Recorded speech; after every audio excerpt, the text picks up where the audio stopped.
Yo guys, I need to tweet it out, so just give me some time.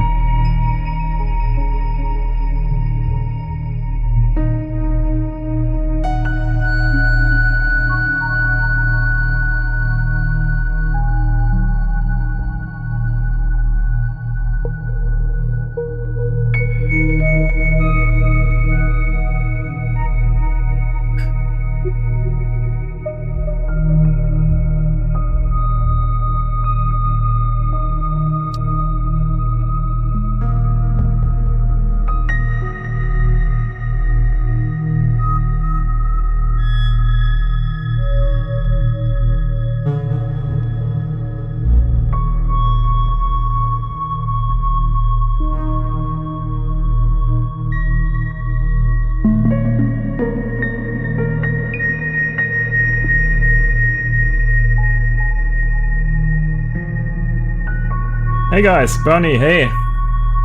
Still waiting for 3.5? Yes. This time not so much clickbait in the title. I swear. Hey, Coppersatz. What's going on? Just working here. Hope you're well, Mr. Polarity. My internet is super dodgy this morning. Oh. I actually upgraded my internet 2 weeks ago. Yeah, I hope it gets better for you.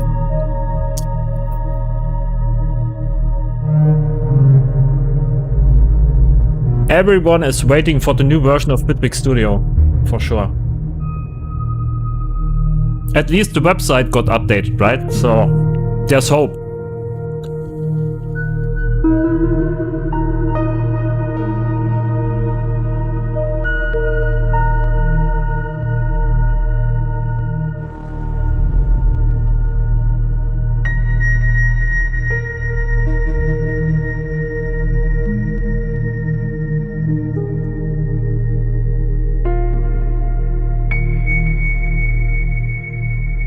So maybe should also post it on Facebook, of course.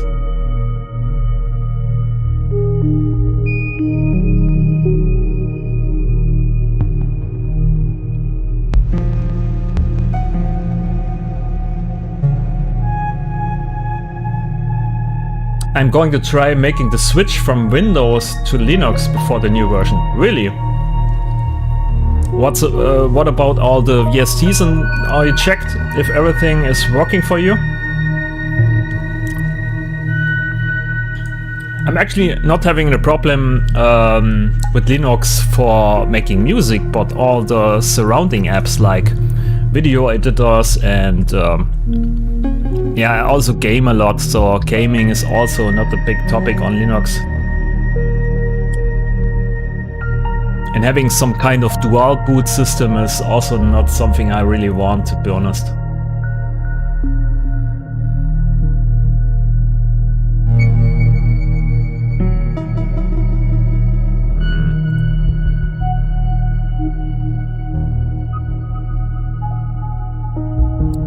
Hey Alexander, yes, I'm from Berlin.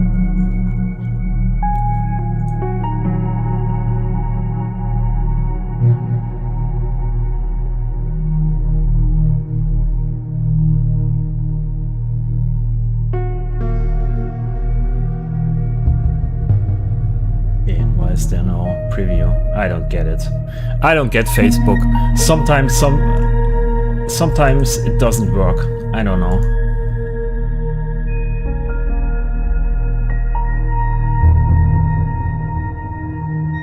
Looks like I don't get a preview image for the YouTube video. I don't care.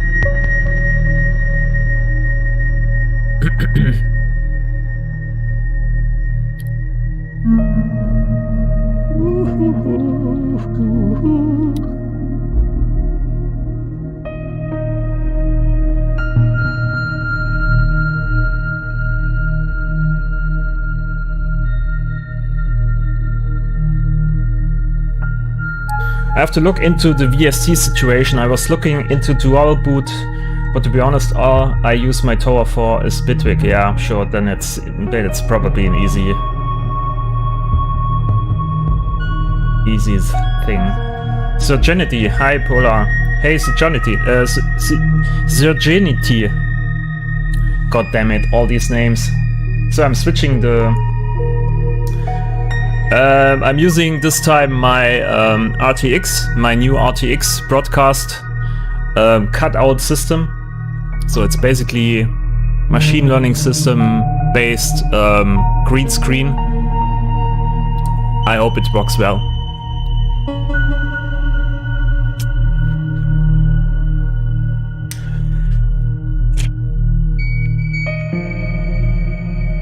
So what we gonna do today? I have no idea.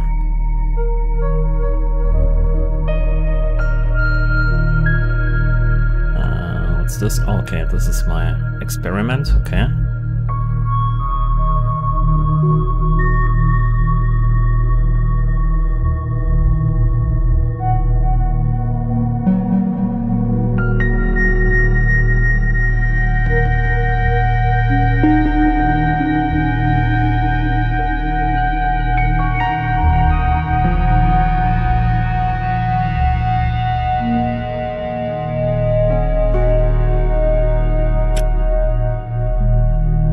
Close. To be honest, I also want to switch to Linux at some point in the future. Maybe NVIDIA make some drivers for the graphic cards. It could be actually a super nice boost for the Linux platform. But I think they don't want that. They're pretty happy with the Linux platform.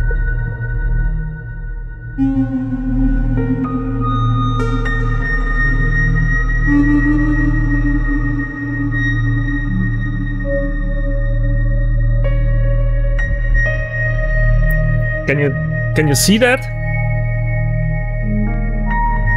In Germany, this is called an American. We have Berliners and Americans.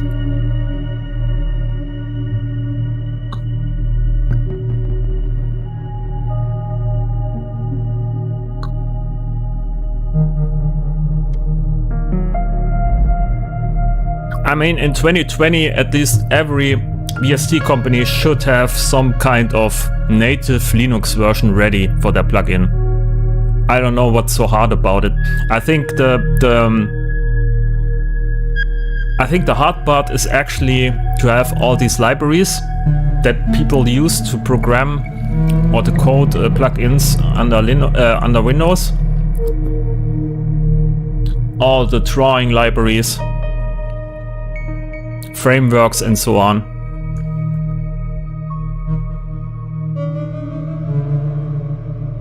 No, not donuts. It's called American. It's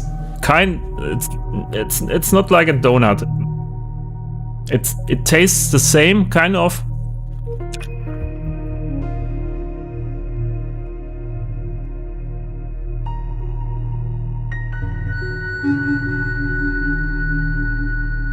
It might not work. I don't have a lot of VSTs, but that will make or break the decision.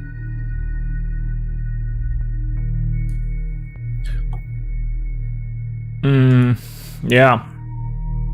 I could probably also just skip a lot of VSTs I use. But some plugins are very have a lot of value for me, actually. No clickbait this time, right? Last time was actually a lot of people I think got mad a bit at me because of the clickbait. I mean, it was not really planned as a clickbait. It was just meant to be a funny title, right?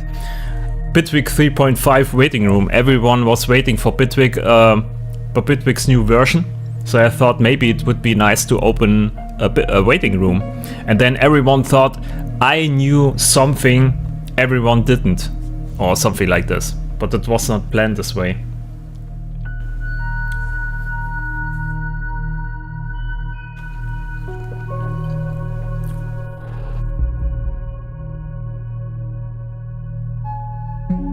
Okay.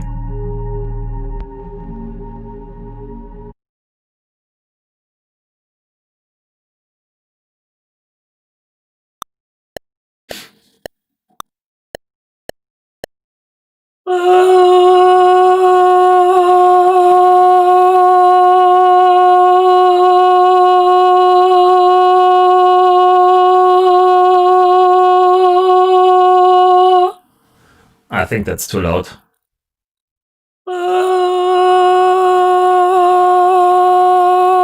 Oh, my beautiful voice.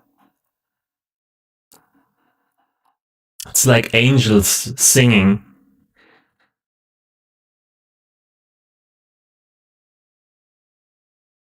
Why is it so loud? Oh, I think I upped the gain on this one. Okay, let's do it again. Sorry.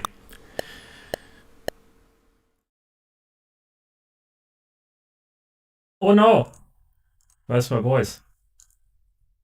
Okay, doesn't record.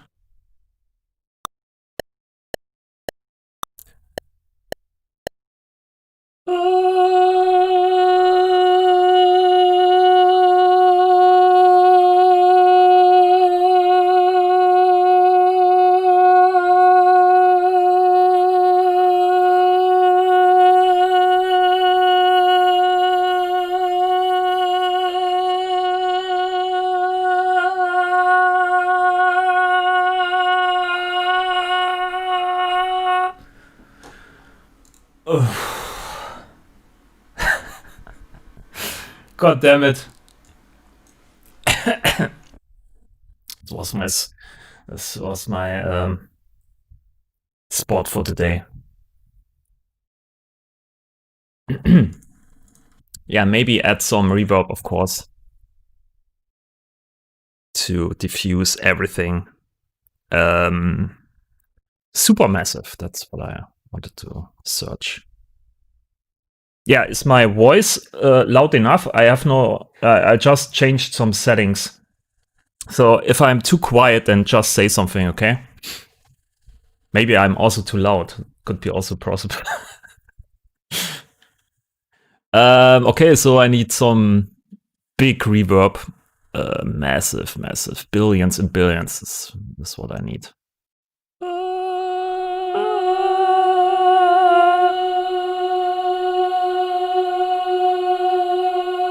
Oh, beautiful.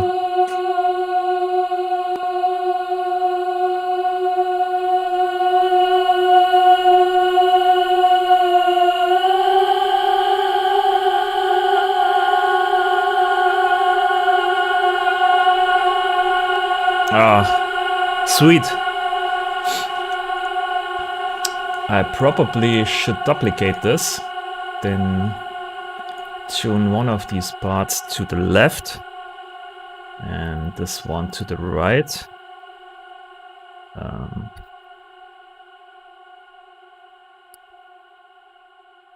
And maybe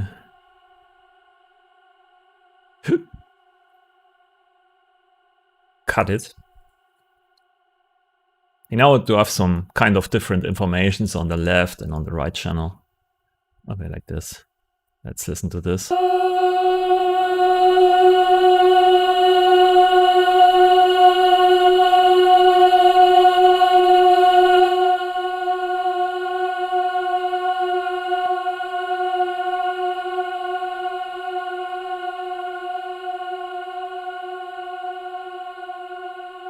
I think that's okay.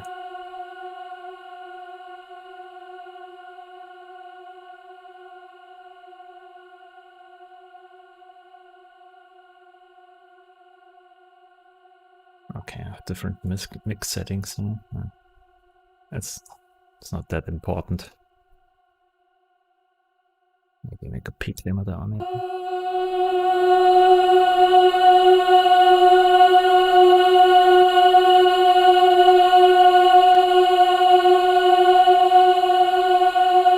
Okay, let's sample this. And this is going straight into the sampler.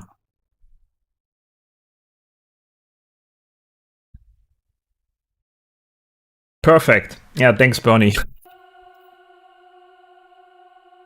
Sampler.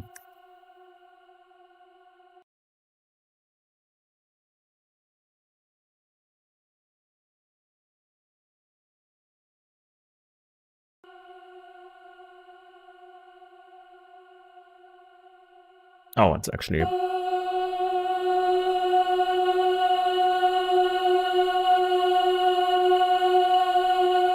I cut some peaks there.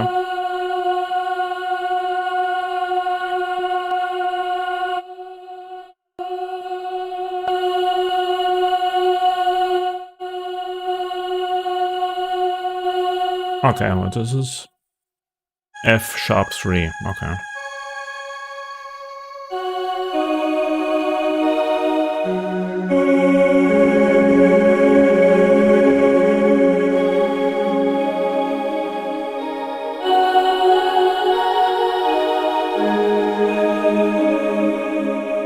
Okay, and then let's set a random starting point here. Offset.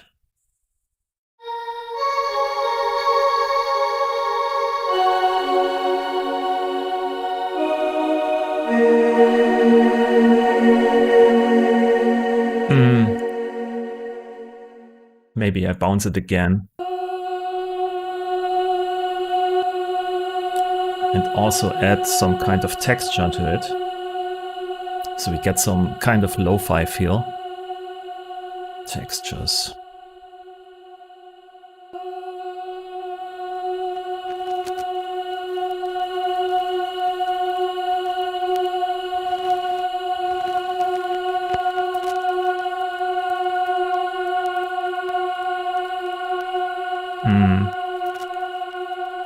Maybe I could also add my tape machine here.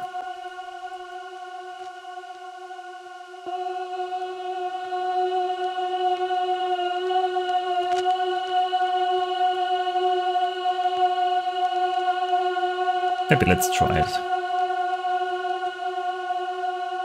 Bounce.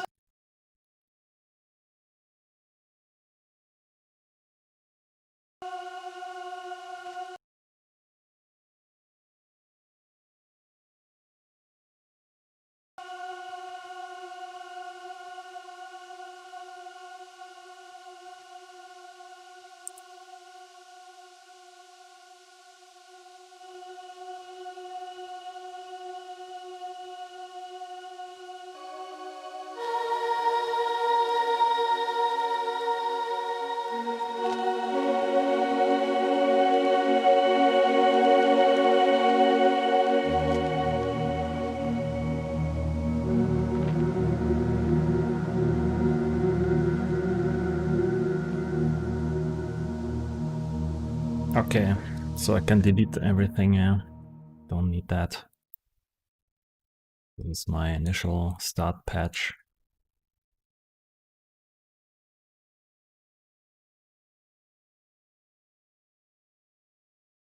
Fifth up.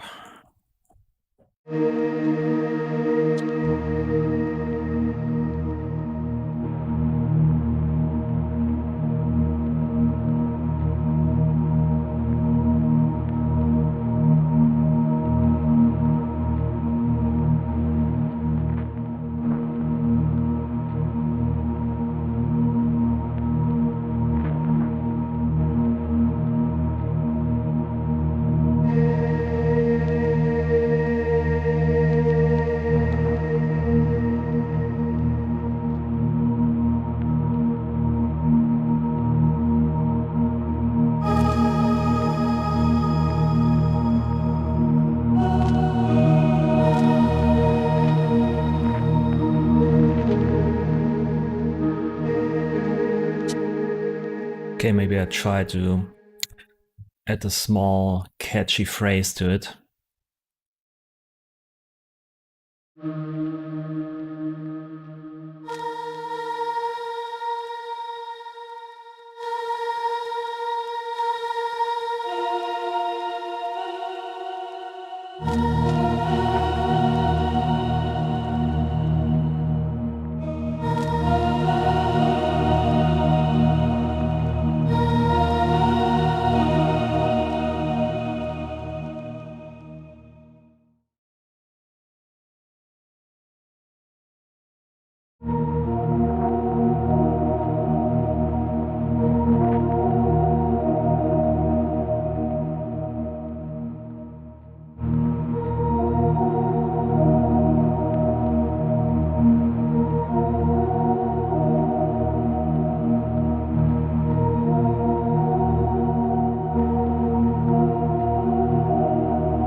Yeah, it's a bit spooky.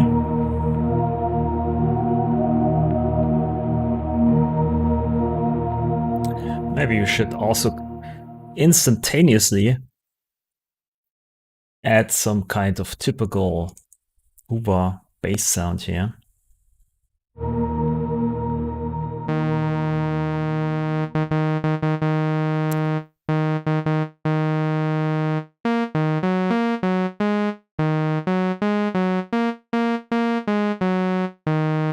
Okay.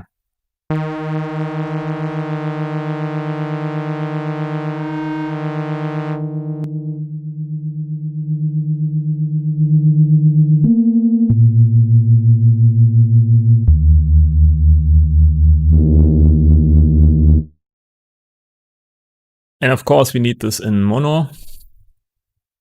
FX2. 300. Tool device. Make it mono.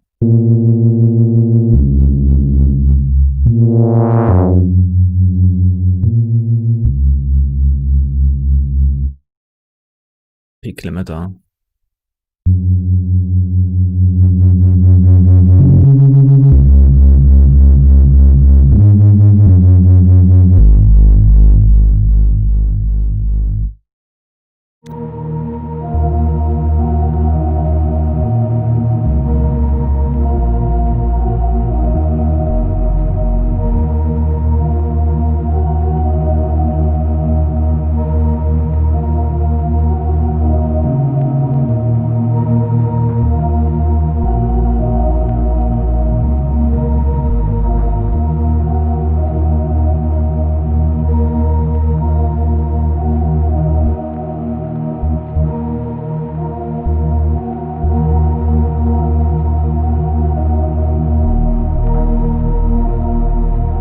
There it is. That's the bass.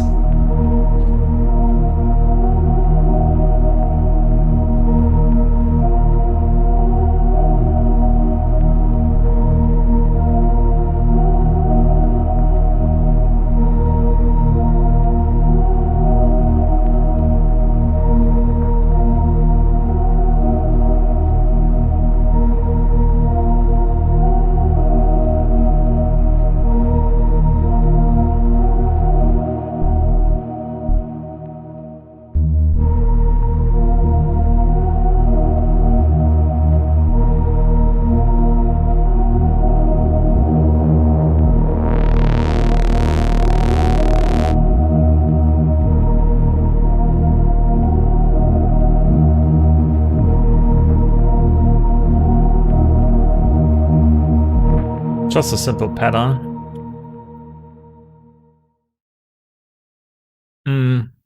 Okay. It's time for XO.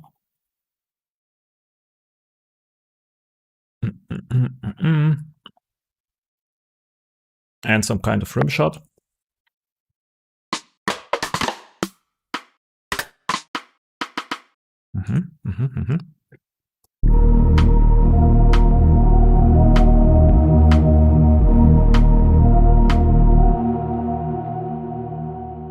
Open hi-hat. That's what I need.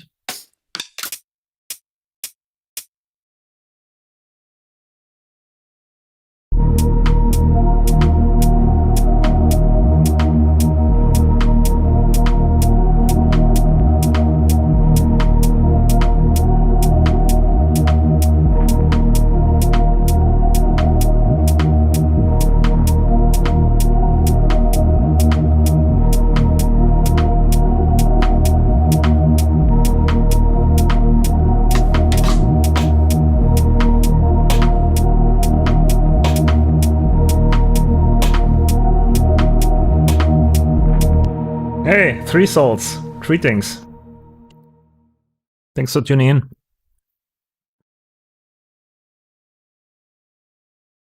Hope everything is well. Okay. E-kick time. E-kick time!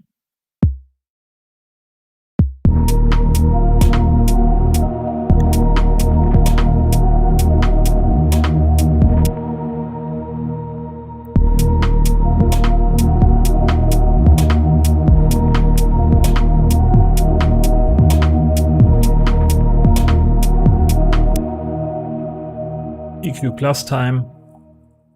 Boosting some frequencies here for the kick.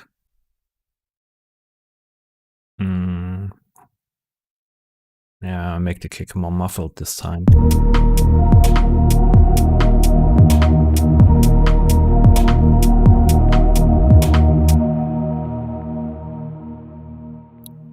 My hard clip.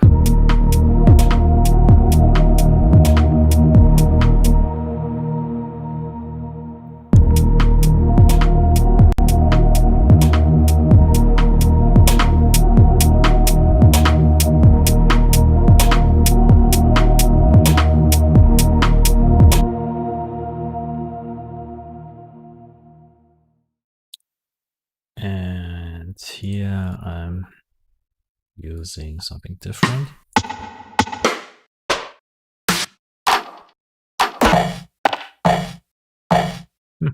Why not?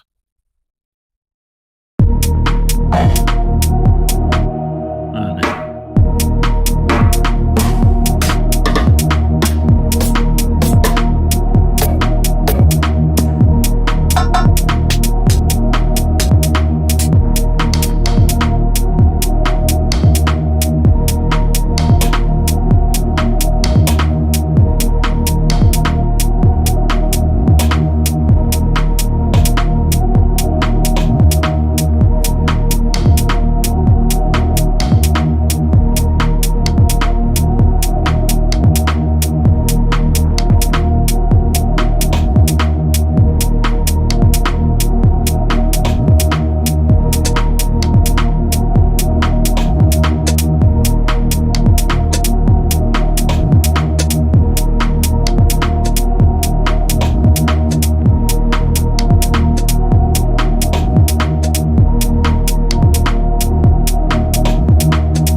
Have you ever sent the audio from choosing a sample in XO to a bus? Sometimes you drag across a few samples and it makes a pretty unique little rhythm. Ah, okay. So you mean the process of me basically going through the samples, yeah. I used my touchscreen for this actually sometimes, where I just, you know, searched for some samples, recorded everything, and then yeah, made a loop out of it. That's fun, yeah. It's random, but it's fun.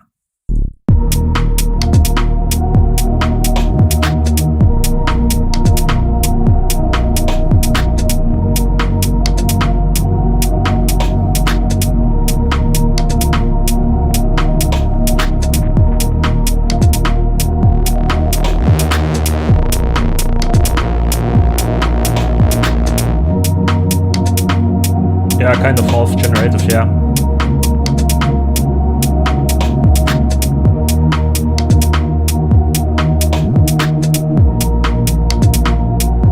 All my samples are precisely selected. It's actually not true.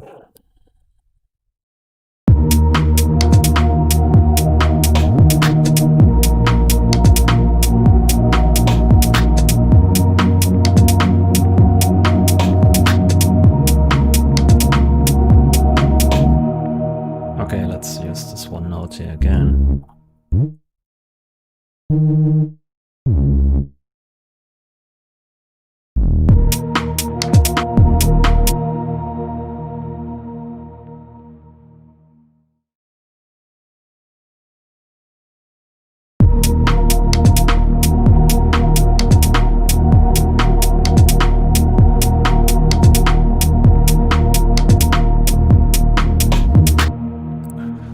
I should do the pattern more. I want to simplify it a bit.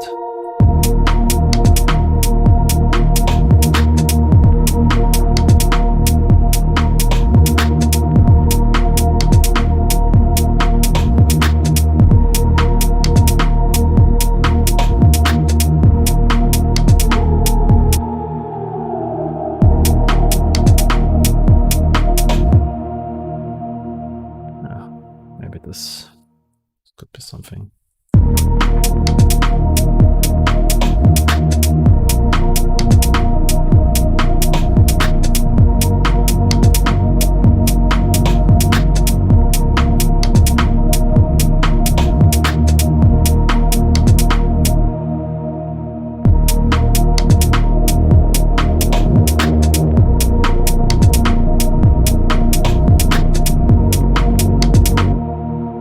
Switch this up here, some notes.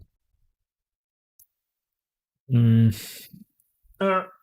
2, yeah, maybe 2.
Okay, maybe I try one of these brass sounds. Poly sind.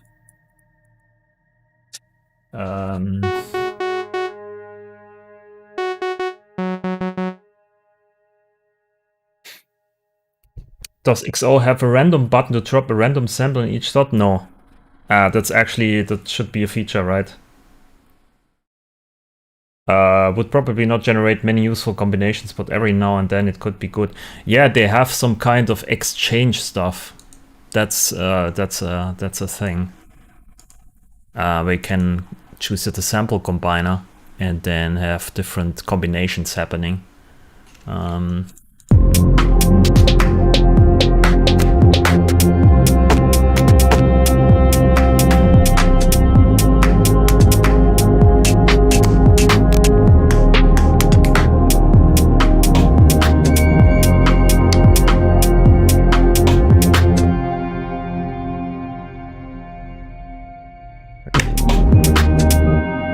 Oh, that's this sound? Okay. Sounds good.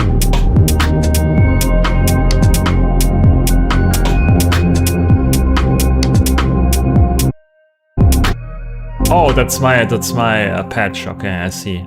I just wondered where these sounds coming from. Yeah, it tries to choose similar samples, and then it also doesn't choose from the whole pool of your samples. It's just it just selects random similar samples here, right? But if you're not happy with these selected samples, then you can refresh it here, I think, or something. Yeah, and then you can choose different similar samples, but it's not really random. I think there's also a filter, right? Yeah. But it's not like to you just press a button. You start up XO completely empty, and then you press a button, and then you have all slots full with some random samples. I mean, could be easy because they already have this classification here, so they know what is a kick and what is a clap. It's already colored exactly that way, right? So they know these are kicks and these are claps, so they could fill these slots randomly with kind of the samples they would fit. Yeah, so this could be something they could add, just a button, and then you have a random drum kit. I don't know why they didn't implement this.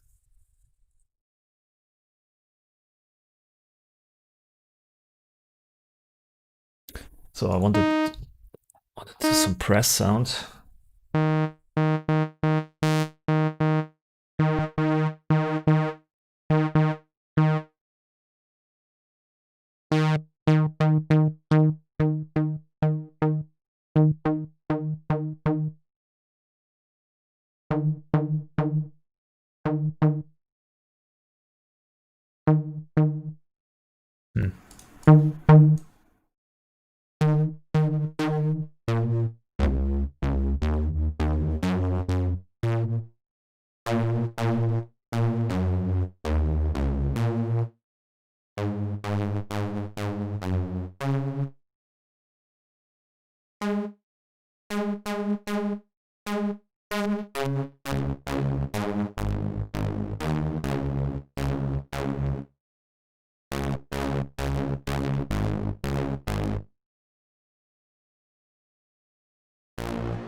filter at the end.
Sweet. Oh, I actually need to pitch this up. No, not micro pitch. Damn it.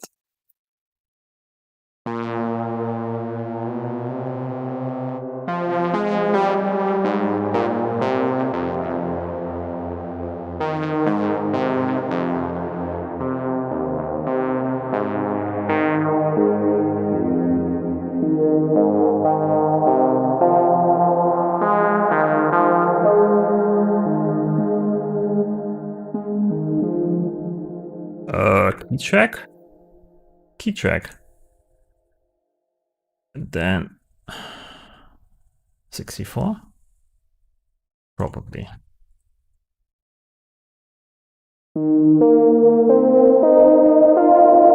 Yeah, the dot is moving with the harmonics.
How is your session been going so far then? Sounds nice already. Yeah, I just started with no idea, and then I just tried to sing something, and I created the pad out of it. And I have still no idea what I want to do actually. So I'm try to come up with something, find a nice sweet spot for all settings, try to find some sounds.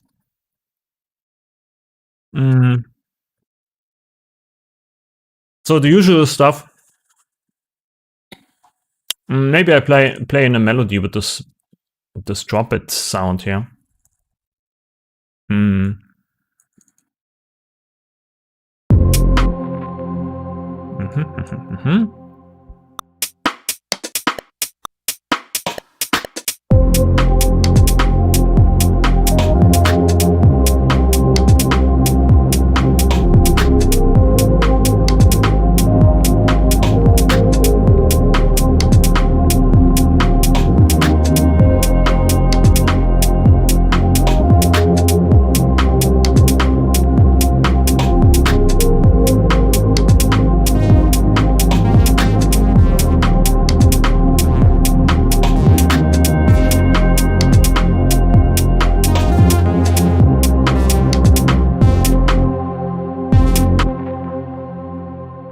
Doesn't sound epic anymore.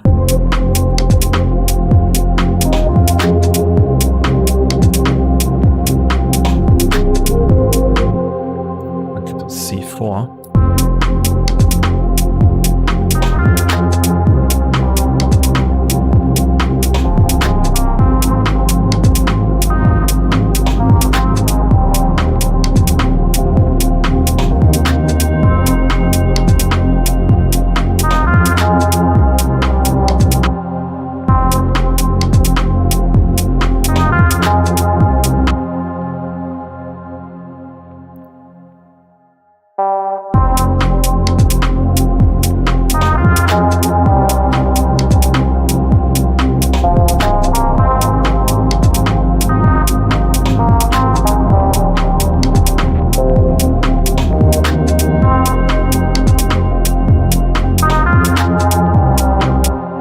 Actually the best Bitwig 3.5? No, that's the old Bitwig.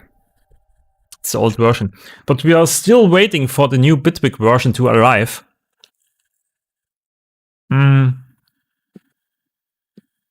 Maybe today? I don't know.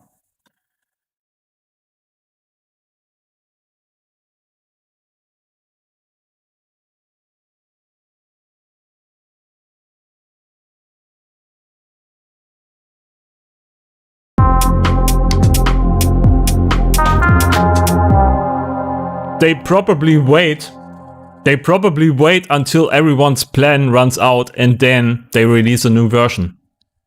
No, actually, that's not what they do. Yeah, actually, I have to stop with all these jokes. At some point brings me into trouble.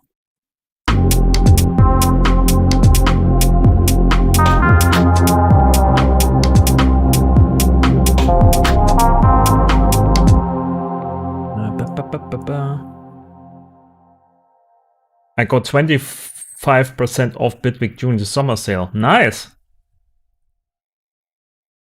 Yeah, they're probably also doing a sale when the new version comes out. I'm pretty sure. I mean, it's not far until Christmas, right? So they also have a Christmas sale around the end of the year. So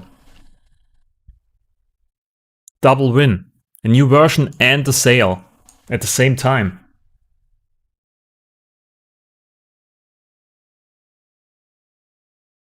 Wait until they email you asking to stop.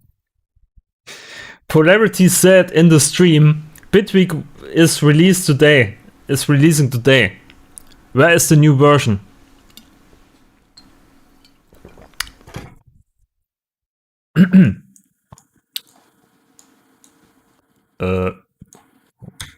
It's not needed.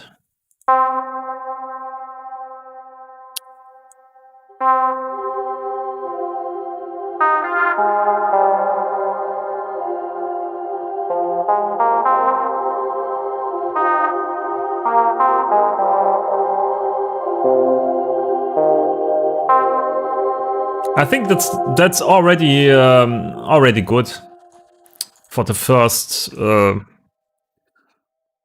idea.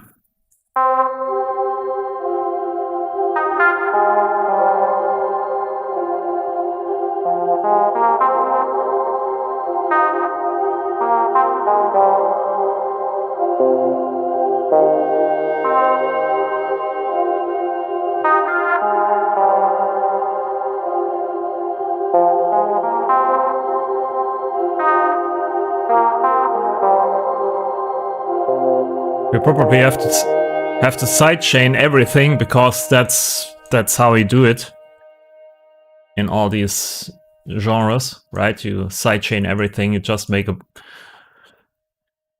a folder here and sidechain everything with the kick. So node sidechain. Of course, we have nodes. We don't need to use the audio. More precision. Use the kick.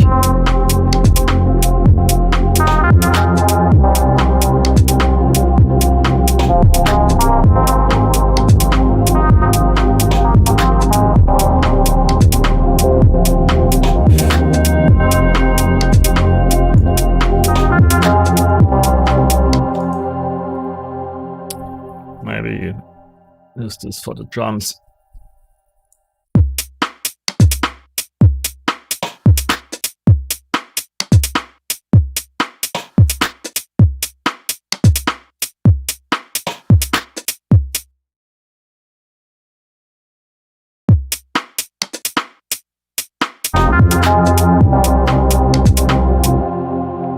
I probably also can use the hard clip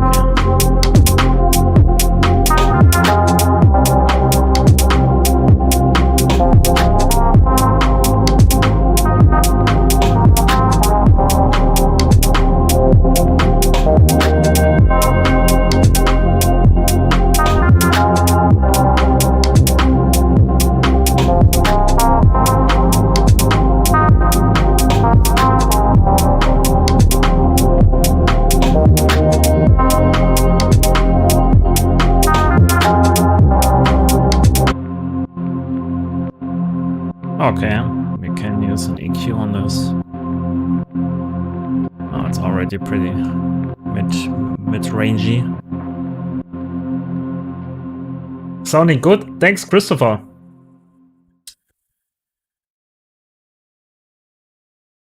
Since there will be no travel these holidays, may as well buy sale VSTs. Ah, I see, yeah. But I have to say, a lot of VSTs I actually buy in sales. I never use. Or not that much. And sometimes I even forget that I bought them and haven't installed them. I don't know.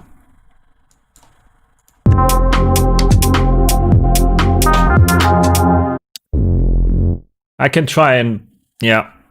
I can also bring in a piano already. So can also maybe try and create some chords on top of it. Yeah, don't know if this sounds good. It probably is just enough to amplify the fifth.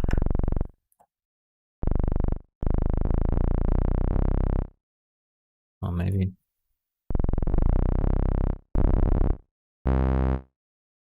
Is this a bass? Oh, I see.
one.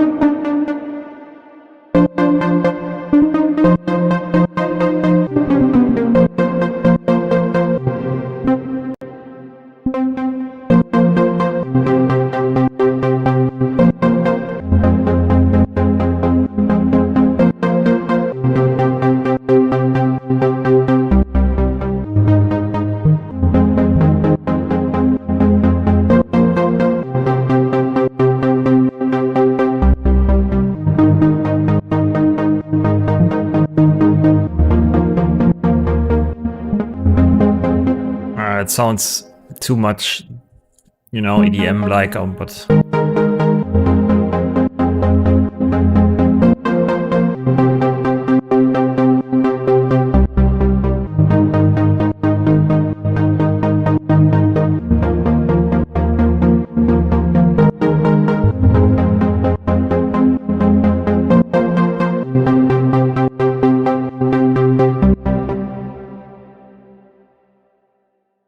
going to drive to Denver with the stream and the 300-watt subwoofer again soon. Again? How long is the drive? 2 hours? But nice. I probably have to watch what I say. So when you drive through, you know, some towns, window open, and some random German guy is yelling some stupid stuff. I mean, you know. Did you see the Hexibase video about this 3D printed subs? No? Hexibase. What's Hexibase? Send me a link.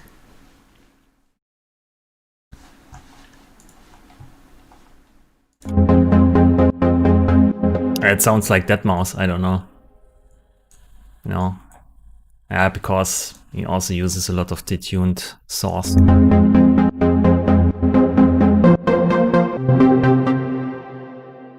I would love you yelling about music things on that drive.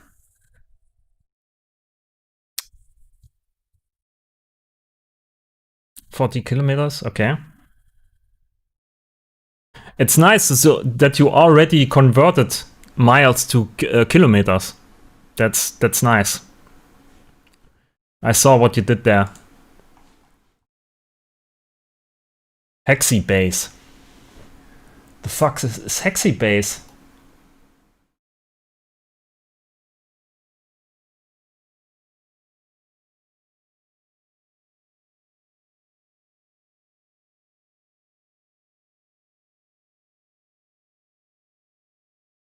Oh, he designs speakers, I see.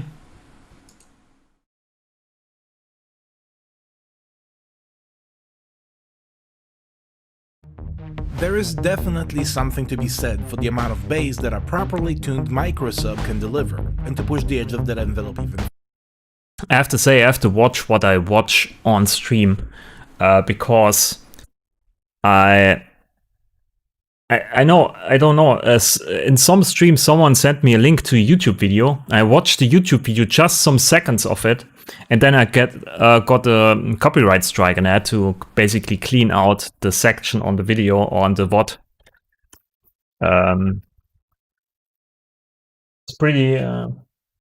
It's pretty heavy actually on YouTube. Yeah, that's nice. I look into that. I also have watched recently some kind of channel where some old guy is building speakers in as a hobby. It's pretty funny actually.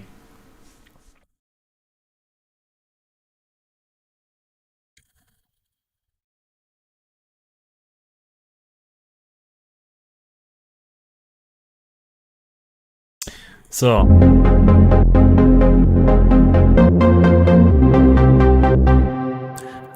Maybe I use an arpeggiator. Oh, that's the bass. Okay, I see.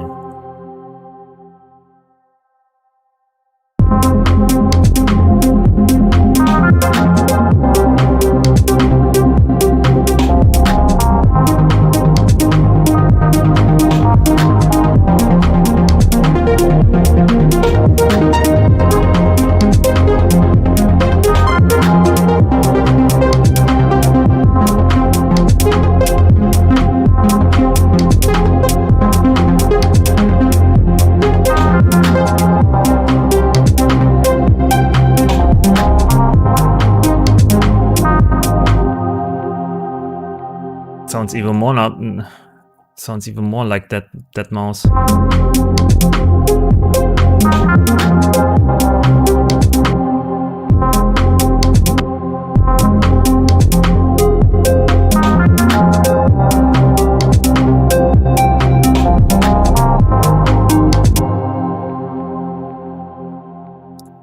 That's what I use for the second part here.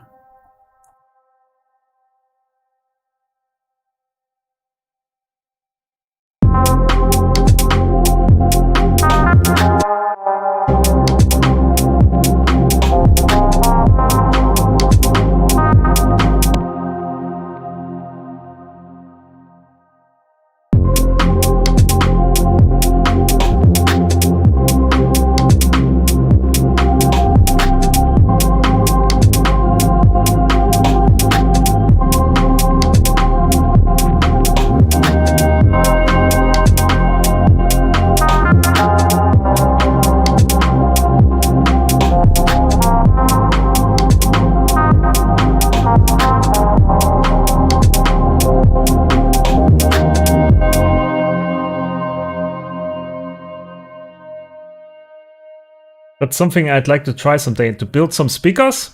Yeah, it's actually a lot of work, but can be fun, yeah. A friend of mine built a pair of speakers for a project when he was in college, and they sounded really nice, even without crazy high-end components. Yeah. Sometimes I think also in when you do productions, it's not about the quality of the sound that matters. I mean, look, I make here a tune like a burial track, right? And it's not about the quality at all. It's more about the mood and that you have some kind of personality to it. So when you build your own speakers, you have basically something no one else has. So it's different, it's unique, and sometimes that's all you need. And quality is not so important, actually. When you try to replicate something like a string quartet or an orchestra or something like this, this is where you need high precision audio gear. But when you do electronic music at home or professionally, then it's all about creating unique sounds and not high quality sounds, I think.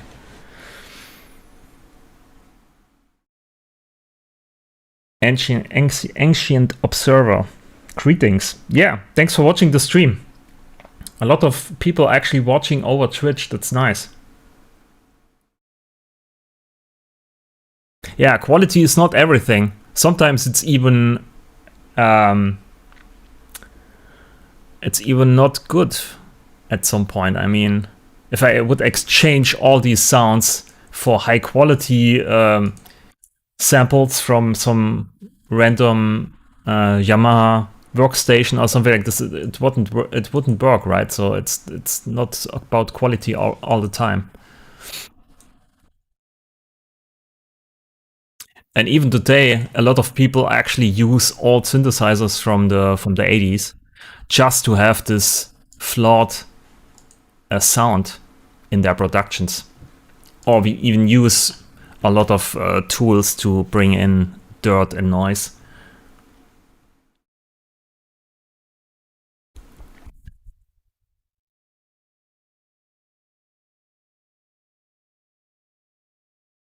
Mostly I like having really flat speakers for mixing and tweaking things at the end of production.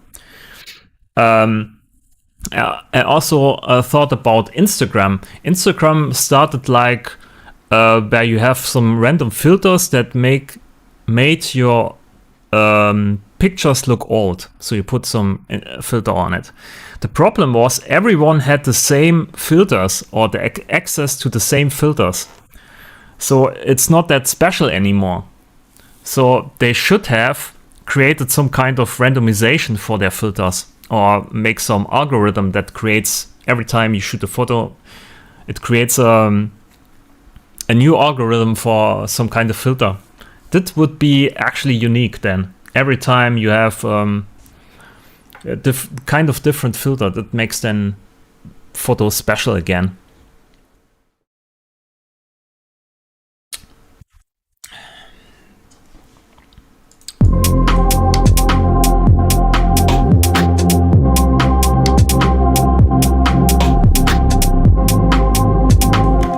Oh god, I need trumpet.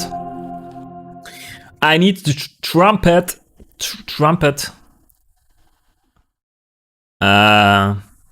But this time not the Arabic trumpet, which is actually a flute. I'm using something else.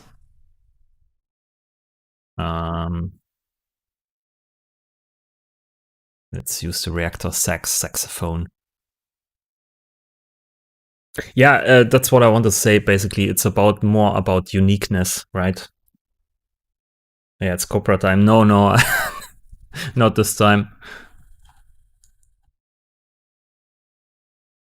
I have to.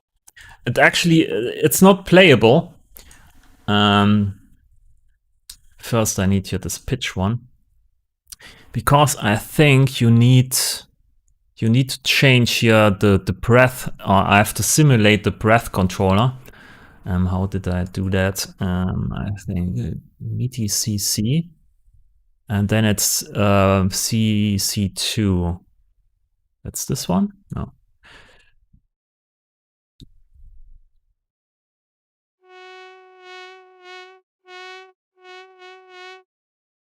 Wind, breath, okay.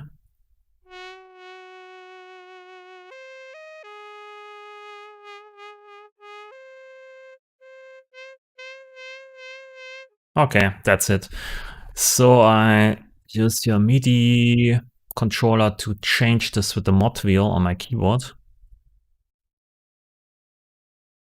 Und ich dachte, du machst kein Clickbait mehr. Was habe ich, was habe ich denn geschrieben? Bitwig and Chill, come and hang with Polarity. I wrote something on Twitter, right? No. No clickbait this time. Or did did it actually not update?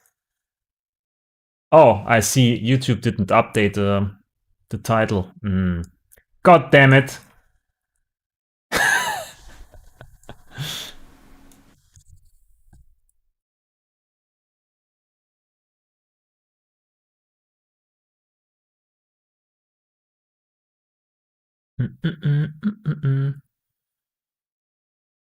In Discord, it still says waiting room. Yeah. Yeah, I changed it. It was actually, I used my Restream.io interface again, and it just updated only Twitch. So it looks like I have to start the stream, and then I have to update with Restream.io. Because YouTube first need to create.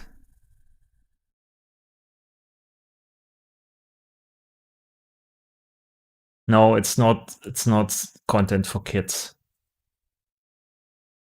God damn it, YouTube. What do you want from me?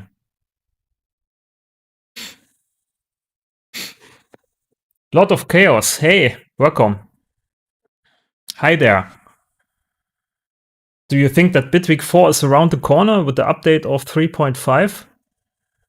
Yeah, something has to happen, right? I mean, the last release is quite a while ago, and Christmas is coming soon. The new website is up, so something has to happen. Something is happen. Something has to happen. So I think it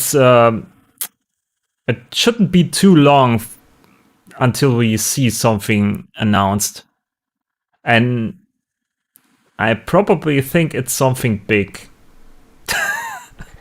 I don't know. It could be also something small. But I hope it's something big, right?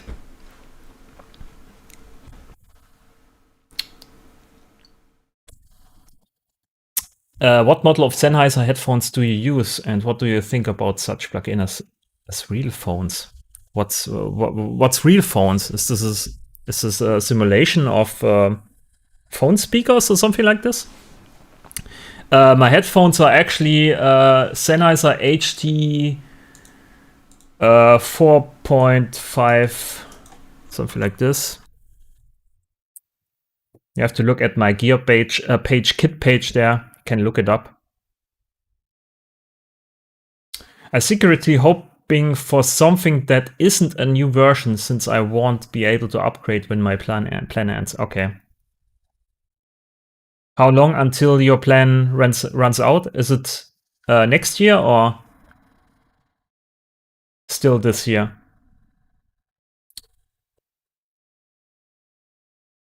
I'm probably sure they are announcing something in the next weeks. At least something.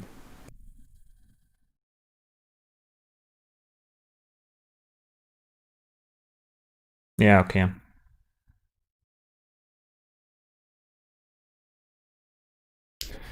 So let's bring in the saxophone here.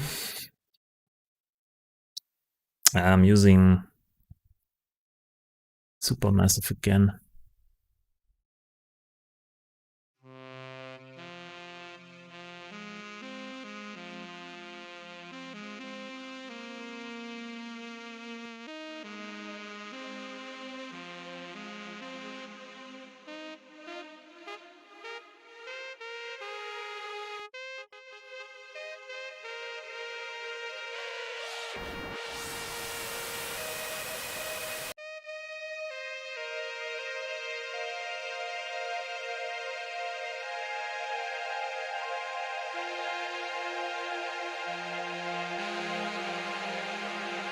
Oh, that's way too long.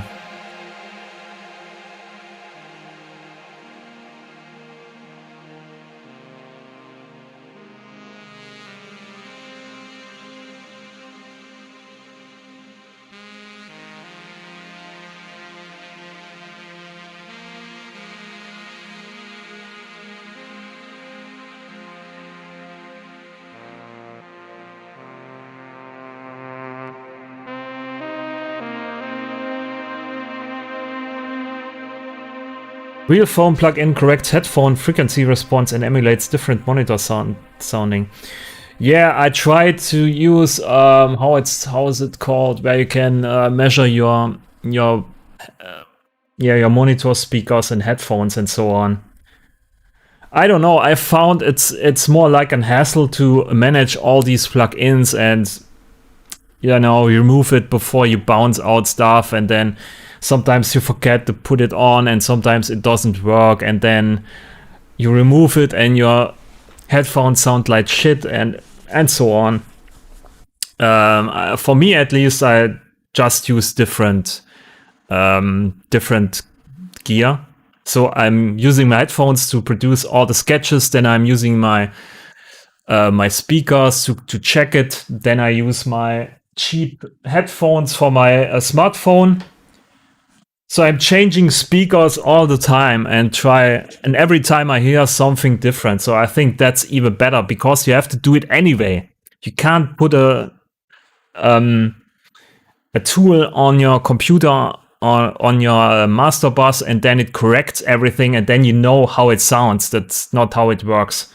You have to test it out on different speaker setups, and you know it when you produce something, it sounds good on your speakers, and then you put it on a USB stick, you go to your car, and then it sounds completely different. So for me at least, buy some decent headphones that have already all the frequencies there. I know most of the headphones are shit, and then you kind of learn how your gear sounds and where the problems are, and then you know exactly what to do. And for instance, I know exactly that I can't hear transients on my speakers, and I have to use my headphones. On my headphones, I can hear transients, some not exactly aligned. They are not aligned, and I can hear it, and I can't hear that on my speakers. So that's how I do it basically. So I test it in real life on real world different speakers, and I think that's the best way for me at least. because you have to do it anyway.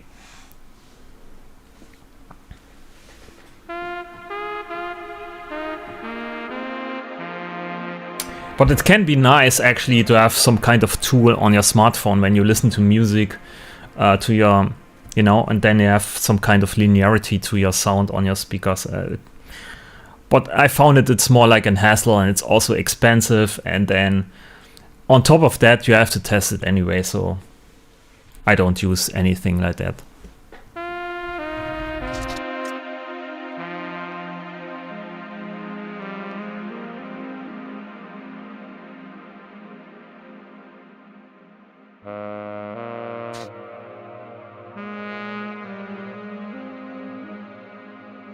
I actually have a story, a small story to tell. Back in the days, I don't know, mid 2005, around that time, I had my own built speakers. Exactly like Three Souls said, he wanted to build his own speakers. I had some kind of custom built speakers, and these speakers were pretty bad actually. I don't know where it built and why, but I had them bought from some guy, and they were pretty bad, but the only feature they had was you could drive them pretty loud. So I used them to produce music, and I got a lot of feedback from people saying actually that my mix downs are pretty great. So I don't know if they were pretty random good, or just I had learned basically how I had to use them to make nice mix downs. So they were pretty bad actually.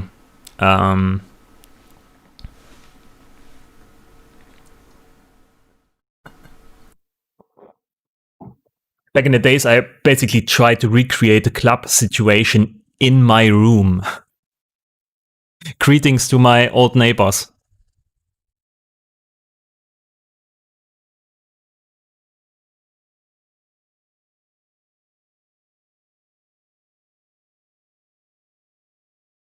When you get used to your own setup, you learn to adjust what you make. Yeah, you have to feel comfortable, and if you test your audio against different stuff, you learn where the weaknesses are in your speaker setup or in your mix down process, or I don't know. But if you just stay at home in one place and only listen to some headphones all the time, you can't learn anything. But you have to use it in multiple situations. I mean, just mix down something on your speakers and until it's good, and then go to a club and try it out. It sounds completely different. What also helps is A/B testing. I mean, just use a nicely mixed down track and then compare it A/B wise. It brings out so much stuff you didn't know before. You know, because your ears always try to fool you. You listen to something 2 seconds or 3 seconds, and then out of nowhere it sounds great. Because your ear just adapted to it. It's so your ears are so easily fooled. So that's why I also try to keep doing music and sound design, and just, you know, go over quickly over the sounds and don't rest too much. So because the more I listen to something, the more I like it. Doesn't matter how it sounds then objectively. So that's basically why I try and move so quickly in the creation process. Also mix downs. When you do mix downs, or yesterday or the last 2 days, I created or tried to create some kind of rim shot preset, and I listened to it over and over, and it basically sounds good after 5 minutes listening to it, and then it sounds good, and then you turn it off and listen to it 2 hours later and it sounds shit.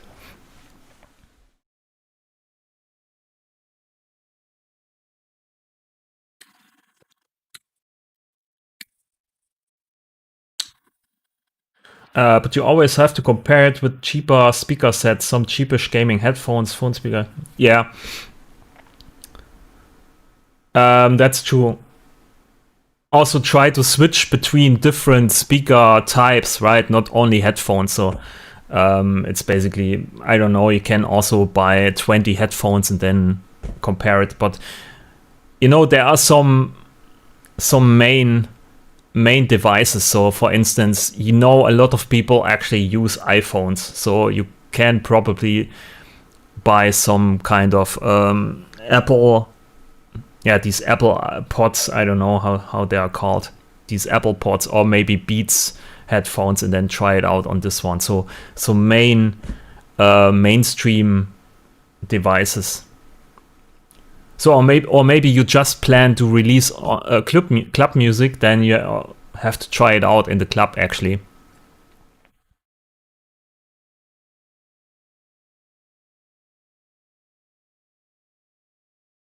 I also try to make some time to listen to music that I know I like on the headphones I use when producing. Yeah, that helps also. There was also a nice plugin for Ableton Live, and when you hit stop on your DAW and your music was stopping, then slowly there was music blending in from Beethoven or something like this. And then you had basically a classical piece of music just to reset your ears.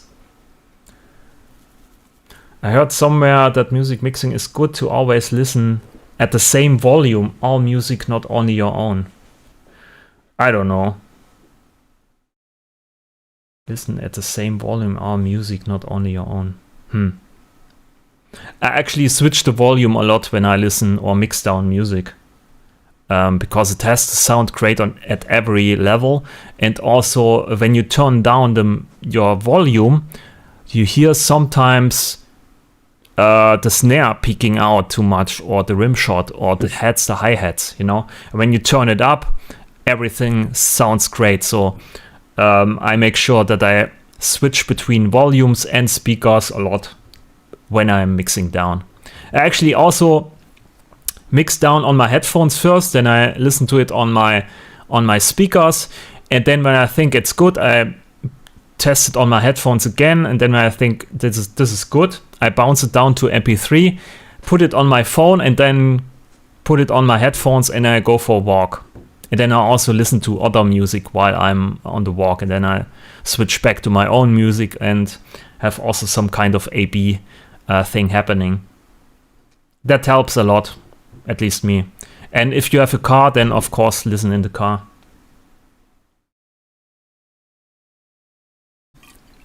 I used to fall into the trap of hearing my music too much. No, I don't just keep my loop running while I produce. When I'm done sound part, I pause the track. Yeah, this is something you can do, but you don't need to do that actually to force yourself. Sometimes I do this also. I go into Bitwig and just click stuff without hearing, you know, without clicking on play. I just adjust stuff because I know where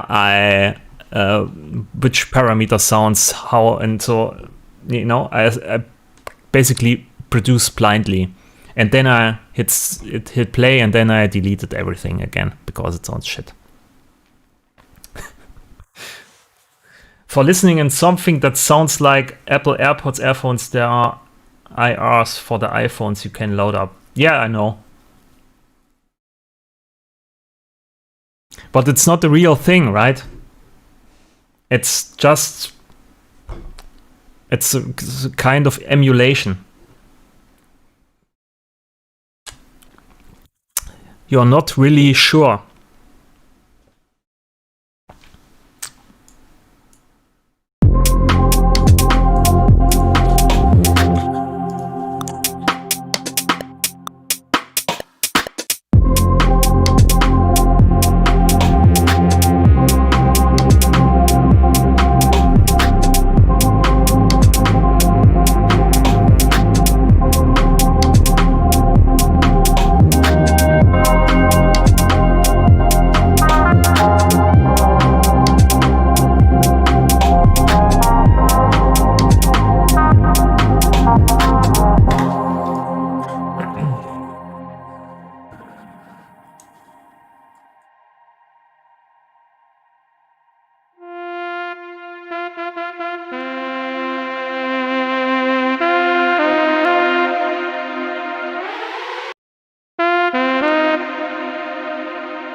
Okay, I think it's F actually.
Oh, that's the bass, right?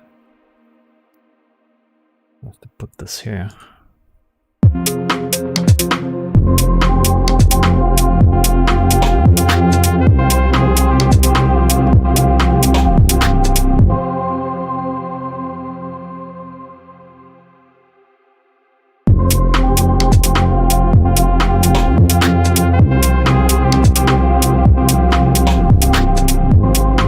Holy macaroni.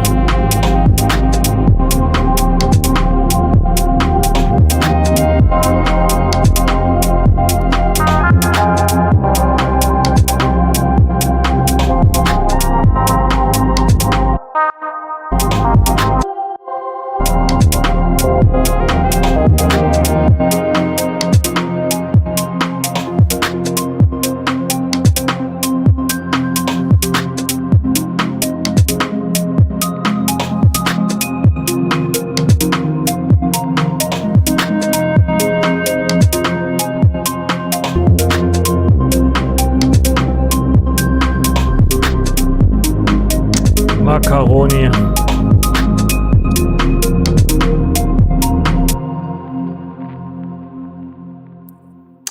Okay, so what do we have here in the chat?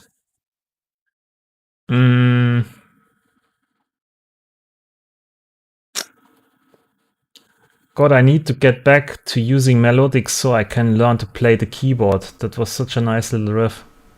I actually can't play the keyboard. That's a disclaimer. I can't play it.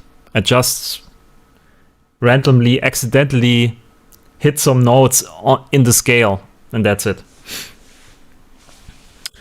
Watching as an Ableton user that's interested in picking up Bitwig as more of a sound design station outside of Reactor. Bitwig is perfect modular synth. True, and you can also record it.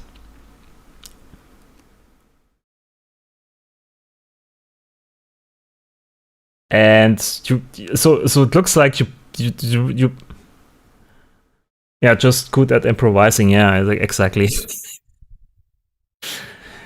So you're an Ableton user and you want to switch to Bitwig, and then you want to basically sound design stuff and then bring it over into Ableton. You don't need that. You can uninstall Ableton Live today and just switch over to Bitwig and have some fun. That's what you can do. Impressive, you fooled me. Yeah, I can't play the keyboard at all. I mean, I never learned it, right? But I found my way around it. Good sales pitch, yeah. Can buy it today. You can also get 10% off if you use my code. So,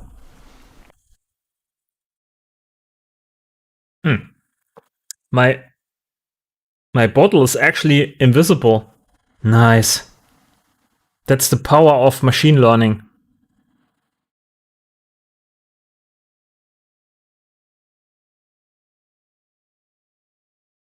When I started using Bitwig, I was using Cubase back then. And then I started exactly the other way around when I noticed that I'm probably gonna switch to Bitwig pretty soon because it's nice. I bounced down every track from my Cubase projects as WAV files and imported that into in Bitwig. Because I never wanted to switch back. It felt so old school using Cubase instead of Bitwig. I don't know.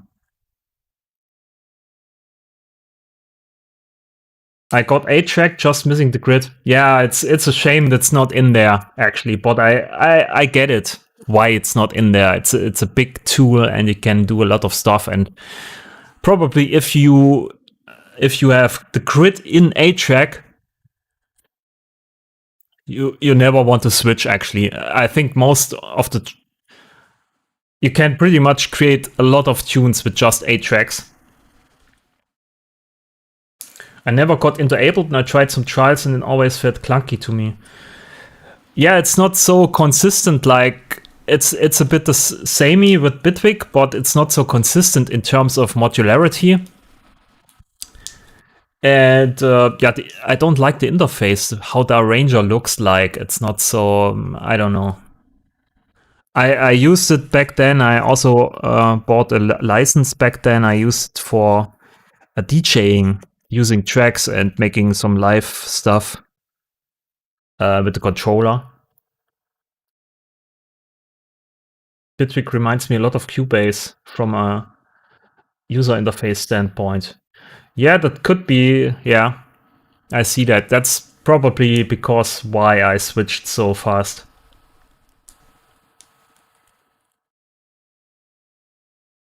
You get 1 month studio trail. Nice. Ableton Rex and Max for Life, or what kept me on Ableton? Yeah, Max for Life is actually more capable.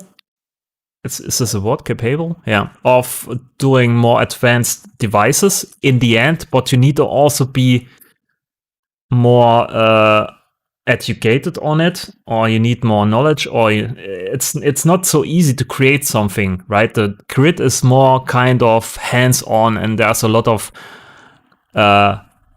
not so many devices, but most devices or modules are actually, yeah, they are smartly selected, if you can say it this way.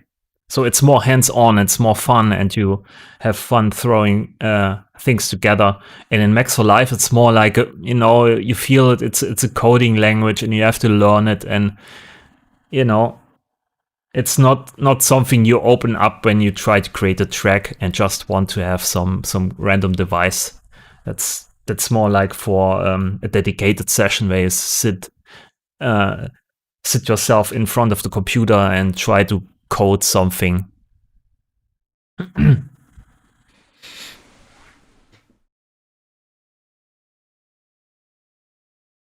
Stuff like using an audio signal as a sidechain input to modulate pretty much anything is pretty sick. Yeah.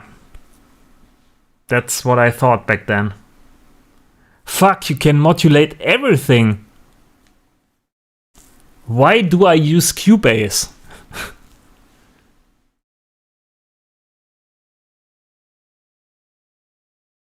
Yeah, it was pretty much mind-blowing for me back then when I switched from Cubase to Bitwig. It was just a whole new world. I thought, what the fuck? I don't need probably 50% of my VSTs anymore. I don't need it. It's everything there. I can put a modulation on that and on that, and then I have a new device.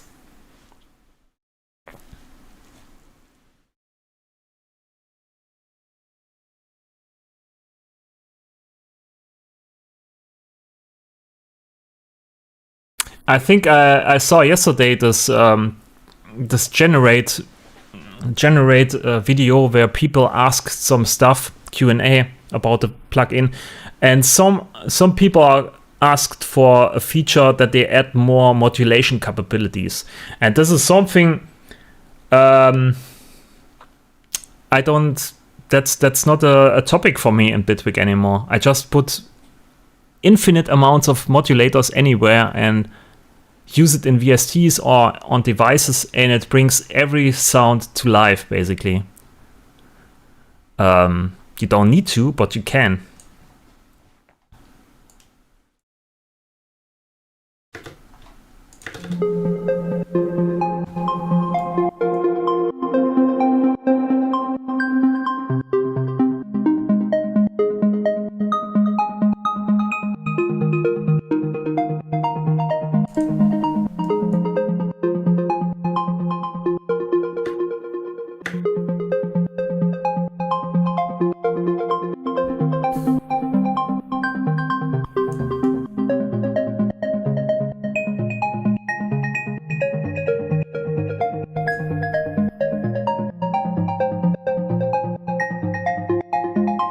Oh, maybe random.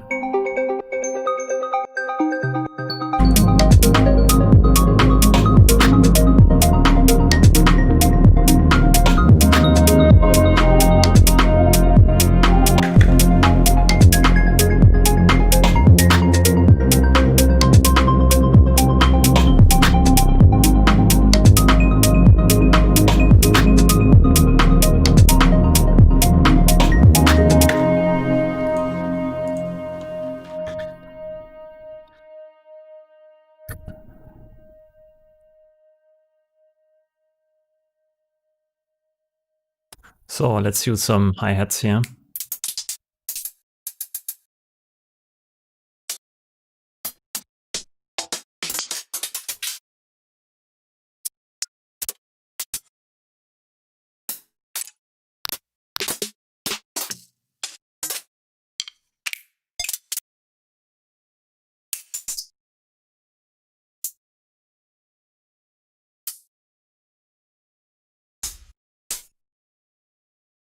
Okay, let's try this.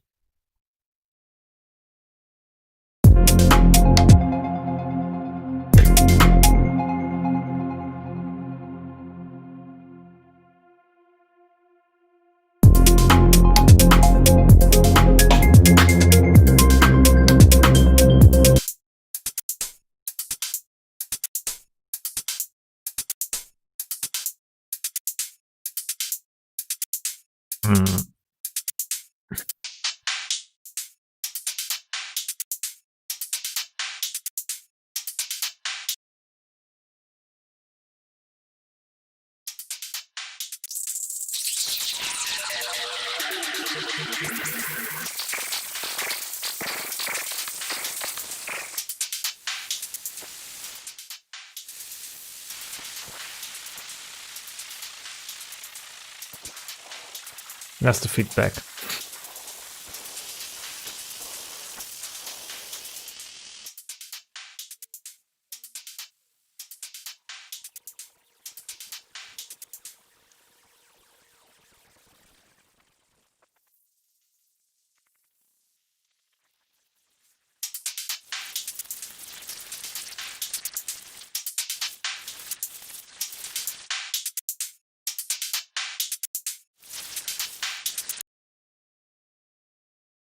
Okay, LFO on this one.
shifter.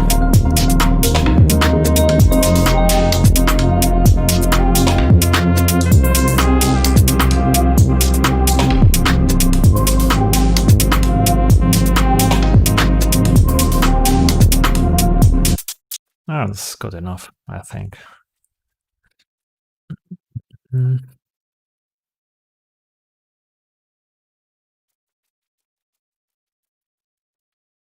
What's the Twitch channel? YouTube is cutting off some messages after 200 characters. What the fuck? Pump Dude, Jericho is da. Nice. Some hard bass on that would make a crazy techno tune. Okay, hard bass on hard bass on everything makes out of everything a crazy techno tune. Bitwig is so unique. That's true, yeah.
Maybe I bounce out a different version here from this one. Just change the samples.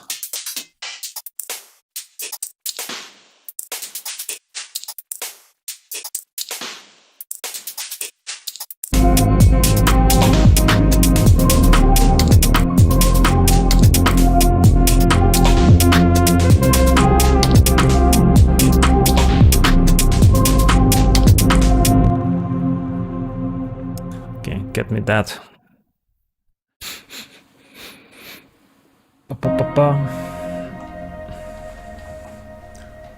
So you wanted to write a 200 characters message?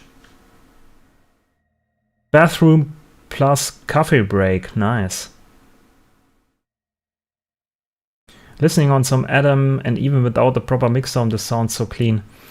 Yeah, it's pretty much good balanced, I think. I can balance a lot stuff good on my headphones, and there's not really dynamics effect on anything, a peak limiter here. So I get rid of a lot of peaks early on in the process, so if I balance this good enough, then it sounds should sound good. But you know, the kick is not bouncing enough maybe at the moment. Oh, this is doubled.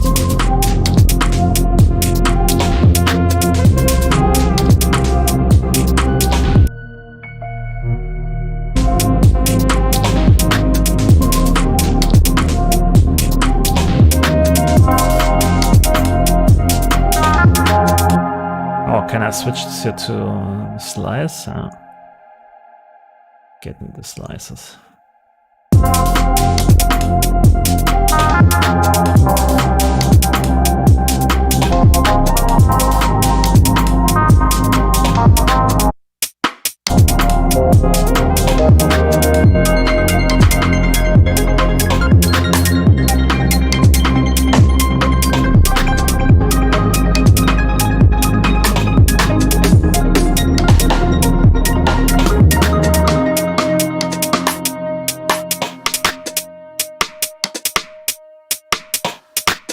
A different snare. Ah, it's too fast, right?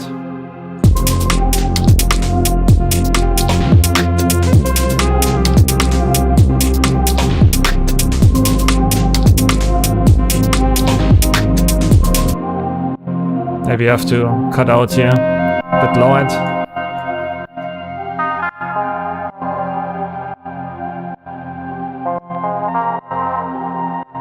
Maybe too much sidechain.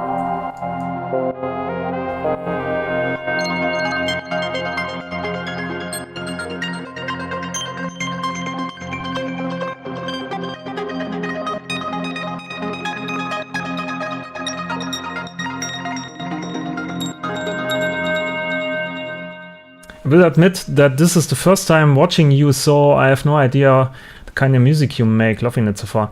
Yeah, I've also no idea. I switch between the genres all the time. I've given up on basically just doing one genre. I usually do drum bass. But for the stream, and so I do a lot of these chilled, relaxed tunes because it's nice to listen to, and I also have fun while doing it, and I can also answer some questions. With drum bass and with all the danceful tunes, you have to sound design a lot, and then it's probably gonna be, you know, tuning a snare drum or a bass sound 1 hour, and that's not pleasant to hear or not nice to watch. Sounds better slow, yes, that's true. Just saw you using the halftime plugin. Is it just for convenience or anything special about it? I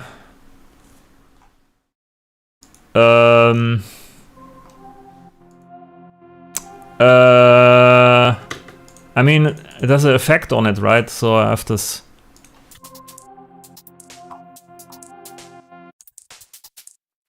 I have this loop here, and then I bring the halftime plugin in.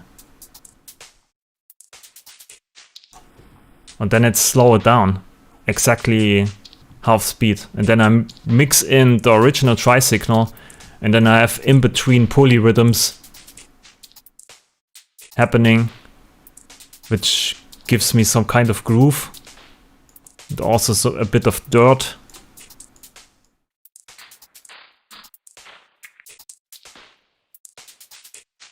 You know.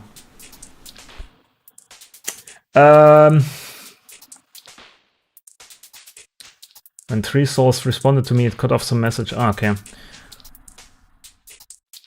Whole different tune now, it's sped up. Yeah, when I speed it up, it's... yeah, it changes a lot. Yeah, halftime is nice. Use it, Gary. I also used it on at the start of the stream when I was basically trying to create some kind of pad sound.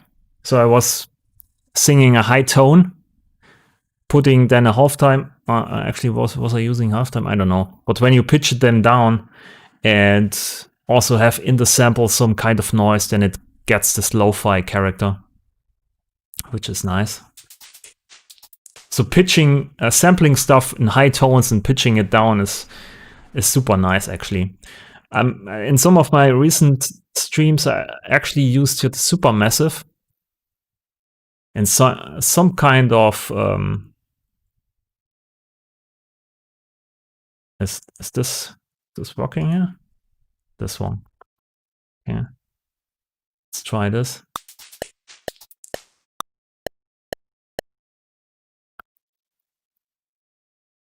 Ah. It's not working because I have I'm using RTX voice, which filters out every noise.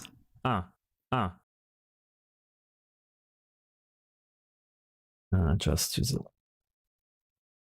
it. Then delay, feedback.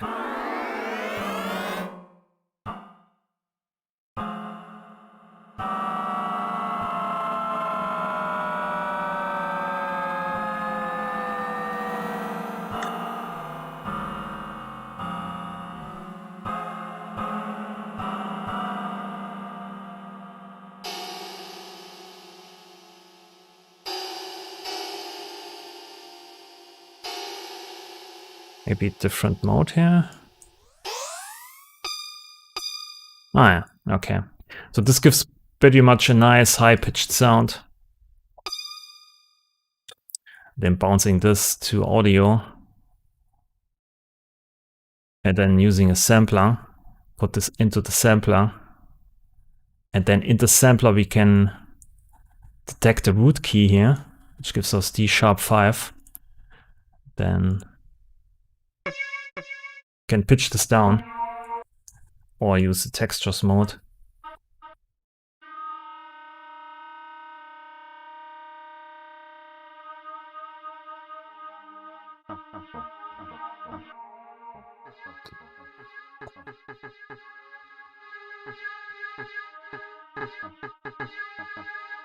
Or use the loop here.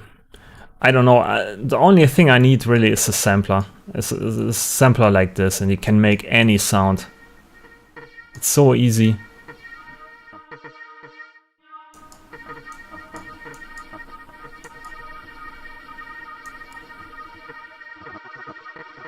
Go to speed to 0, yeah.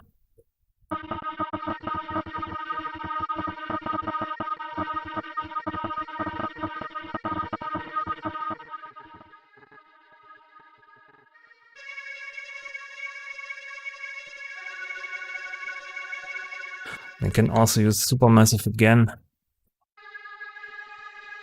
It's one of these presets here.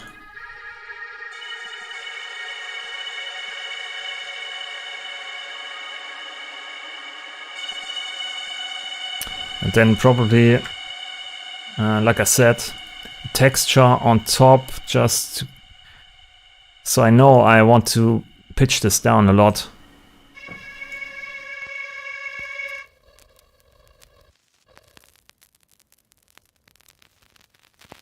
Some kind of vinyl texture on top.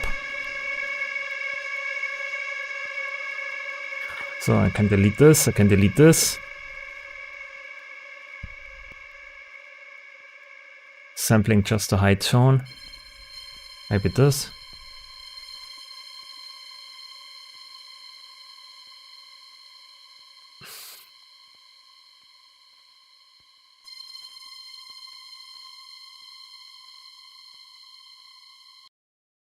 Bounce this out. Sampler. In the sampler. I delete this. Detect root key, C5.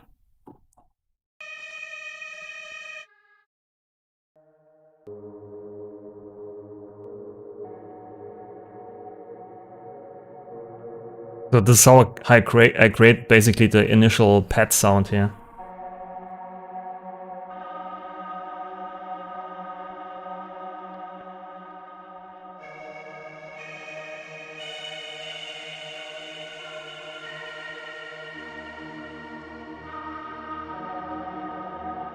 And then because you pitch it down, all the noise you put on the high pitched sound also is pitched down, and you get this lo-fi character.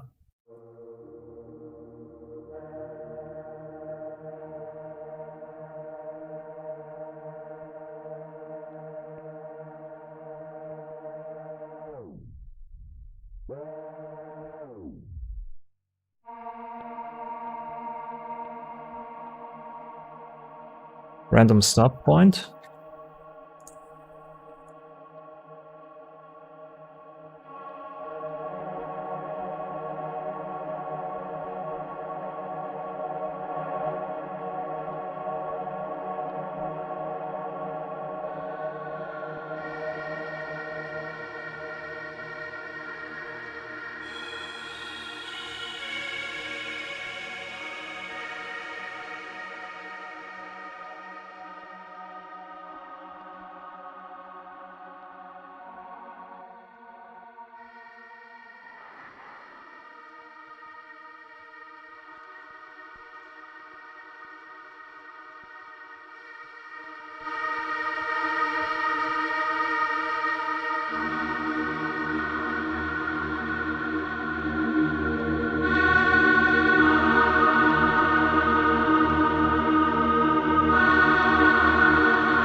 I mean, this makes me want to sell my Eurorack samplers. Yeah, I mean, resampling is pretty powerful actually. But I don't know how to make this in Eurorack. You have to probably make a lot of connections. Don't remind me of my 3 Eurorack cases project sitting unfinished after I bought a module or 2 and I never got back to the project. Yeah, at some point you get everything to such a complex state where you don't want to dive in anymore, right? You have to keep it simple. Simple and fun. As you just saw, I just deleted all the initial sounds I used here after this just to free my mind from it. So probably when I keep it around, my mind is always go back to it and change it a bit. Maybe it sounds better. So I just initially delete it so it's gone. And I freed up my mind.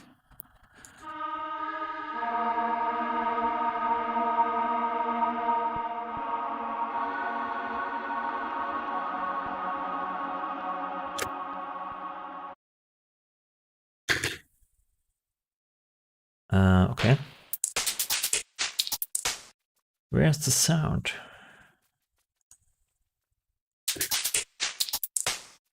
Oh.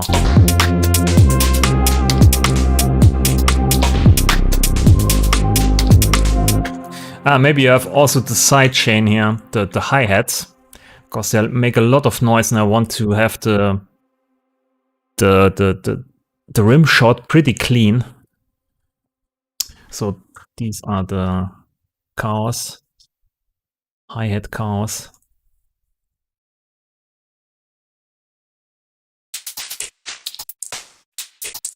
Maybe I can also use here the transient shaper to make this even shorter.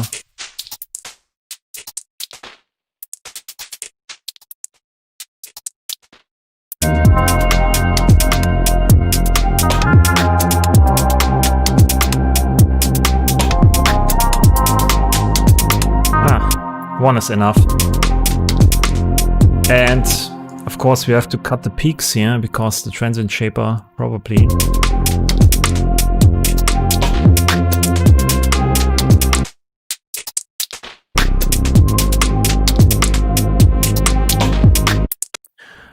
What's also nice is the frequency shifter. Never underestimate the frequency shifter. So you can pitch everything up here. Oh, go ahead. And then you can tweak it left or right, but basically changes the frequency shift for the left and the right channel. So you can make it instantly stereo, pretty wide. And I think when you pitch it up a bit and just change here the speed or the pitch shifting for the left and the right channel, it gets some kind of physicality. It sounds like a real sampled sound. I don't know. Instead of this. If you have headphones on, you can probably hear it. It sounds like a super small room.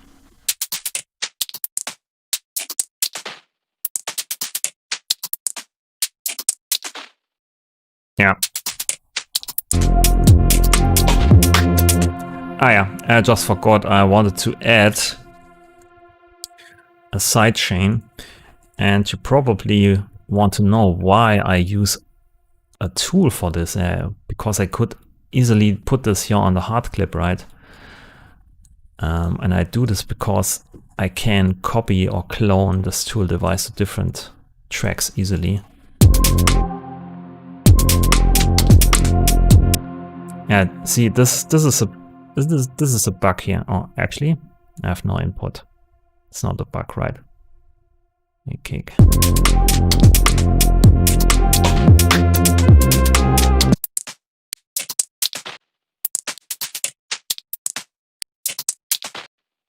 So now, oh, I want to duck with the XO here.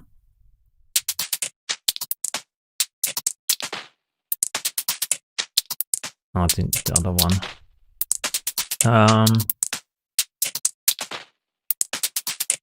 Snare head, drums, snare head, this one.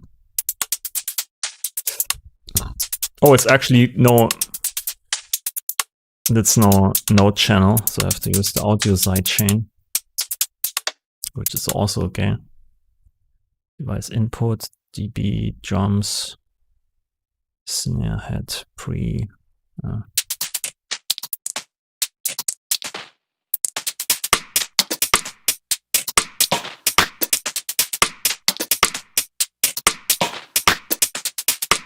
That's the snare.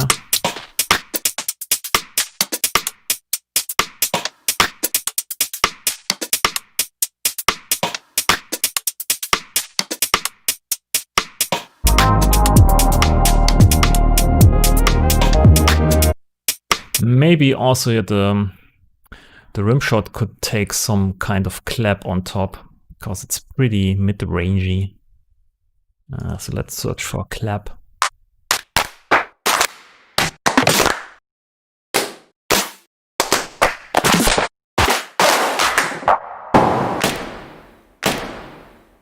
Okay, let's try this.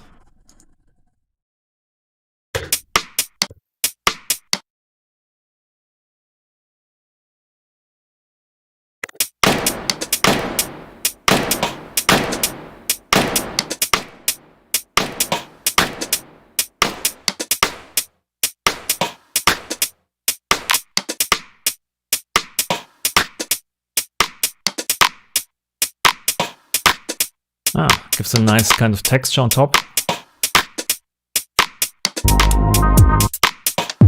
Also, I could use here my textures plugin on the drum bus itself to get some noise in there.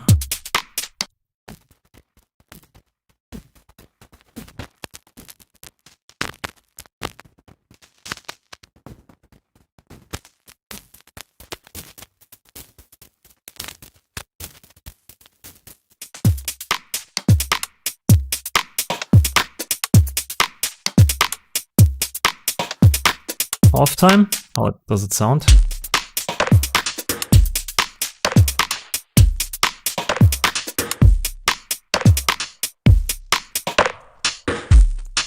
So it sounds good, but the kick drum is way too low, right? So I'm putting it into an FX layer and just could cut out the low end.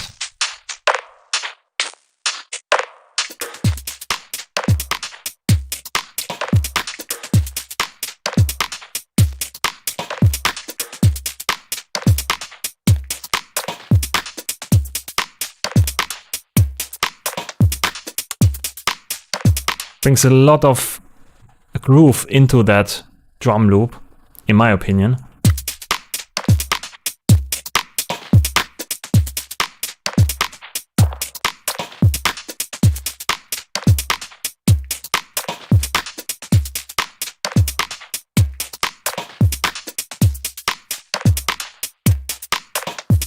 Can also try out here and use the side mid-side split and remove the mid.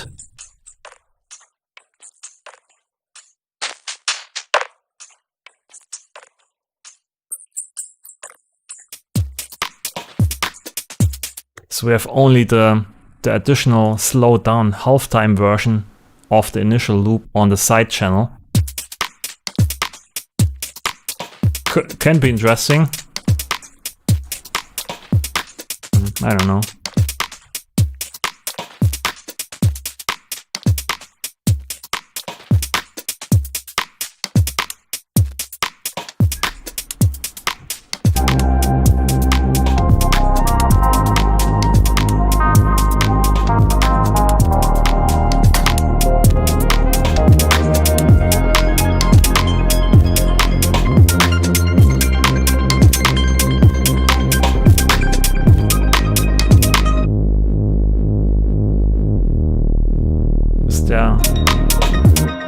So there's no sidechain on it.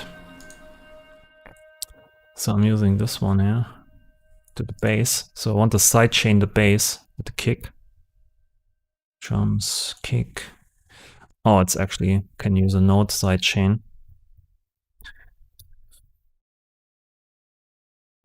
Sometimes I wish there were some kind of initial presets for the modulators. I have to change them a lot when I insert them. Drums, e-kick, yeah.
So I fade this in here. So what I try now is to keep this loop interesting by modulating a lot of stuff. So I'm fading here this low pass from this voice in.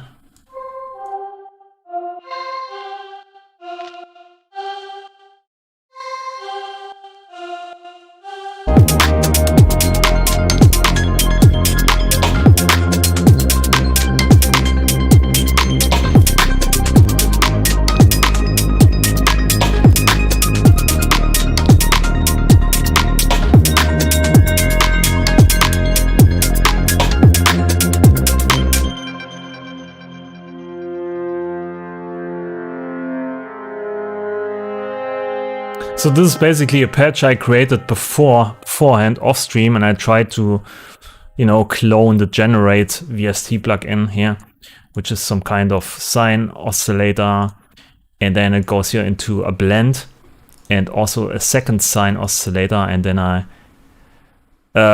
use the output of these two as an input for the phase modulation here, and also some pitch here for the second one, so it creates some kind of nice overtones.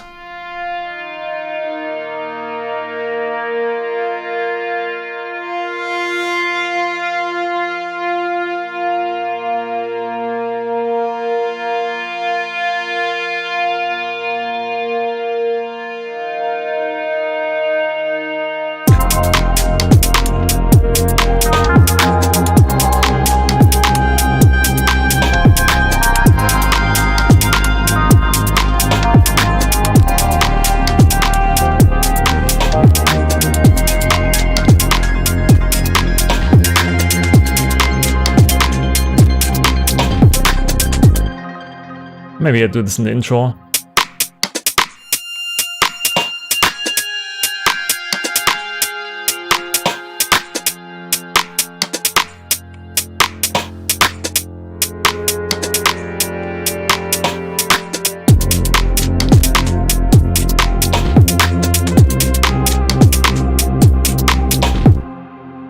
I don't know about the saxophone here, actually.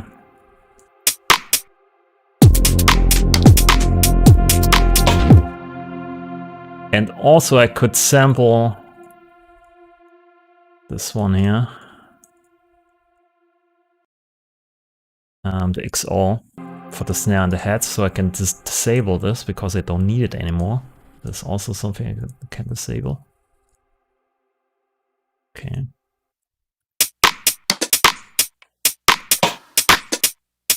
And also I have to switch probably here audio to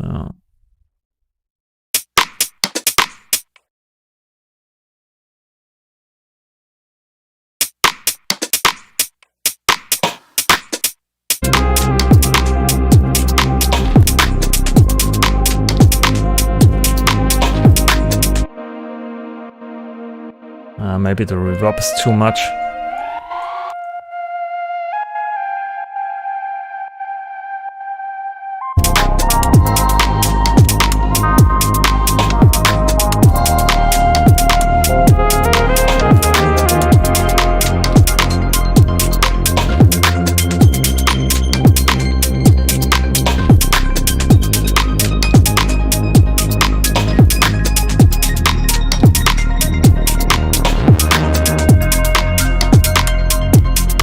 That's also something I got modulate here.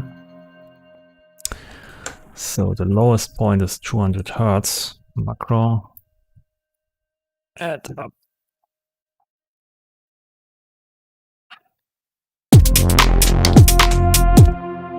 So I can modulate this at some point here, probably at the end.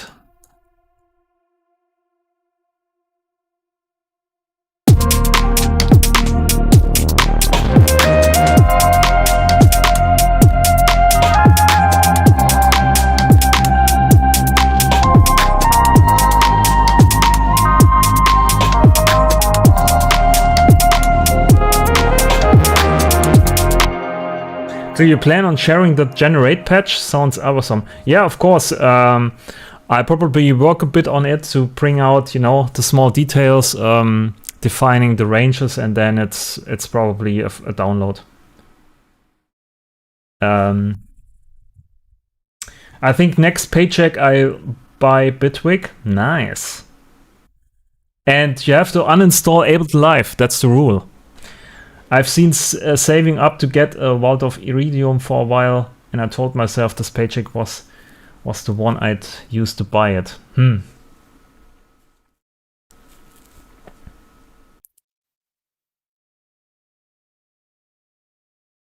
Have you given the trial a go yet? Oh, I mean Riley, okay.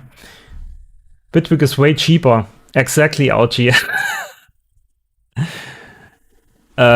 Yeah.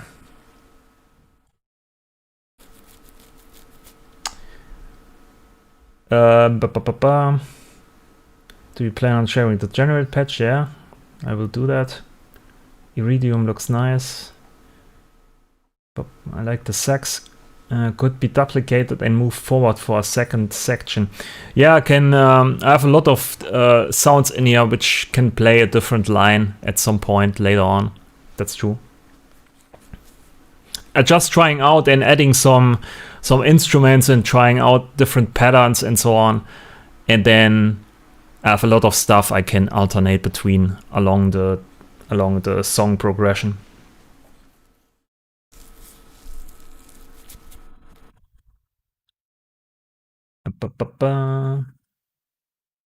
I hope Bitwig next update has a better crossover filter option for the band splitting effects. It introduces artifacts, unfortunately. Yeah, true. But like I said earlier in the stream, sometimes quality is not what you want, or most of the times not what you want. It's uniqueness. So everything can be something special people like. Also wrongly crossover filter or not good sounding crossover filter. That's why people choose 80s synths, because they have so many flaws in sound in a special way. But yeah, better could be better. Link with Friday filters maybe, yeah. Meeting time, putting stream on mute. Okay, see you soon, man. Yeah, give us options. Yeah, exactly. That's you have to implement a lot of drop downs everywhere. You can choose which kind of filter you want to use and watch quality. And also, if you raise the quality, you also lose performance, right? So a lot of people actually complain that you can't choose the oversampling in the grid itself, because it's always 4 times oversampled. So you can't please everyone until you make everything optionable. Is this a word? Optionable? So people like to choose, but at some point you have to make an opinion or decision, because otherwise you just could code it yourself, probably, because you want everything else differently, everything in a different way, in a certain way. But yeah, for filters, maybe it could be nice to switch between options or different filter types or qualities.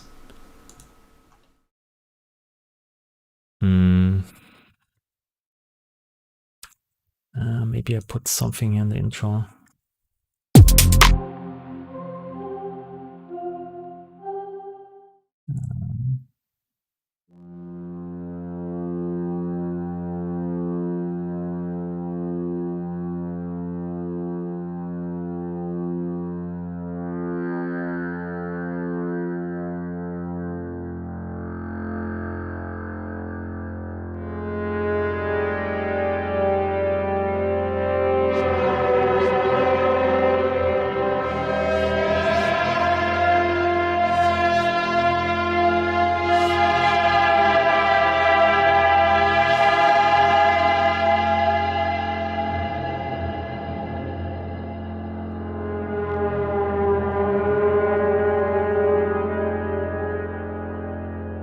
When I use the pitch bend, actually the patch here I created gets out of tune with the frequency modulation.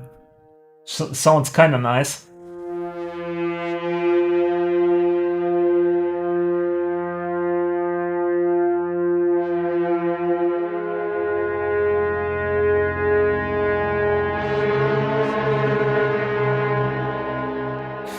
Yeah, agree, tough call. Sometimes I want clean, simple, transparent multiband to edit drums statically, and then but no, we need performance for real-time performance, etc. Yeah, it's always yeah, how do you call it? You have to always make a decision what you want, right? And everyone else has different opinions on something. Yeah, Blade Runner vibes. Yeah, it gets with the frequency modulation. It sounds a lot like it gets pretty eerie.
Yeah, it's probably something you can use in can probably make a whole soundtrack with this, a sci-fi soundtrack just with this sound.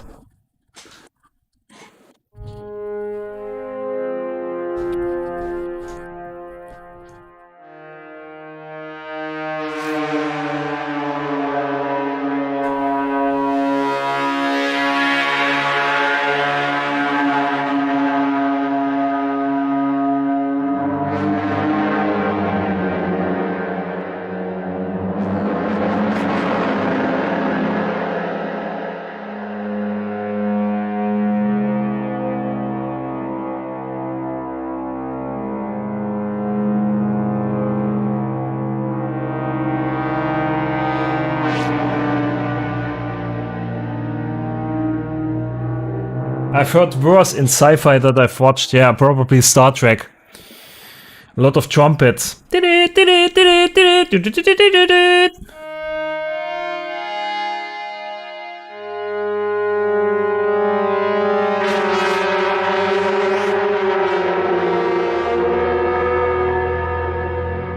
Yeah. I probably have to save this as a preset already. It's a nice init preset, right?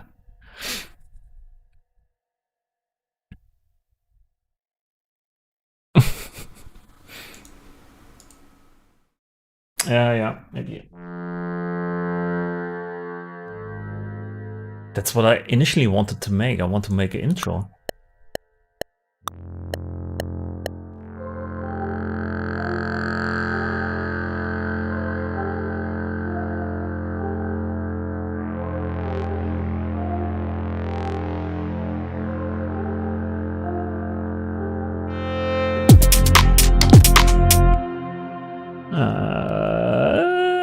Something like this. Maybe a bit of filtering at the end, at the start, I mean. Filter. Oh, there's a note missing. Fuck.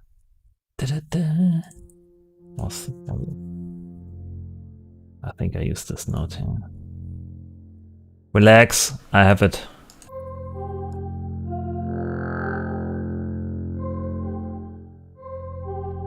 Maybe I just recorded.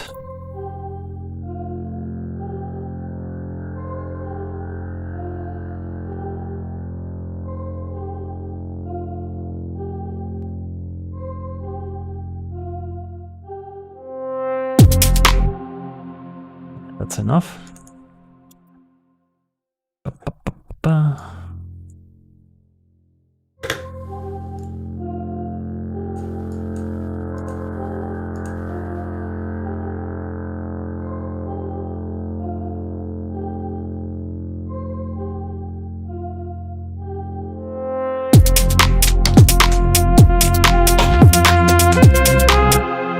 Trumpet is too, it's too early for the trumpet.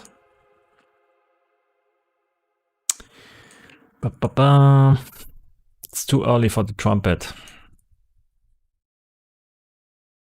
It's a completely different vibe. I'll bring this to the front. And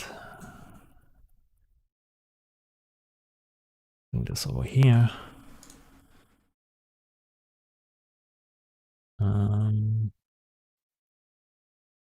Clone this.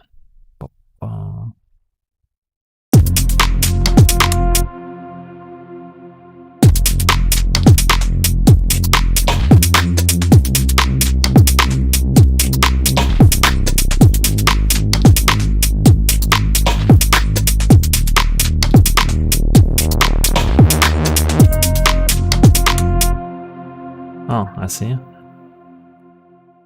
It's the filter.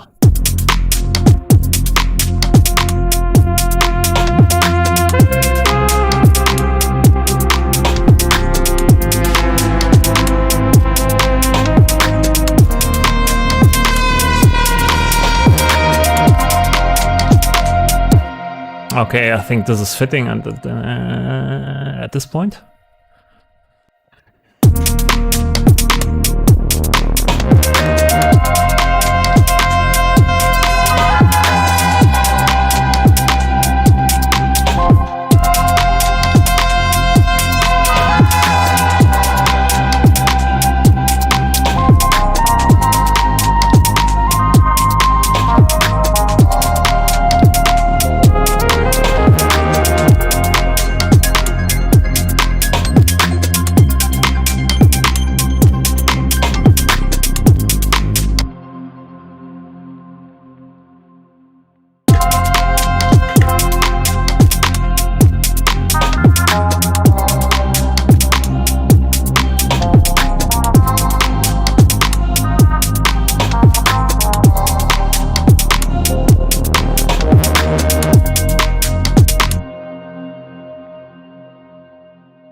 Okay.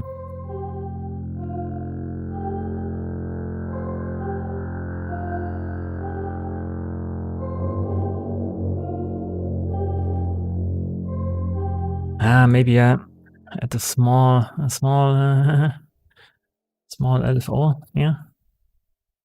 Just a touch.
I think that's it for the first draft, right?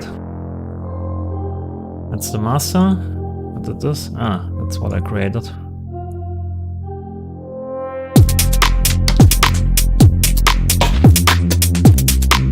Let's bring it quick mastering.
To go with -7.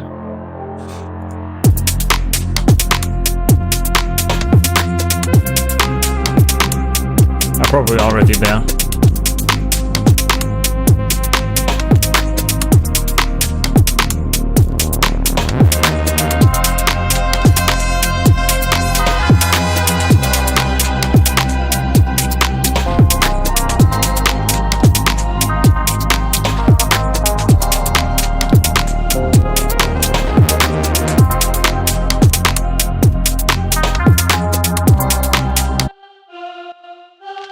Maybe tad quieter.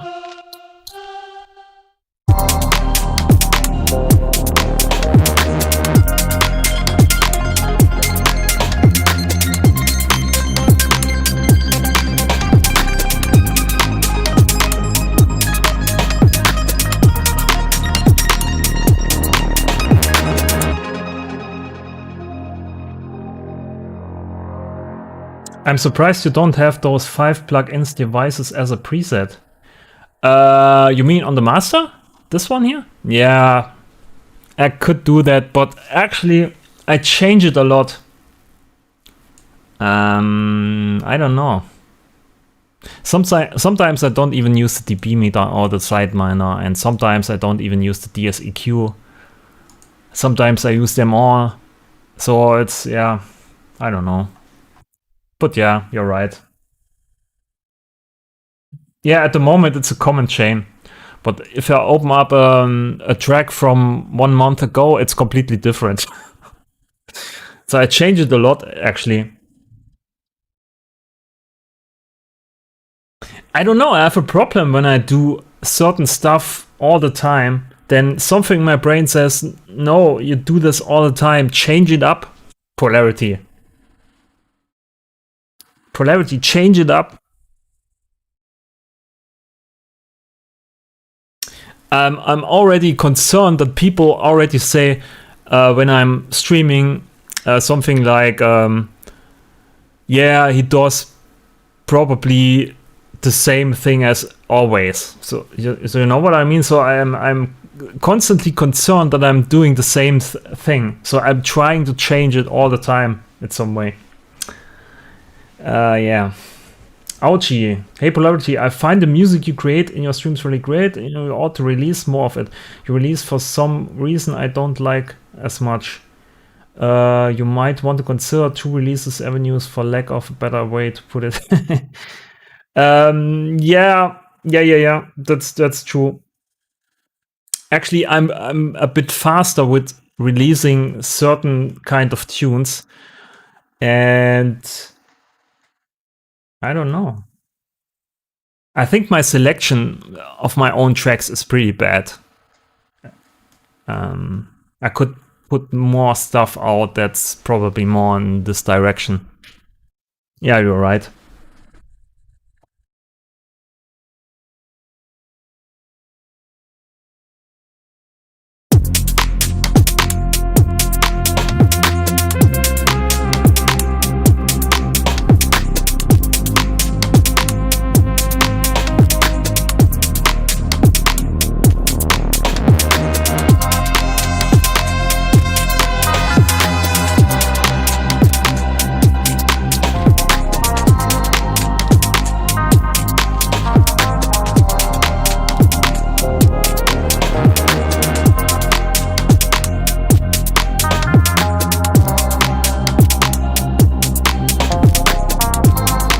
Could be in low cut.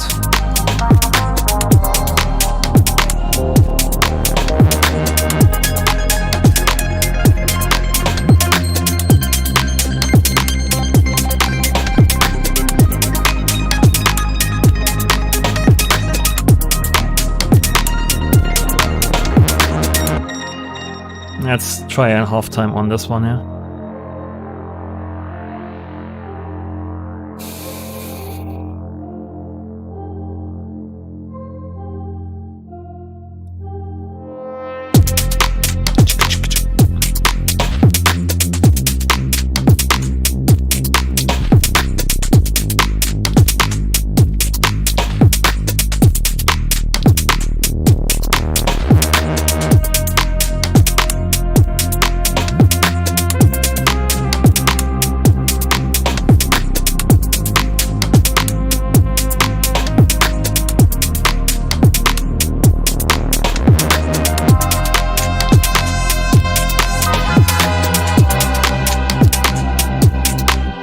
So you see, this is here where I think that could be a problem. Where I have this sound and the saxophone, and this melody here, it's all in the same frequency range, right? But also I kind of like it when it overlaps. So this is something where I have problems sometimes, where I can't decide if I should prioritize certain sounds, but I kind of like the mess then, the harmonic mess at some point.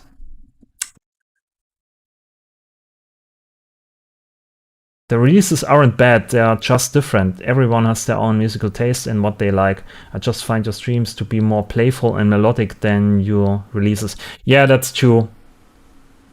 I mean, I have also a problem with my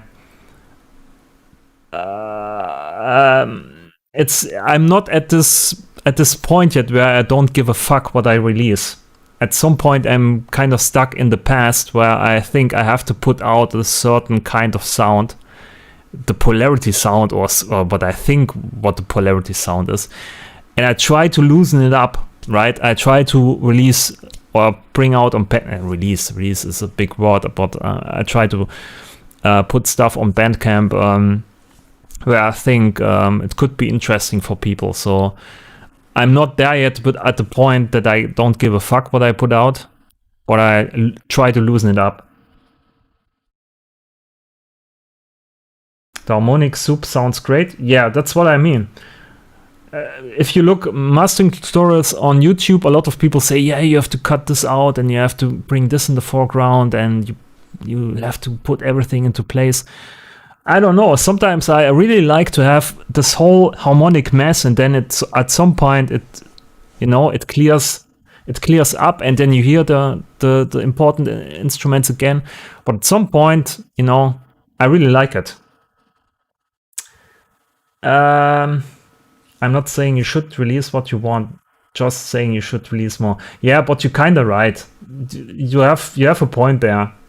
I know what you're saying. So a lot of people make a second alias or something similar to releasing another genre. Yeah, that's what I also thought about doing a second alias, but I don't think it's that important. I think I can release everything under one name, Polarity, and put everything on one place. Having multiple aliases, I think it just creates more work, and that you need some kind of different artwork, maybe different logo and different texts and so on.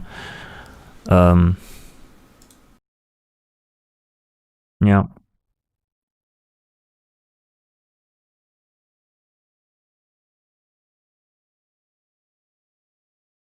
So I want to release more kind of this stuff in the future. Thanks for letting me know, at least.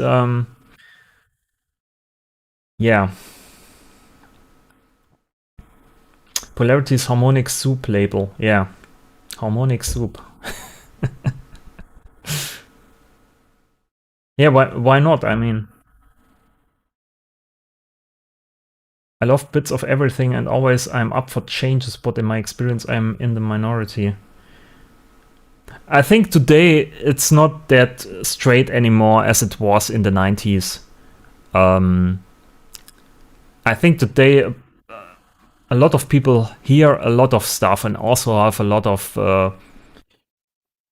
yeah.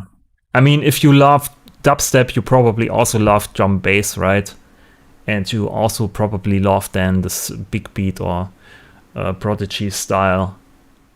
So, I think these days it's not a problem to put out a lot of different genres. It's not that straight anymore as it was. I think a big influence was actually the big labels, maybe, because they're focused more on a different style. So you had to produce different style and something like this. But these days, labels are basically dead, I would say so. So there are just some labels around, but the most people are just go to Bandcamp or Spotify and type some random word in or something they heard somewhere. So people are not selecting music because something is on a label. I don't know. At least not that. It's not that important anymore. Let's say it that way. It's not that our labels are dead. So it's more like it's not that big anymore.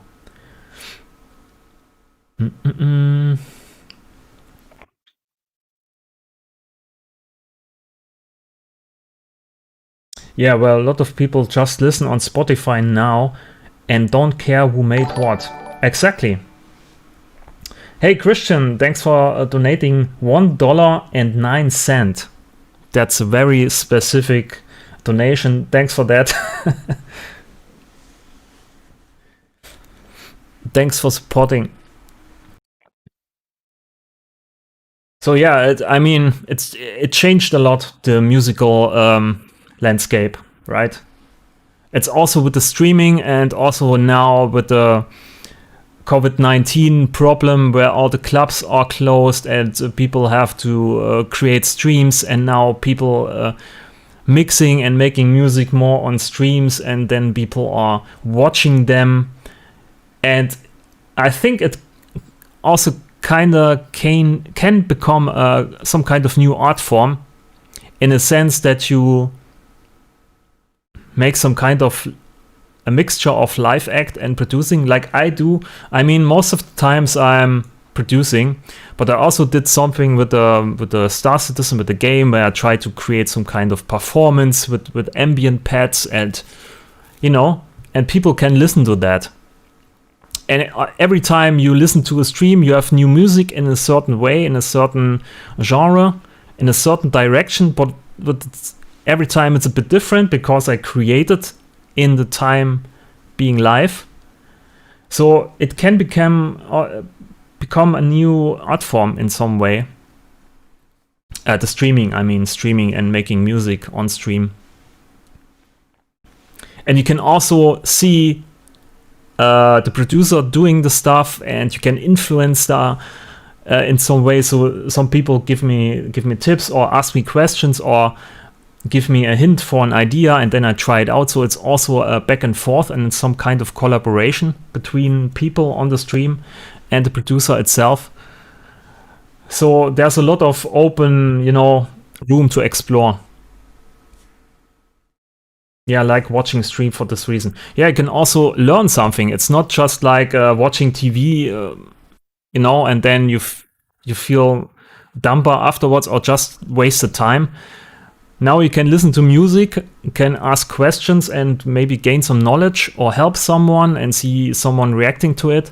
So it's a mixture of creating and learning, and also be entertained at the same time. So three things at one. And sometimes you can watch some random German guy from Berlin eating a Brezel.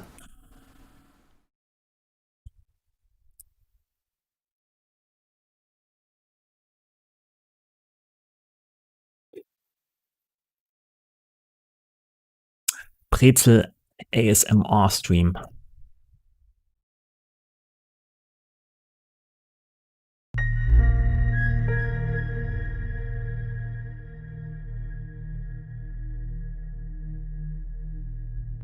Back. Welcome back.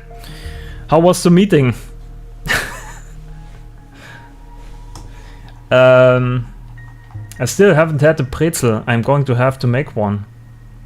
Oh, it's actually not available in your country? Maybe we have to invade it to bring you the Brezel. I get somewhat discouraged online when I connect with a fellow producer and we are into similar genres, but we like the polar opposite aspect of said genres. It's disheartening. I wish there was a better way to find like-minded producers. Yeah. That's yeah. That could be a problem, yeah.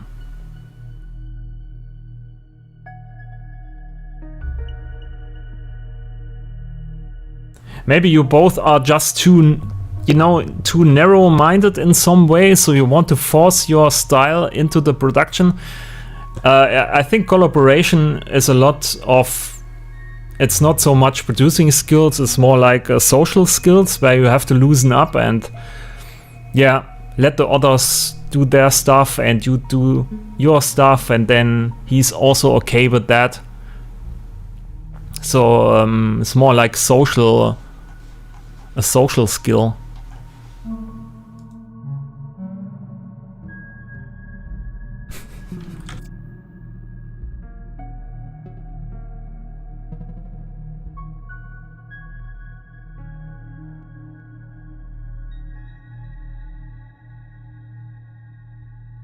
Hey, I also have here some kind of list where you can see who's donated the last, which is Christian Piper.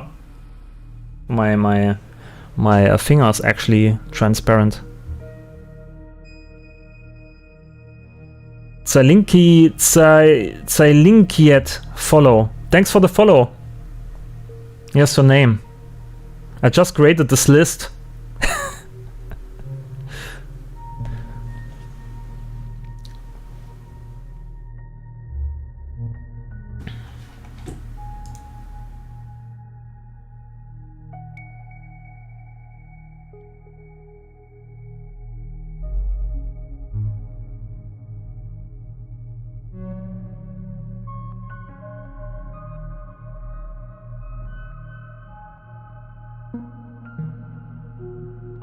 I agree with what Polarity said. It's like any other job where you have to work with the person team. You don't always get to work with people you agree with. Yeah, you have to You make compromises and find a way around certain situations, and it's a different skill set and it's a different way of working, and you have to learn it, and you can learn it. Our learning algorithm have determined that your finger are not important. Yeah, it's the machine learning doesn't recognize my finger as part of me.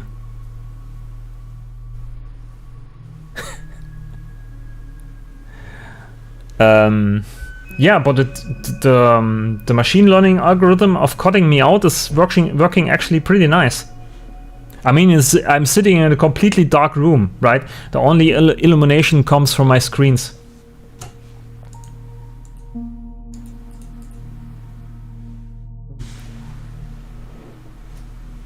And be humble for the collaboration, yeah.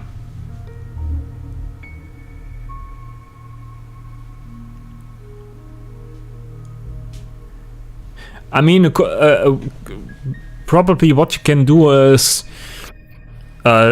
do something, create something to start with, or let your collaboration partner do something, and then your limitation is you can't change what he did. It's not a word. What he did, and you can't change it. So you have to kind of work around it. That can be an interesting, challenging limitation.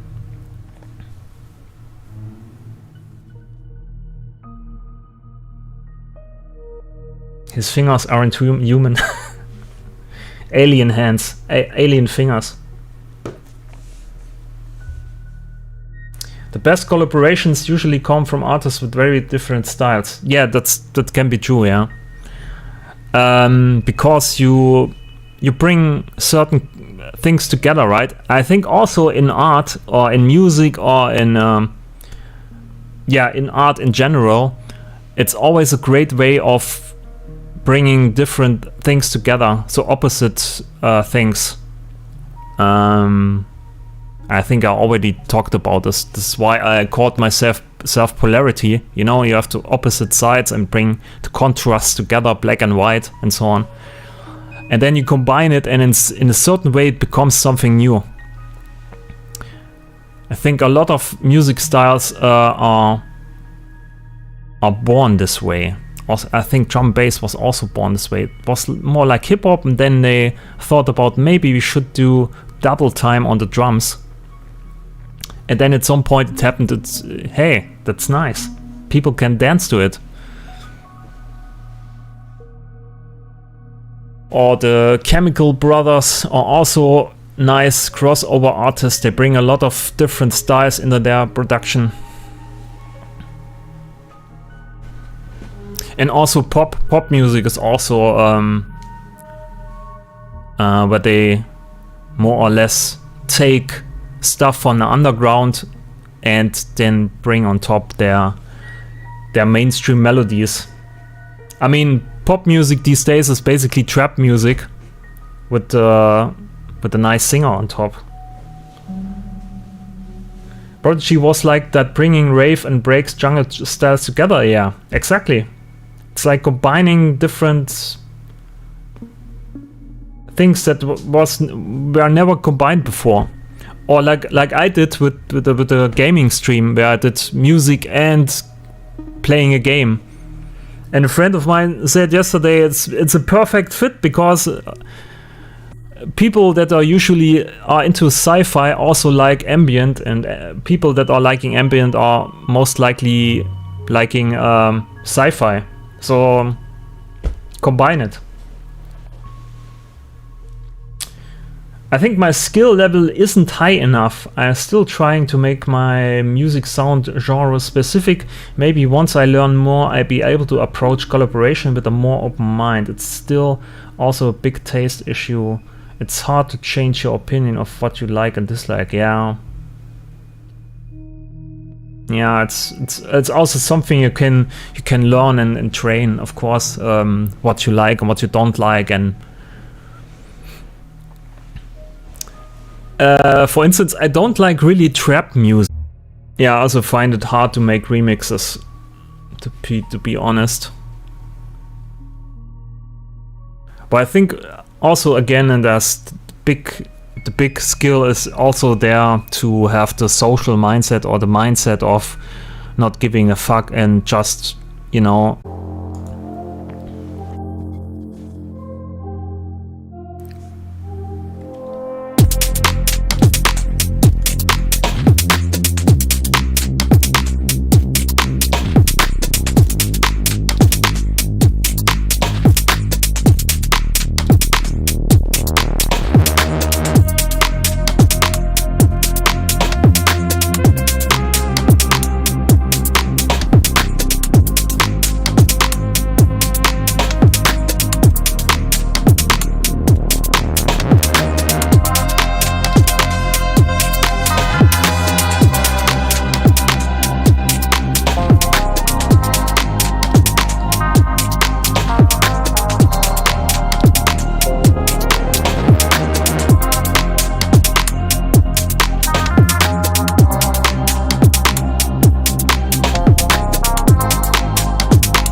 oh, there's a peak. I just saw a peak. A peak. Hard clip.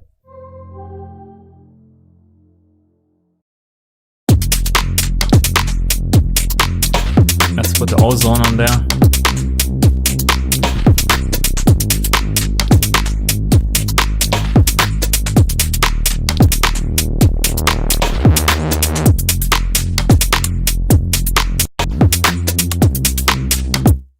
I can't hear it on my headphones, but probably when I listen to this track on my speakers, the bass drum is too loud. Actually, I can't decide on my headphones if the bass drum is knocking too hard, but probably is. I have to probably remove it by 4 dB here.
Okie dokie.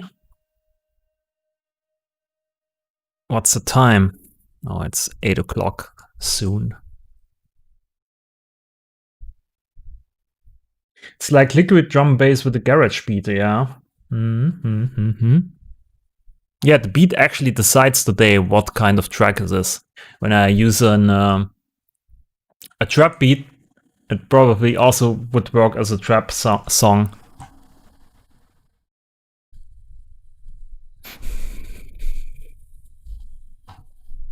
So, I save this and maybe we do something new.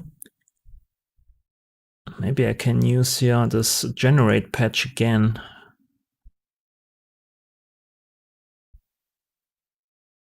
Just don't hire mumble rapper and you are good. Yeah, it's probably auto-tune and it's probably only auto-tune. I'm out of money.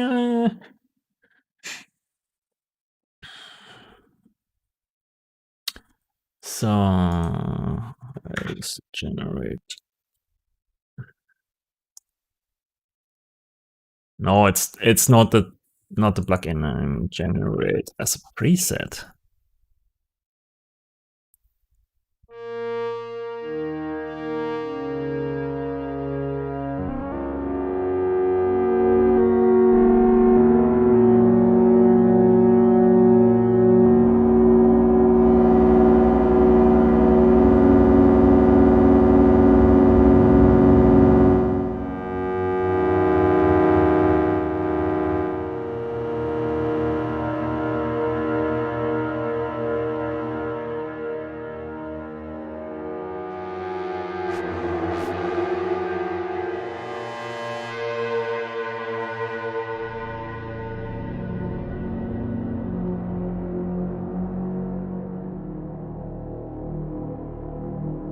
Yeah, I know. I start with some kind of drone here, and I slowly modulate the pitch.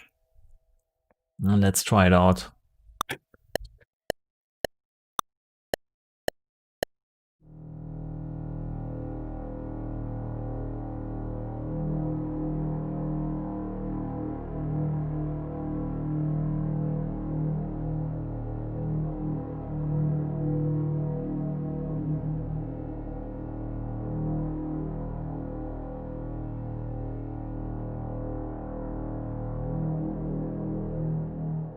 I don't know if this works.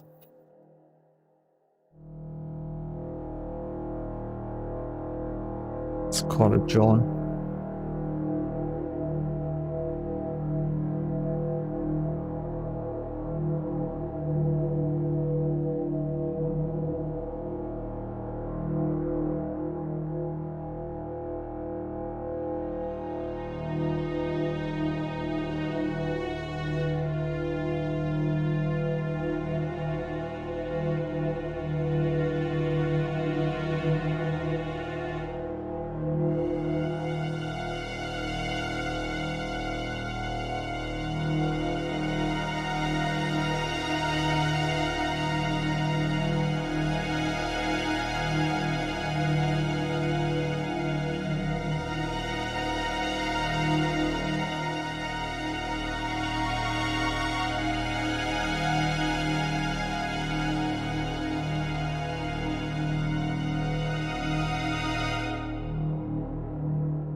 I have to catch up with the chat.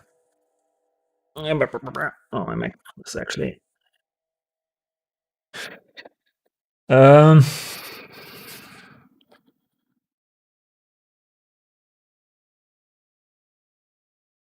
know music is subjective and all that. Just my humble opinion on this one. Yeah, okay. Don't force him into box brawl. JK, no offensive if you're a female. Good evening. I just try out Softube Modular and Softube Model 72. I must say it sounds really nice. Have you any opinion about Softube Modular? Not really. I haven't tried it out yet. I only explored some kind of stuff in, how's it called? VC Rec.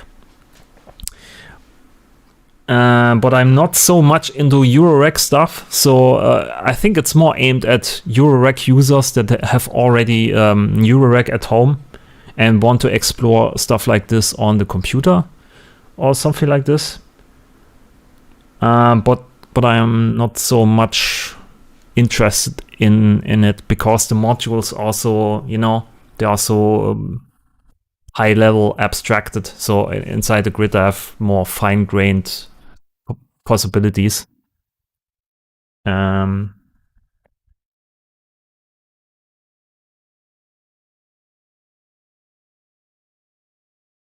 VCV Rec, yeah.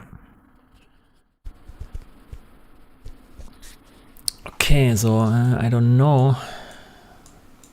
I'm just doing here some ideas, right? Holy fuck! Look at this pitch curve here.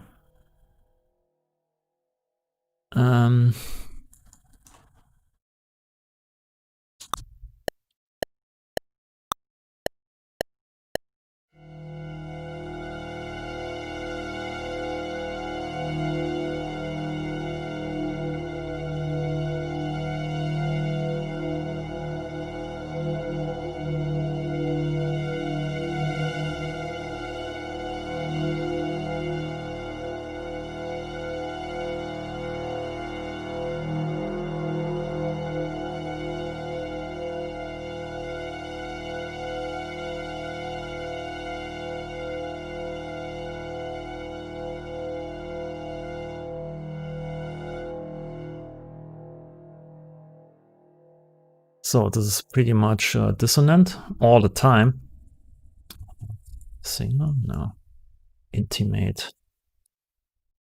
Intimate strings. Intimidate strings.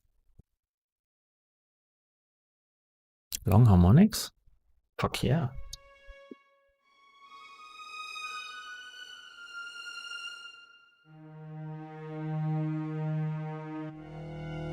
Oh, that's the wrong.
That's still too loud. I just want to have it in the background. Basic starts completely dissonant and then I'm bringing in the harmonics.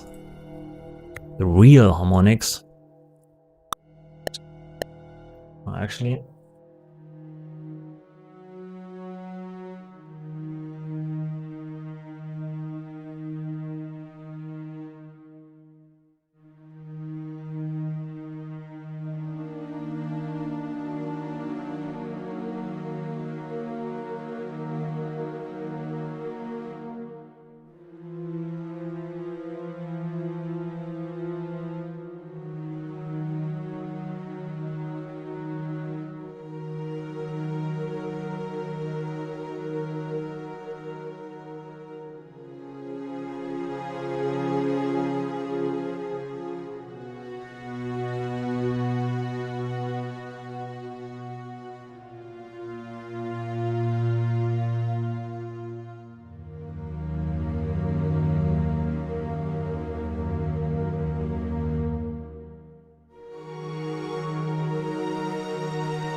actually need some metronome. Thanks for the replay. Modular works very well. But thing is that it sounds so amazing good. One of the best sounding stuff I ever heard. You mean the soft tube modular? It's probably heavily oversampled, I guess. But it's okay.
Maybe a reverb on it.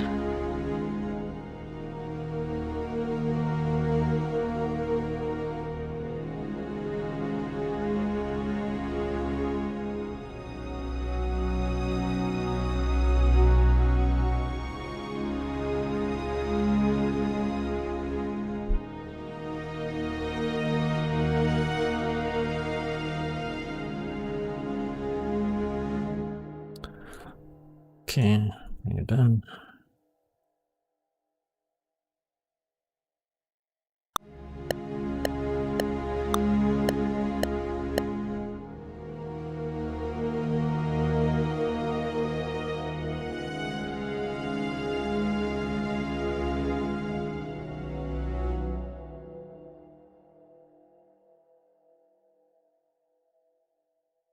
I need to click.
So we have now this. Bring in more and more layers. Try another one. Need to click.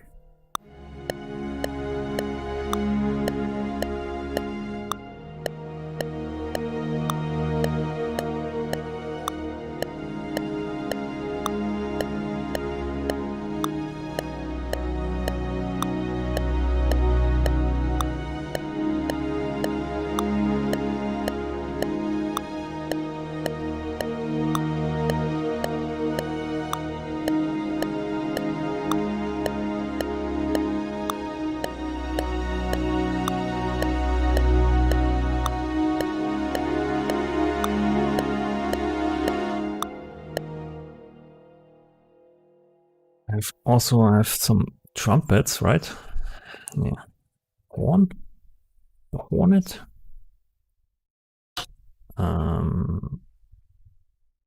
Epic brass.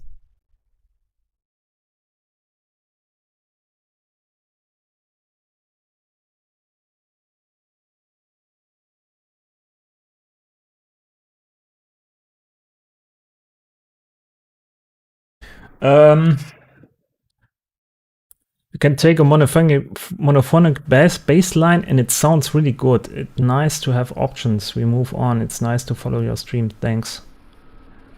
In Serum, when I FM from B, is B called as the modulator and A called as the carrier wave?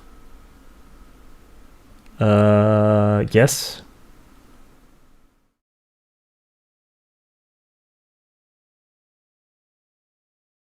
If you route one oscillator into the other, the first one is the modulator and the second one is the carrier. I don't know if you can route in Serum also the other way around. So it depends.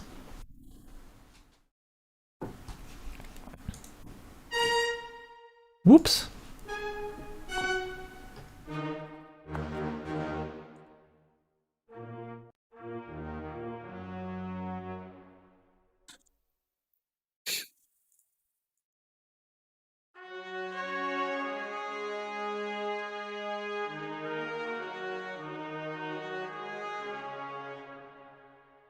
Maybe I remove this, just go with this.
It's long.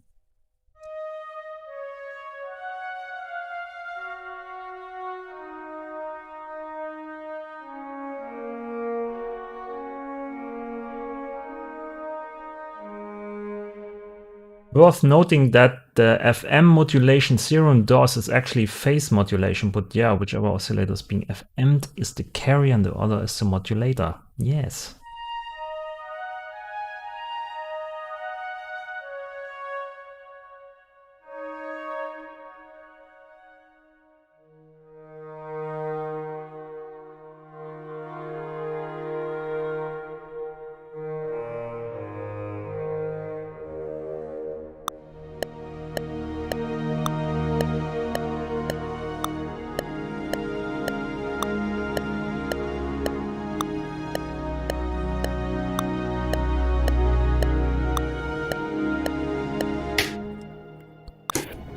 I don't know.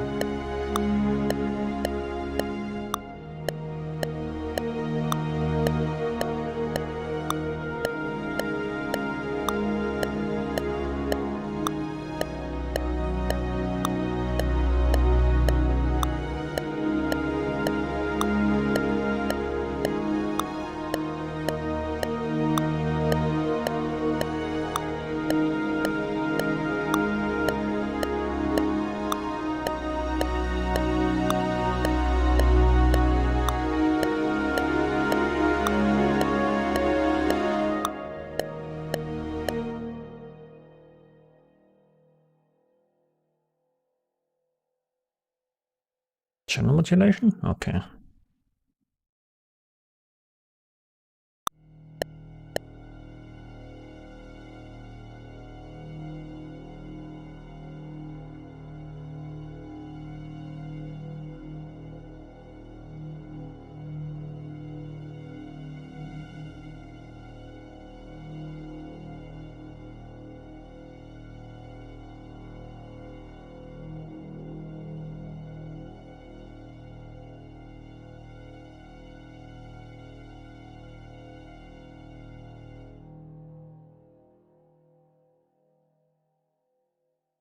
Come on!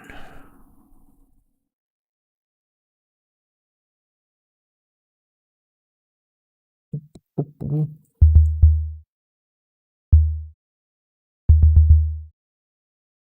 boo, boo, boo.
Holy fuck.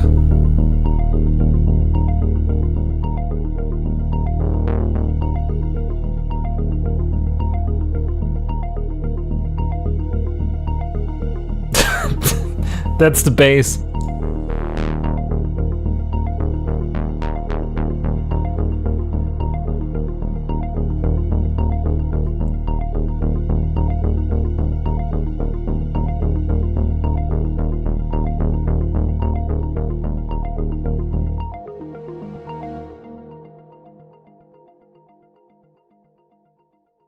Maybe I should also switch the notes there, right? D, C sharp, B.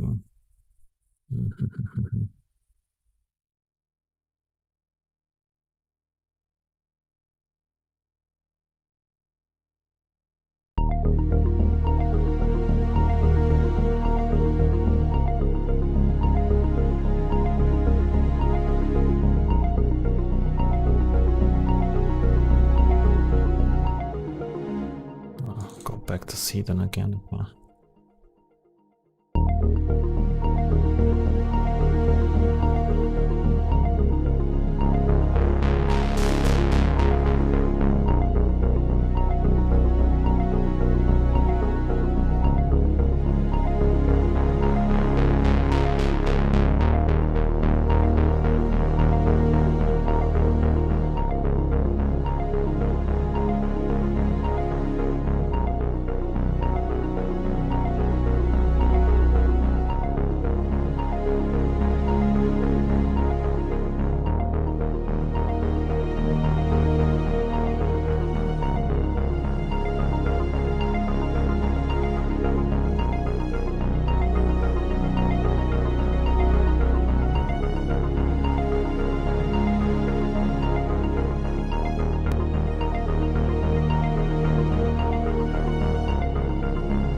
Ah, fuck it.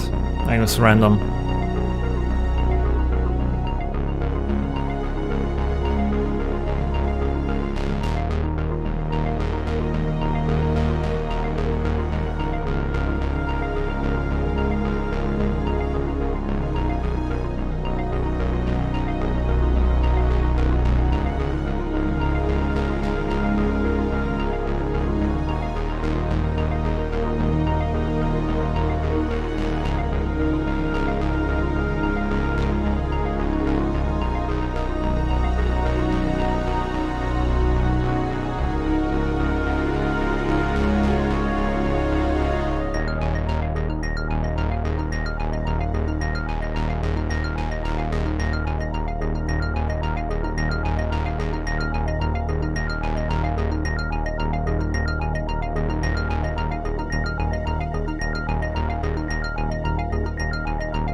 Okay.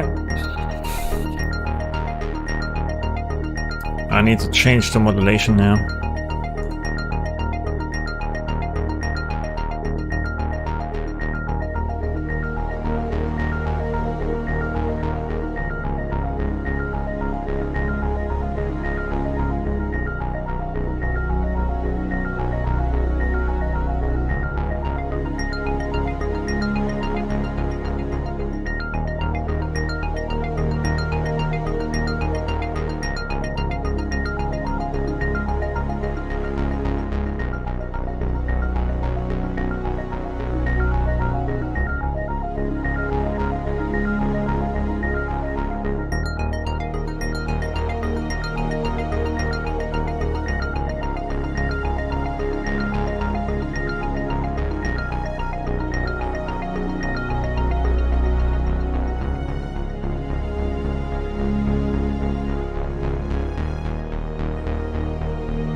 Okay.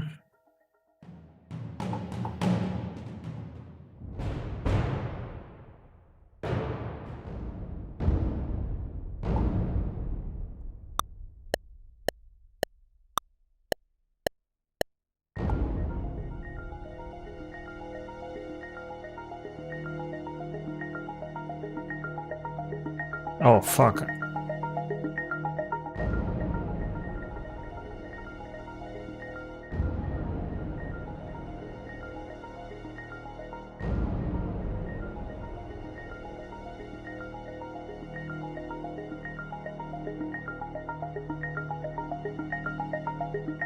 Cinematic percussions.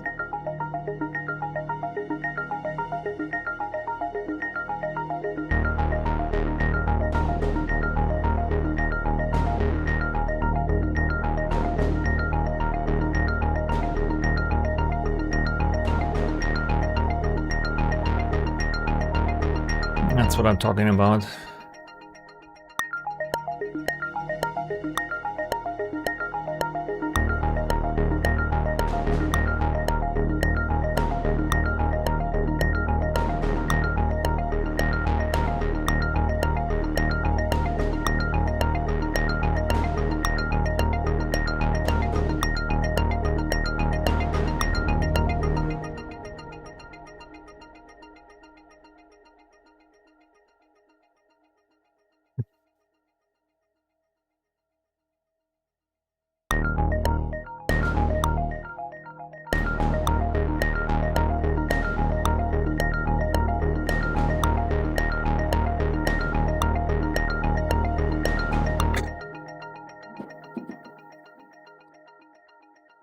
Oh, Science is there. Nice.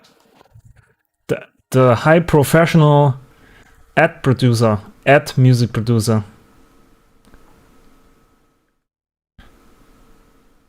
The good old last hit that you press but don't need. What? The change up here, this one? Or? Bass could be a soft drum from big trees, like a heartbeat. Huh? Yeah. I mean the you know, the small change up at the end, so it's not that repeating. The good old last hit that you press but don't need. Yeah.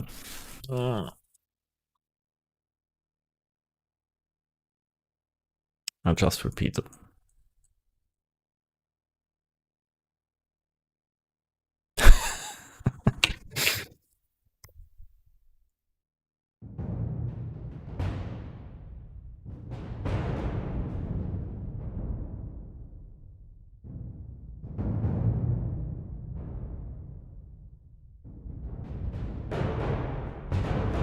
There's actually a thunderstorm coming outside.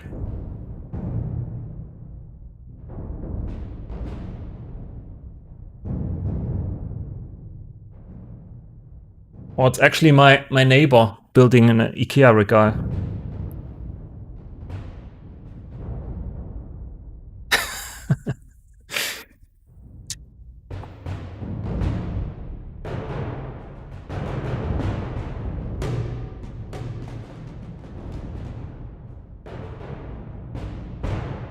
If you do this pretty loud with your speakers, it's actually pretty funny for your neighbors.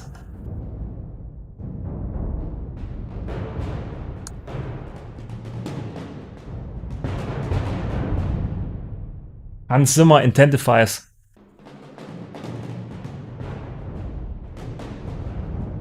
Oh, actually my camera, my keyboard cam has only 10 FPS, so it doesn't pick up how fast I'm playing these keys. They are funny. What is he doing? That's the question.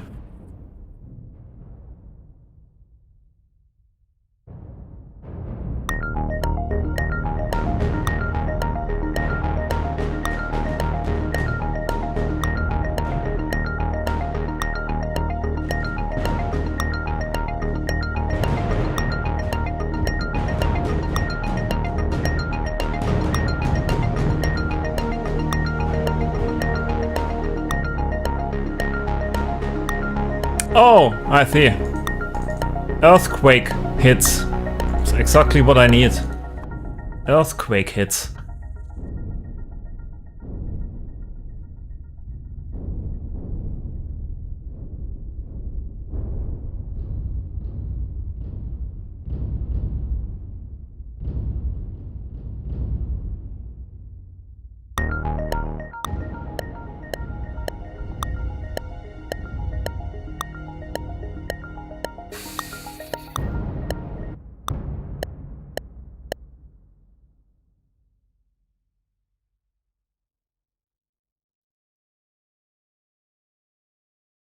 Oh, see.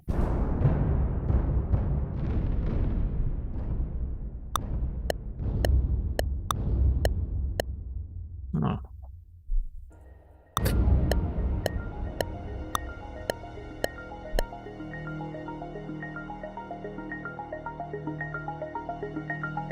Maybe I should use my drone again in the intro. Why not?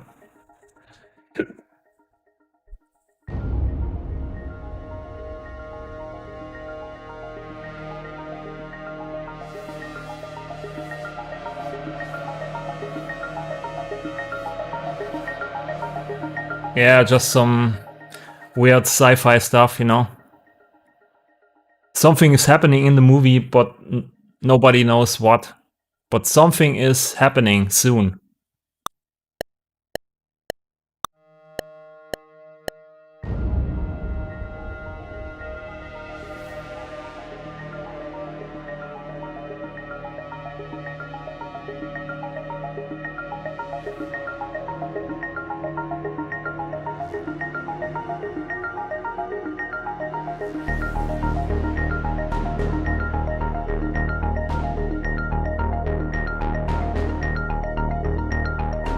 Cthulhu has awakened.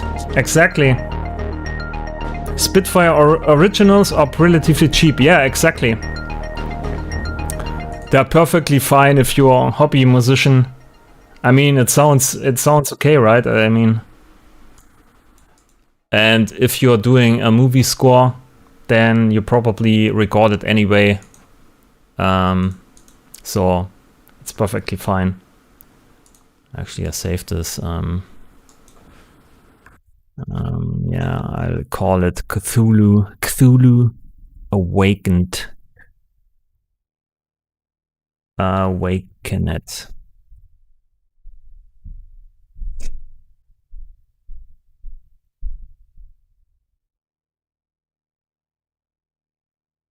Spitfire Labs are free. Yeah, the Labs instruments are also nice. And the originals are pretty cheap.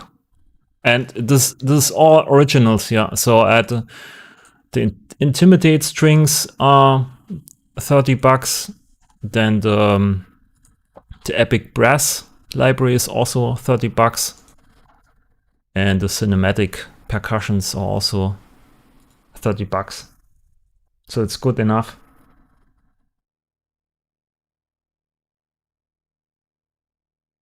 The scene opens with the family in their house pressing their ears to the wall, asking each other, what is he doing in there?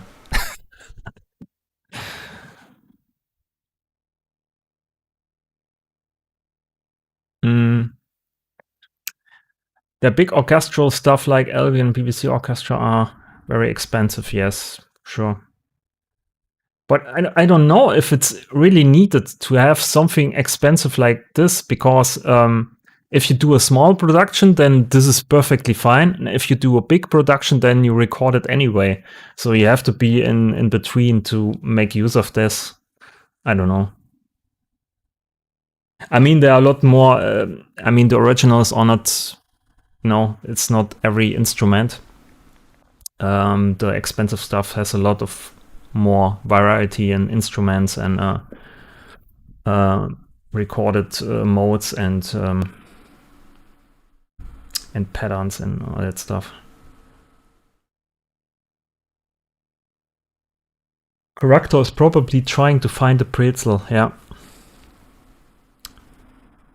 Searching in all boxes, in all corners for Last Brezel.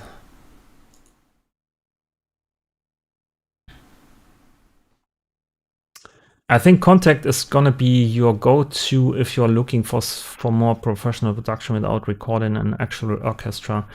Yes. For hobby, small production clubs and originals are really good, yes. The expensive stuff is probably worth if you are a pro, yeah.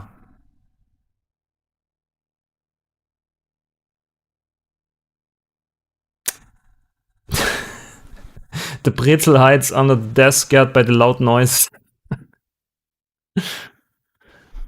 He's just eating a Brezel, that's all.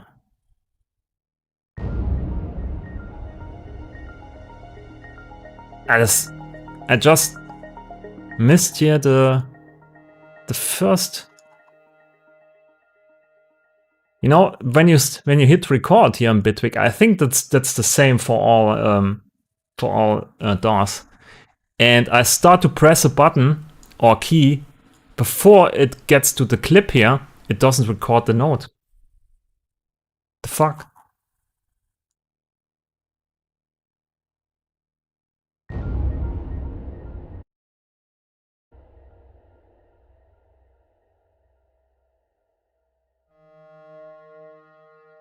Let me do this again. Pre-record, yeah.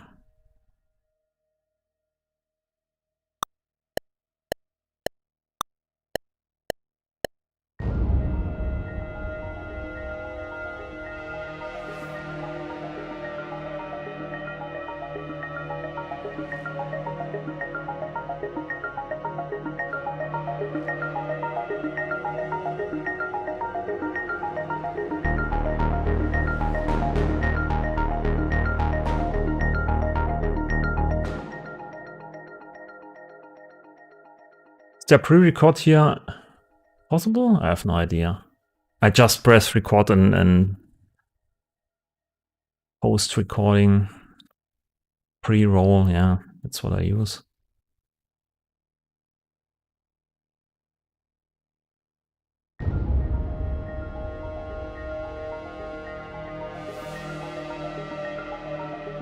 Just turn pre-roll off and you're a bit late every time. Yeah, that's true, yeah.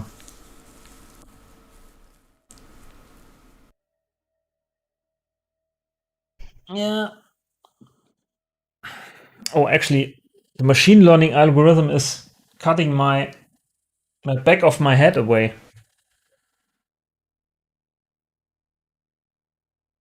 I'm dissolved into the dark. Can also make the clip start earlier. Well, not at the beginning of the project, yeah. Yeah, thanks for the tips, guys. Pretty helpful. Yeah, I know what you mean, but yeah, sometimes it's pretty annoying. Also, I think when you record here, oh, they fixed this. Normally when you record here some kind of modulation and you delete the clip, then the modulation stays there.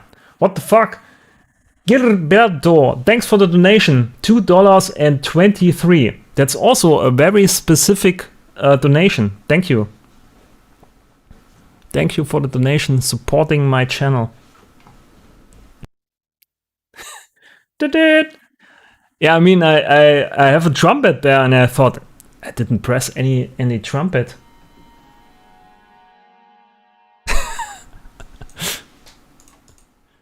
And maybe I have to exchange the alert sound for something else. Gilberto, thanks for the donation, man.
Idea, highest donation gets to name a track? Okay, highest donation can name this track, which I probably delete.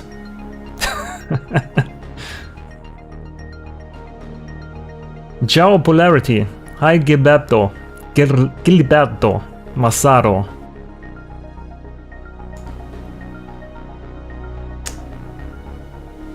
Rap air horn donation noise.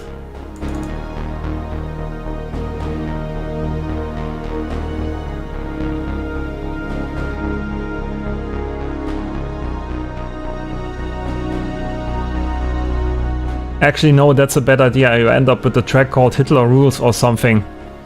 Yeah, then someone has to donate again a higher price until I'm happy with the name. Actually.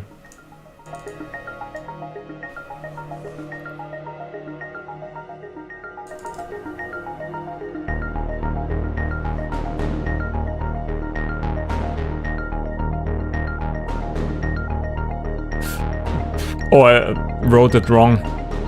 Abignet.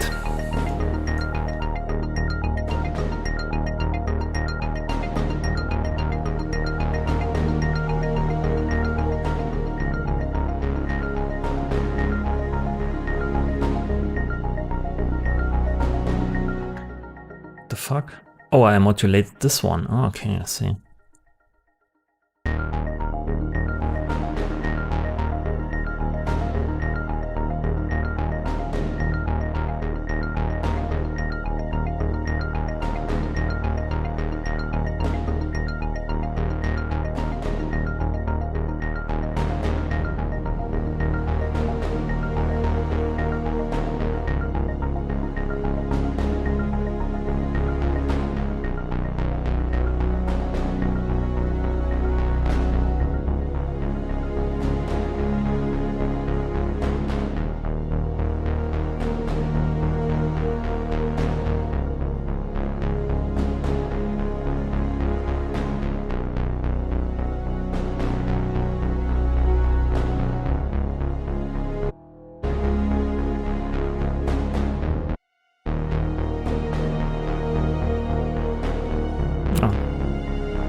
Yeah, pitch this down.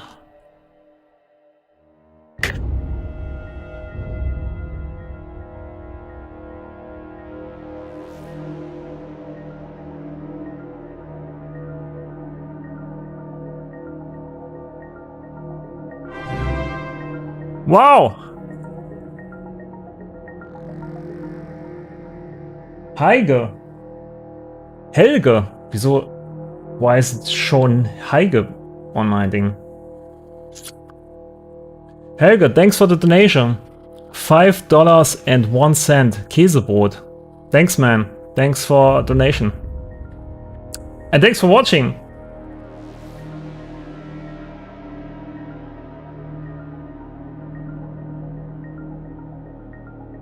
Did it? No, I'm kind of addicted to my alert noise of donations.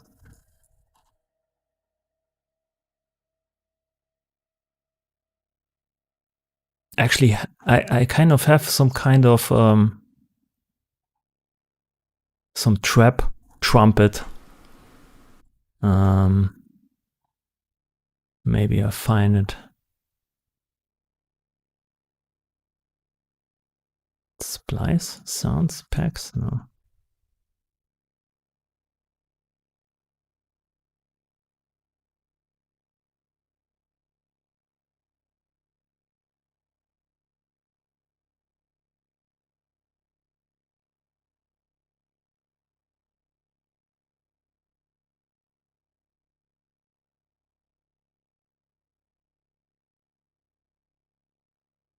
Search for brass.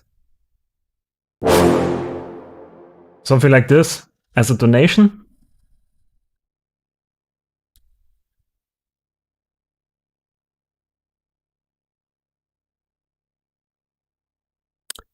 Hey, what's going on in the chat? He's straight edge? Yes. No beer, no meat, no groove. That's bullshit. Groove is there.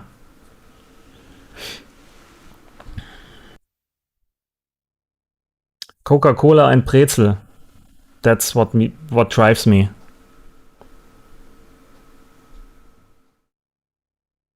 That be a good donation noise? Yeah, exactly. Like this. Bam.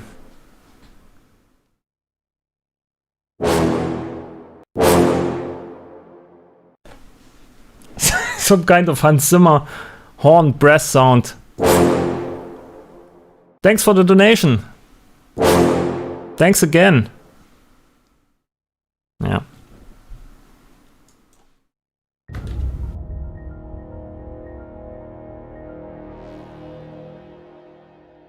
So I'm having here probably a stupid idea, but I try it anyway.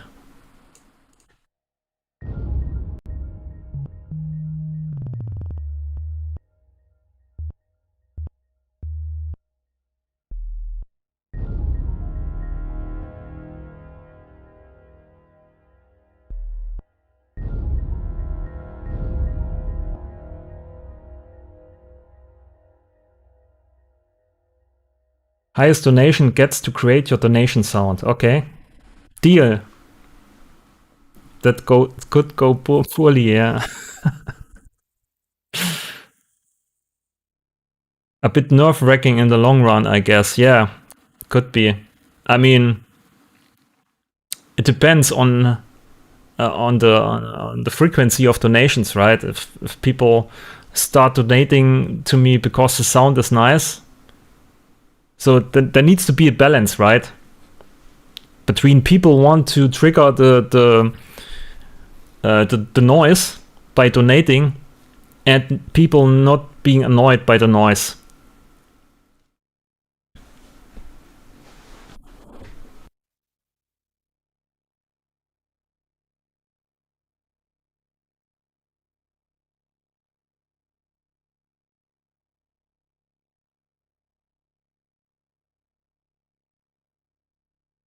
Yeah, right. Yeah, I don't drink beer.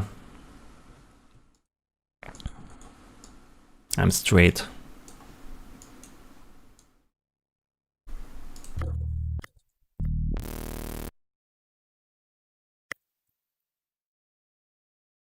The fuck?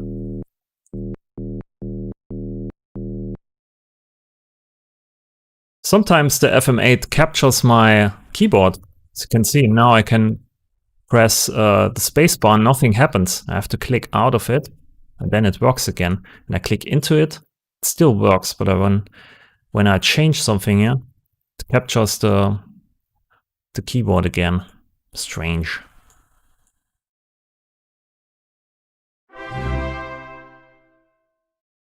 Hey, Riley! Thanks for the donation. So you're actually the highest donation today. So you can. Oh no, that's not right. Helga donated 1 cent more. So Helga can design a sound for the donation sound. I think a GIF of your Cobra head wiggle would be a nice image for it. Yeah, that's a nice idea.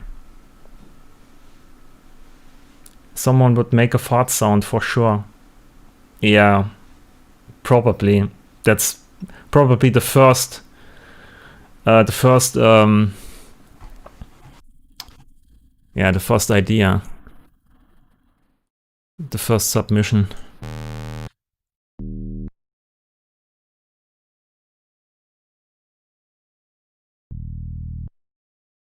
I have to loop this.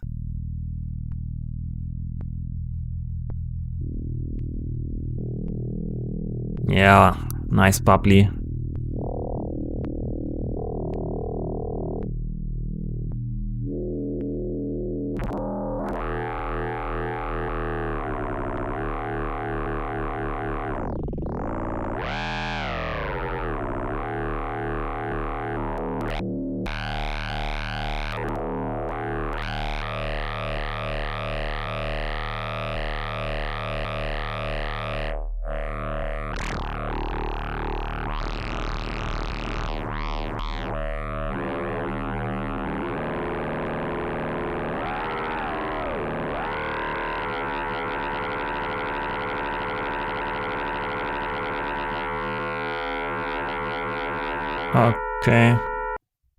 Okay.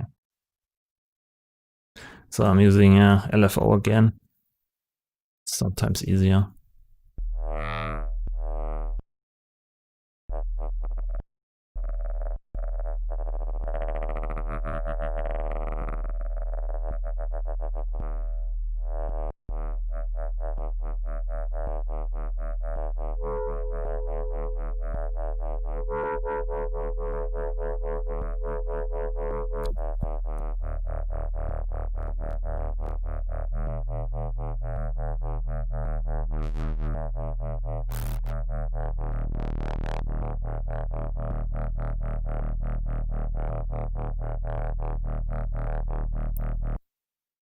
So it's 110. It's a strange speed. Strange BPM. Maybe I go to 85. Let's see how the first part sounds in this BPM.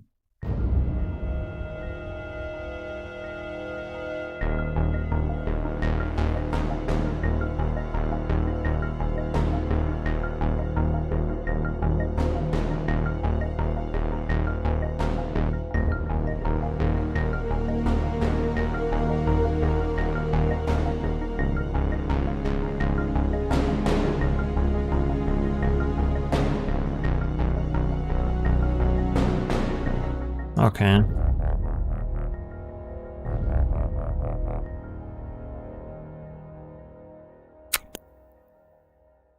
So I try to bring in here some kind of, I don't know, more like a dance floor thing, kick, drum, beat.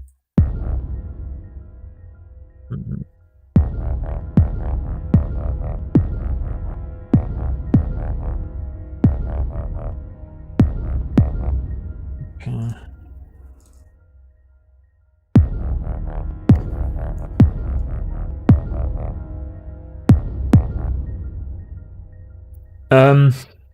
That keyboard capture thing happened for me with the isotope plugins. Annoying, yeah. That's super annoying actually, because I'm used to pressing the spacebar every 2 seconds to start and stop the playback. Hate is not going to sleep tonight and be too much pressure. Probably.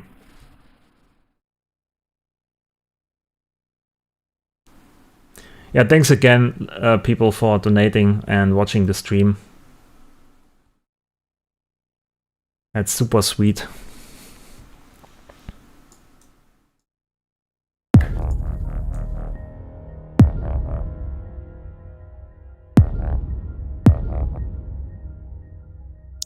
Okay, so I'm clipping this.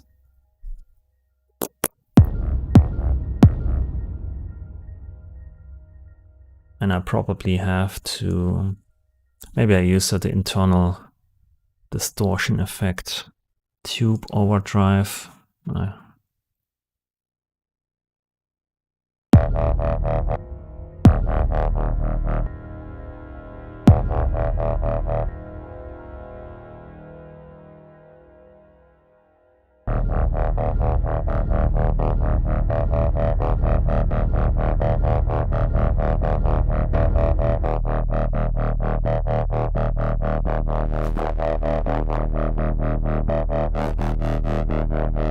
Bit of noise.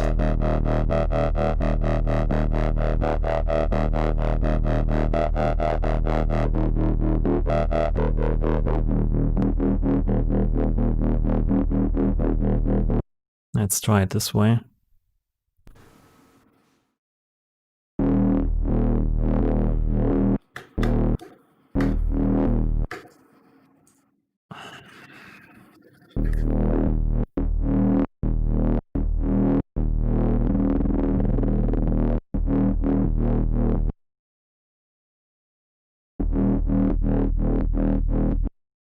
Okay, EQ.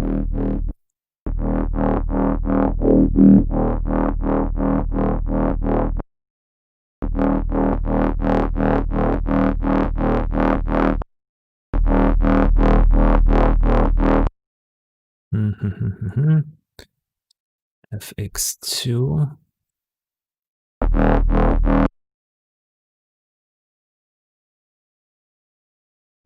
No, I want the EQ2. Whoops. EQ2.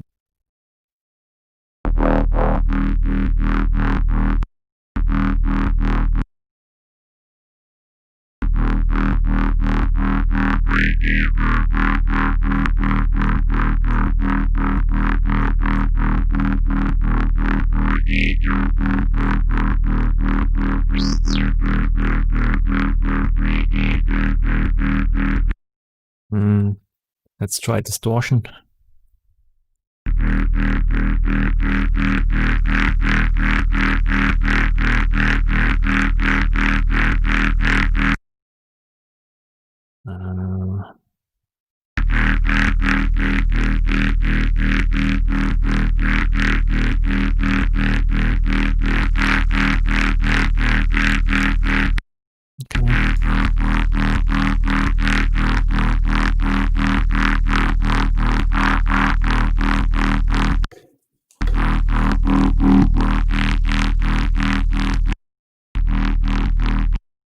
Okay.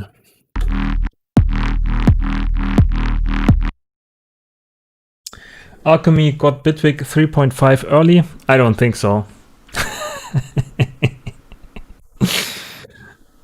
Yeah, thanks for tuning in, Alchemy. Are you done with your stream already?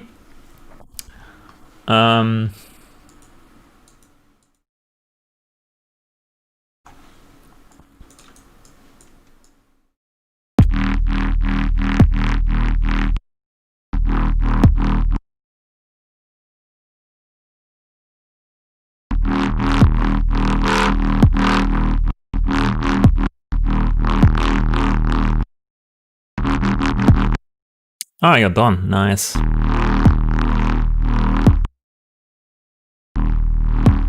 How was the stream? Did you do any nice tracks? Anything finished? Millions of donations?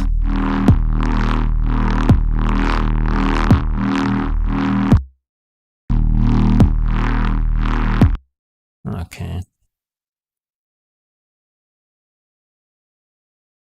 The one thing I need now is an earthquake snare.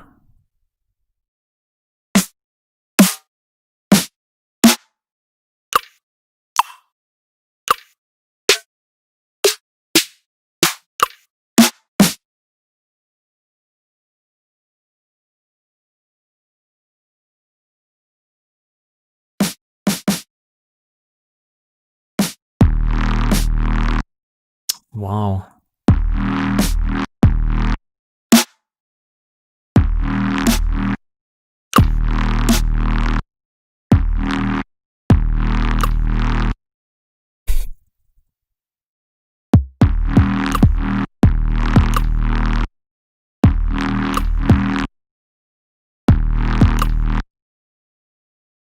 You know all those features you wanted? 3.5 has them. Yeah, nice. Nope, just hung out with the regulars today. Hope your productivity is better than mine. Yeah, I'm just fiddling around. I think the first track I created is actually pretty nice. People liked it.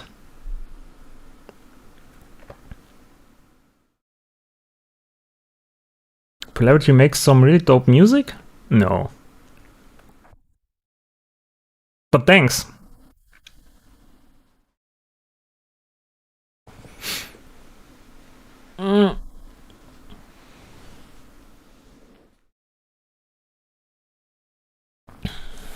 Yeah, I don't know about this one here.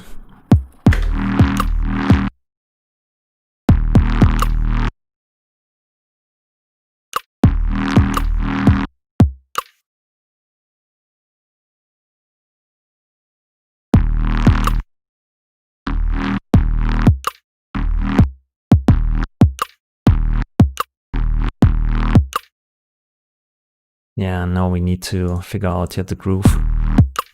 But I have no groove, so we have to work around it. F8.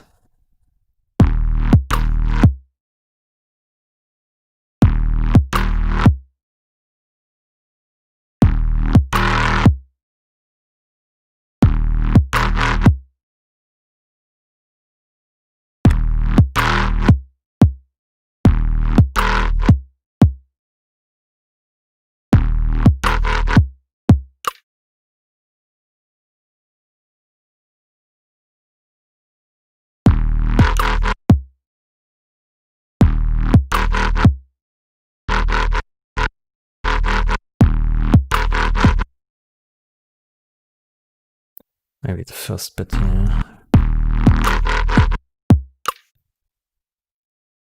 Maybe I go for 3.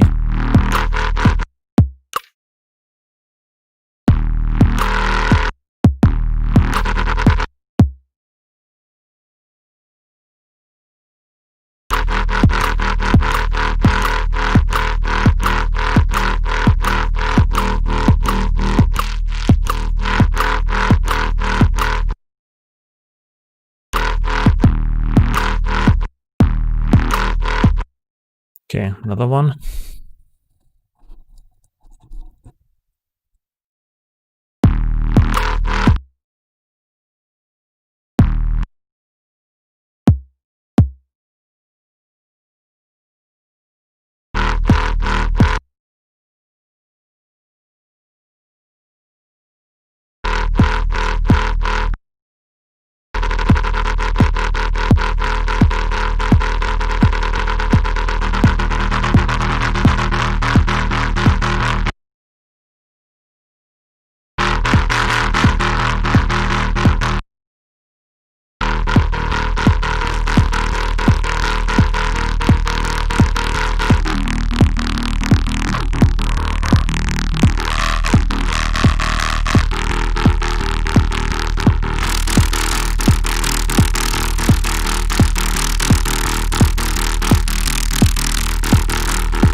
Yeah, that's why I usually don't do stuff like this on the stream, because it's a lot like, you know, finding a sweet spot in the settings and listening to it over and over again.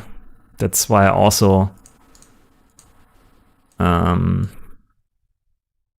stopped at some point doing drum bass, because it's a lot like finding the right kick, snare, and mid-range bass sound, and then you're stuck for hours just to find the right sound.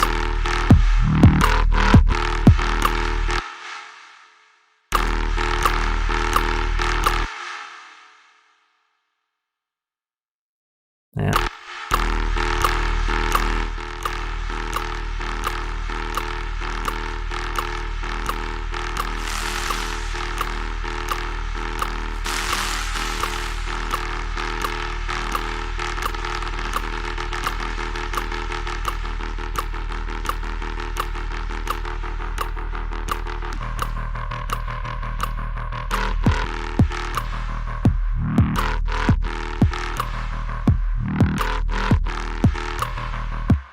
That's probably not fitting at all into the track.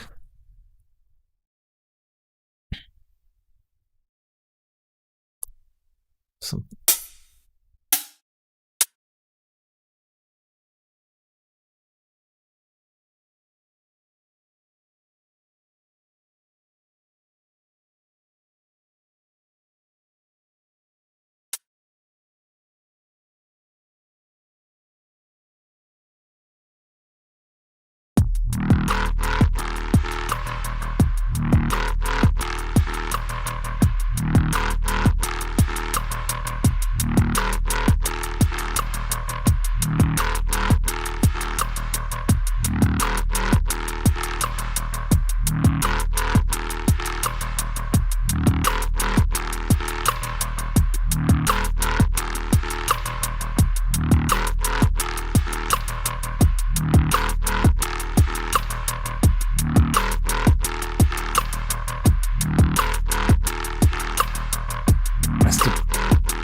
why is the bass so long?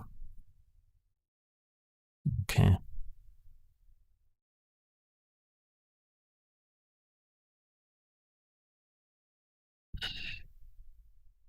The D plus B.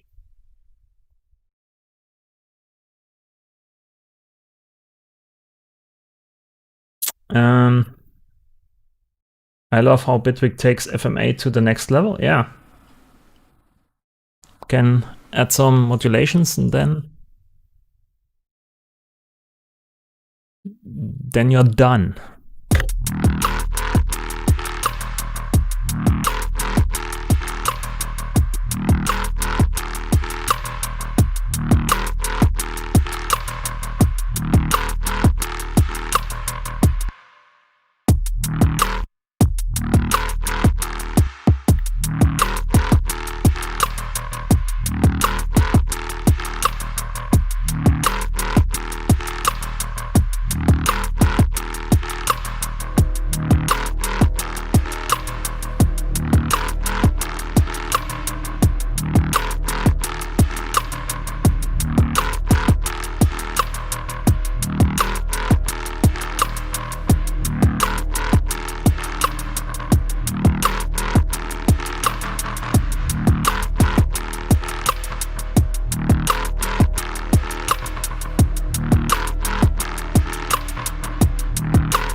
So we need some chords here.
And maybe...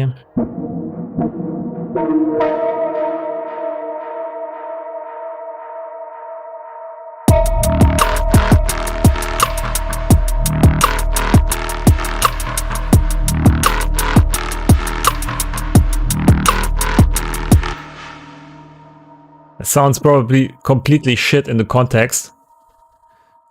I have to make maybe some room, some space in there between the two parts. Let's actually move it up.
That's a nice transition. Oh god.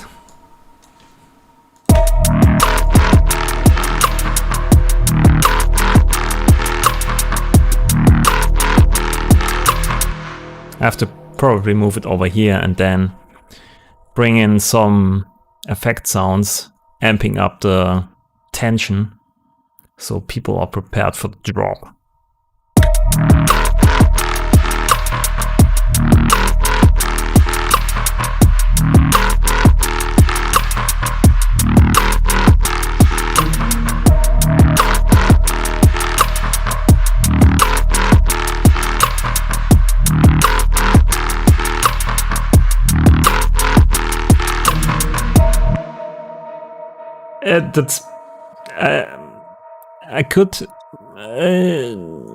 I could bring in my trumpet at this point, right?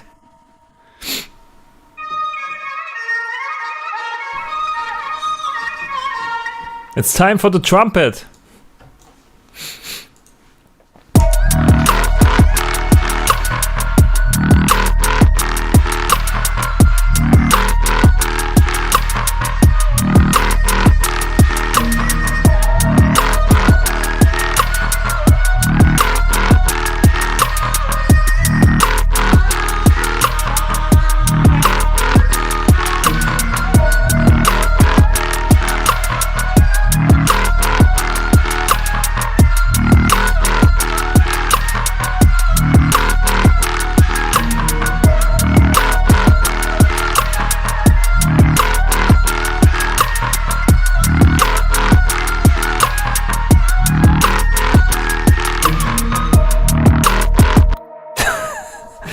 I mean, that's the perfect dubstep trumpet, trap trumpet. It's always fits.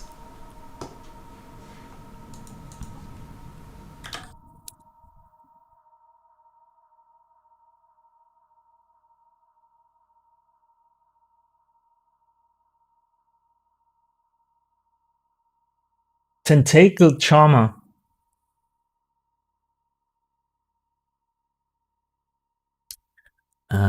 What could I use to amp up here the tension? Maybe I use a bass sound, the first bass sound.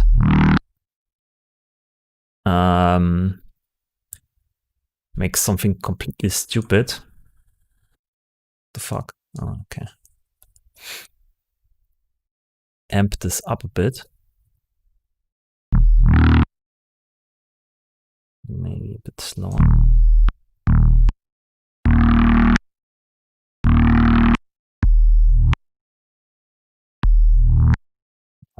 Let's see.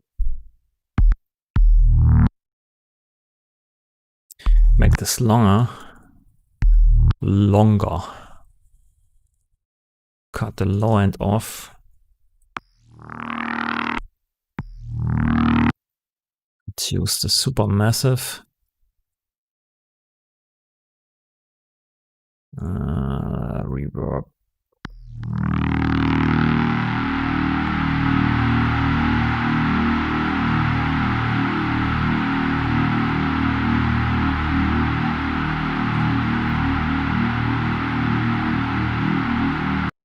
It's actually a bass sound, right? So let's sample this. Or maybe I make it a bit not that long. Feedback.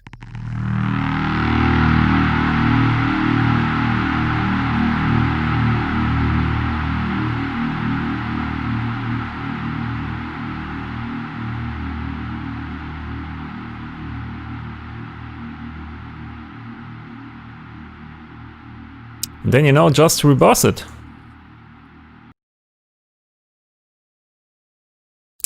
So this was the plan. Reverse the shit. Nice.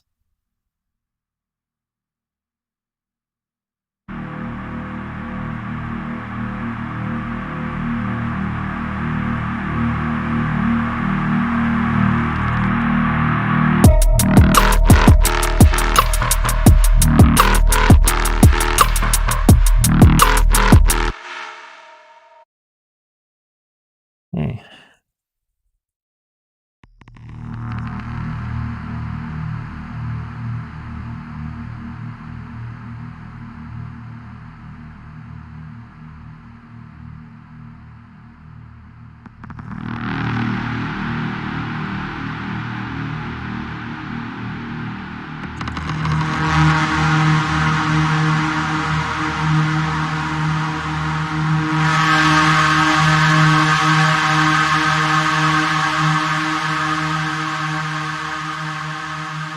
Holy shit.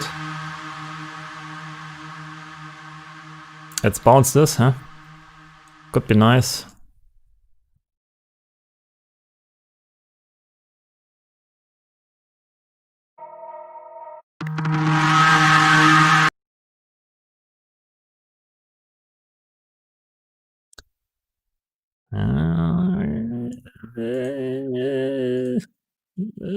Scale.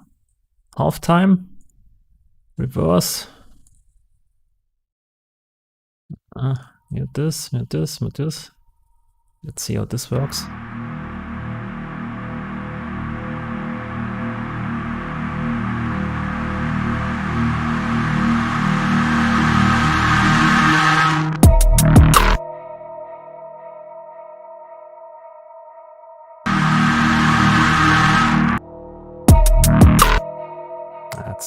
That's not working.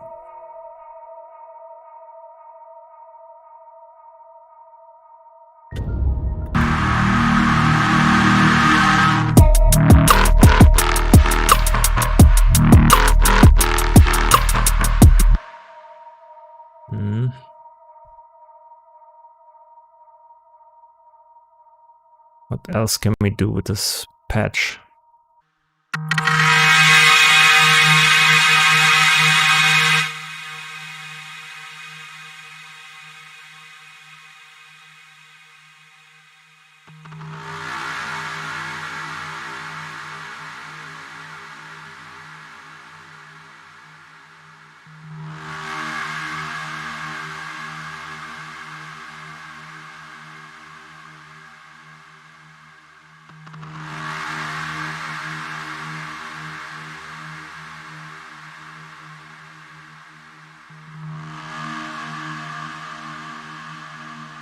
Let's bounce this.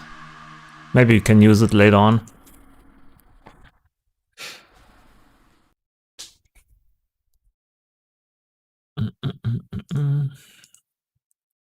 Let's remove this. Mute this.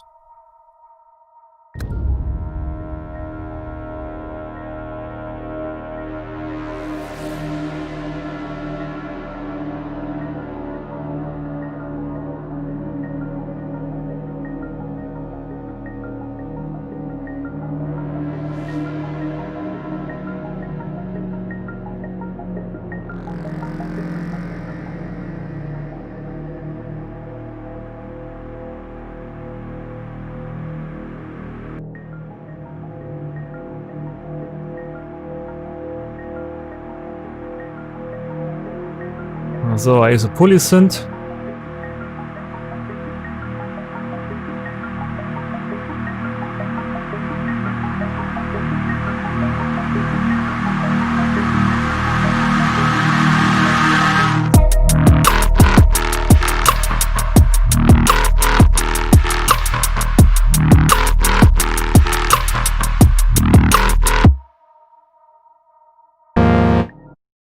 Okay.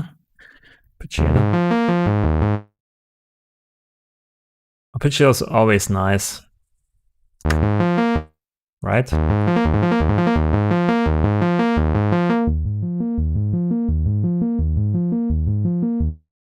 So what we have here, kind of chords. Can spread these out a bit.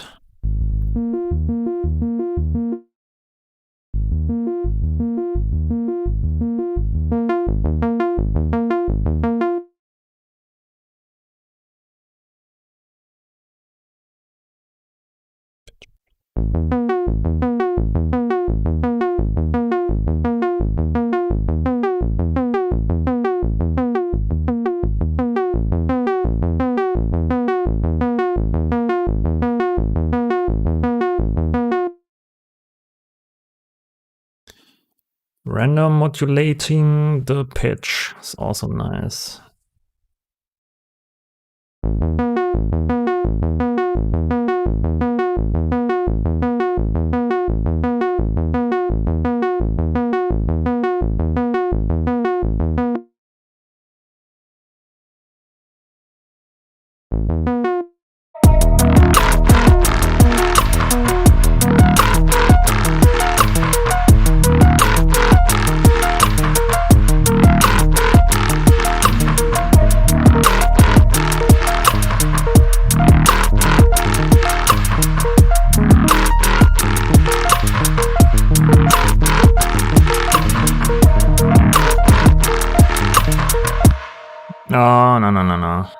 That's not good. Cthulhu just got into the room. Ominous.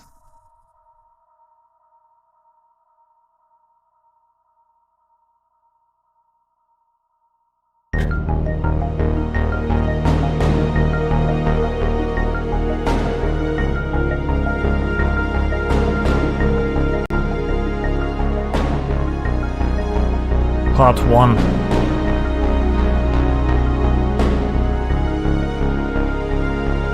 Part 2.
I need some high tones in here. It's too soppy.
Hey, hey, Policent.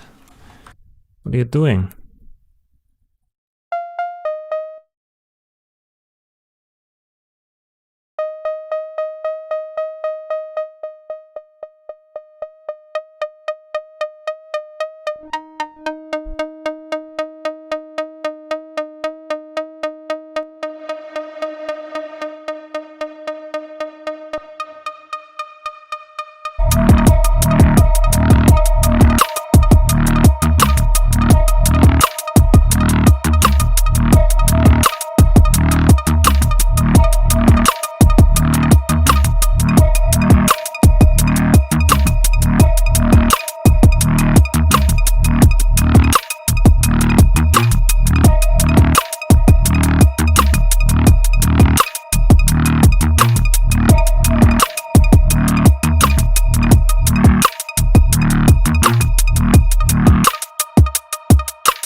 first groove is almost simpler and better, right? Yeah, use some alteration of this somewhere here.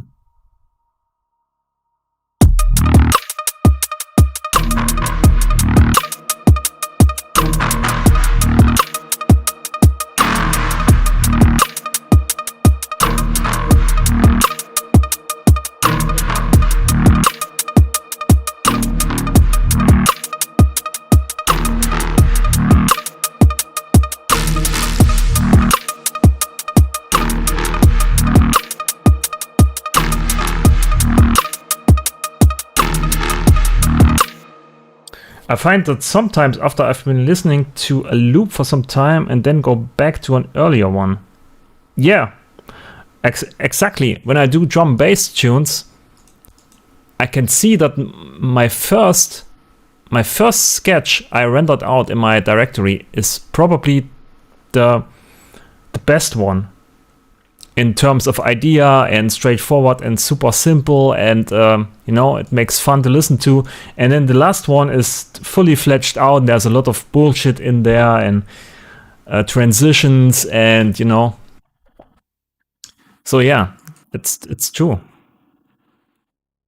Sometimes you make it worse over time.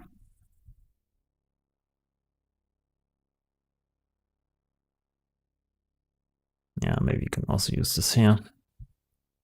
The rate between 2.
Pretzel is coming.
Probably also should use here some XO hi-hats.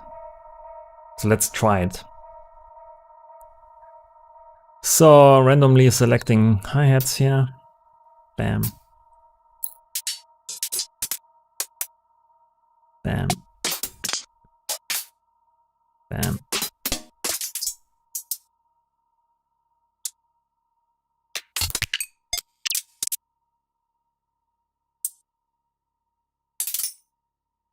Okay.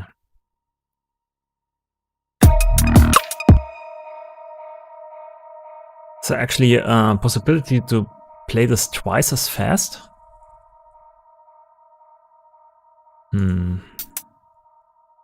Lost sync?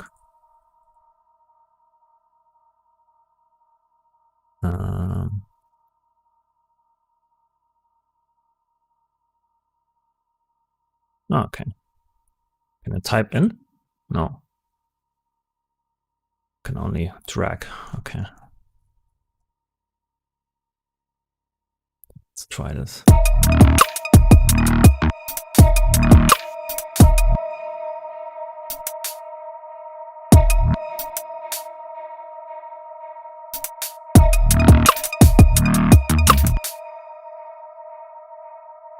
Sync tempo to host tempo. That's not what I want. Start XO playback when host star starts playing. But when I click this, I get the DAW BPM. The fuck? So it's the same button.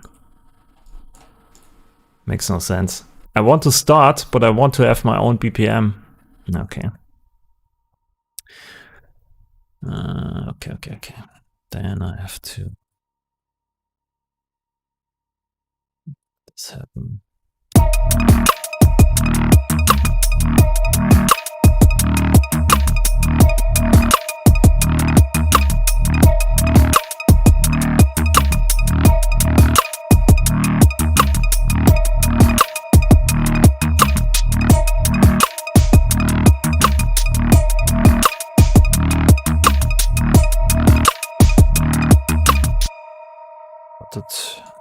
I wanted much faster hi-hats. Hard clip.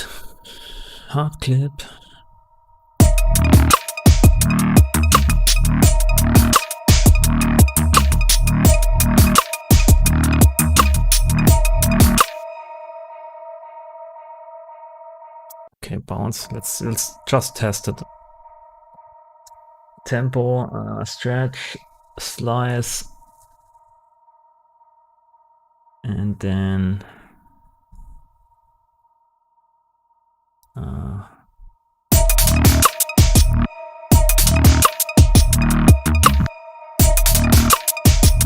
okay.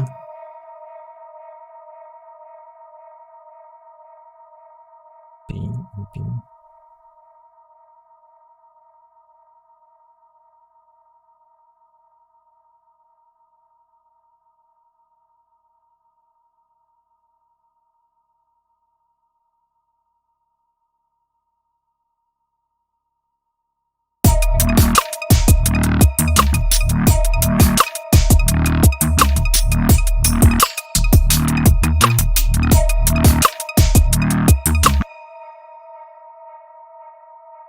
This is also something that annoys me in Bitwig.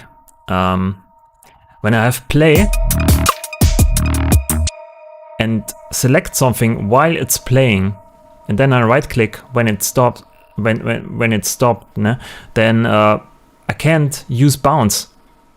I have to deselect it, select it again, right click, and then bounce is available. It happens to me basically 100 times a day.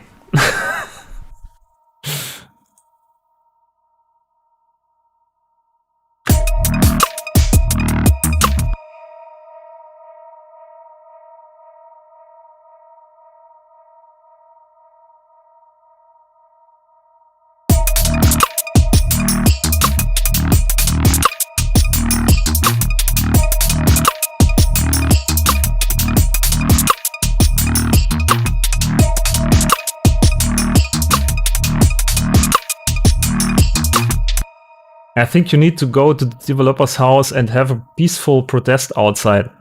I don't know. Maybe a bit too creepy. But yeah.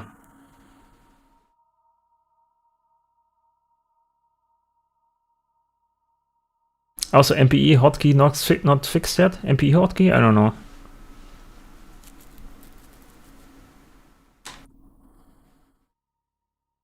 This is definitely on the XO side of things. The synchronization, yeah.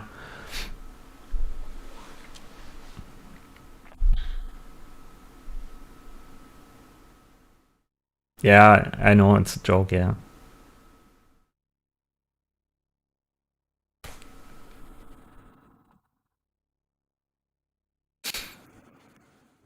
Ba-ba-ba-ba.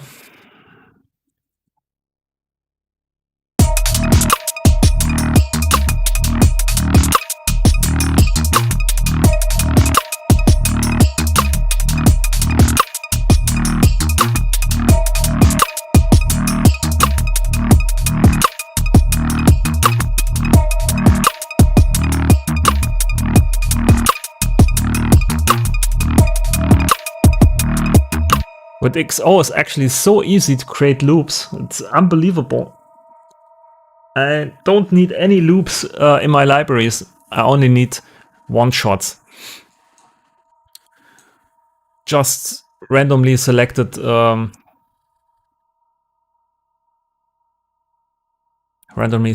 one-shots and then can pump out a lot of patterns.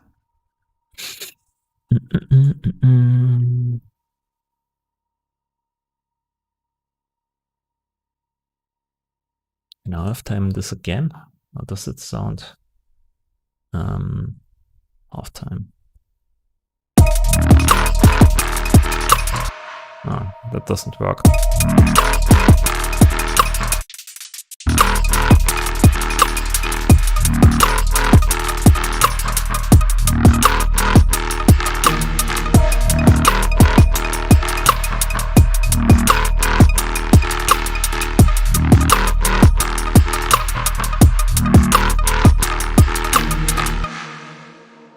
I think this pattern doesn't work at all in this track. That's already too funky here, and it's pretty nice. I probably just should add some sign drops at the end here, or at the for the pattern. Let's move this over here.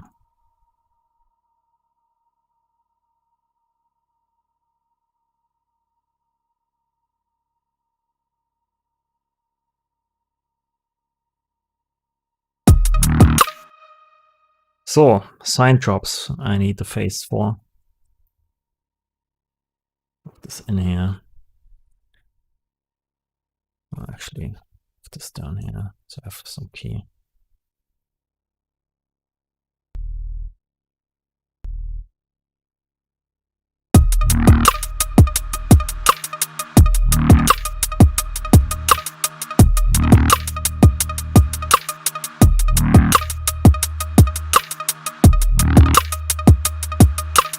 Pitch.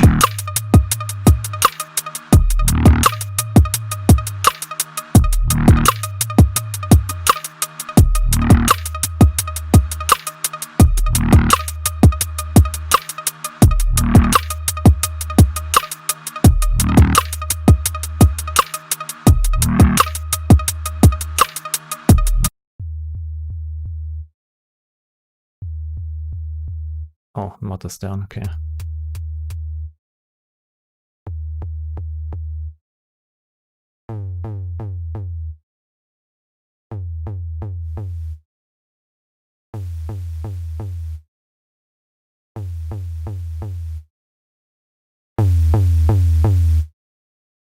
Maybe bring this down.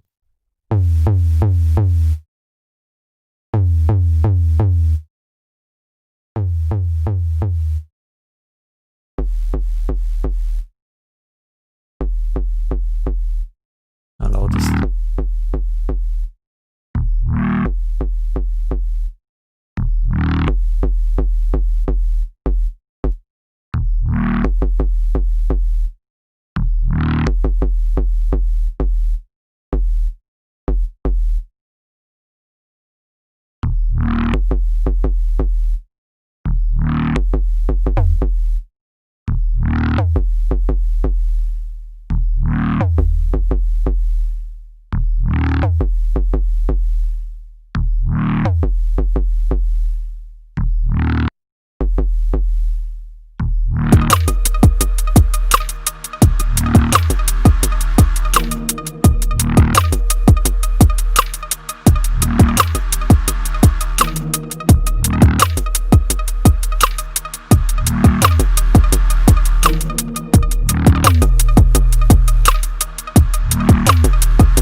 Sounds like a Berlin bakery lady.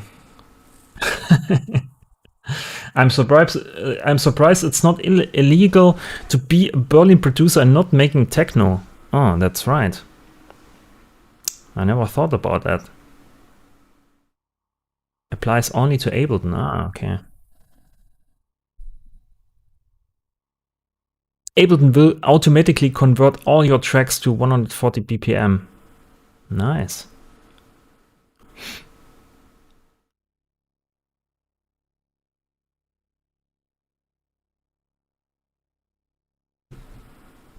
Yeah, if you walk into Trésor, they check your Ableton license first. That could be true, actually.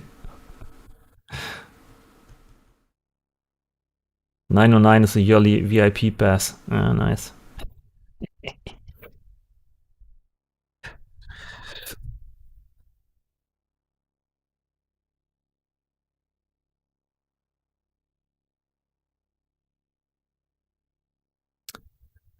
I have no idea what I want to do with this track.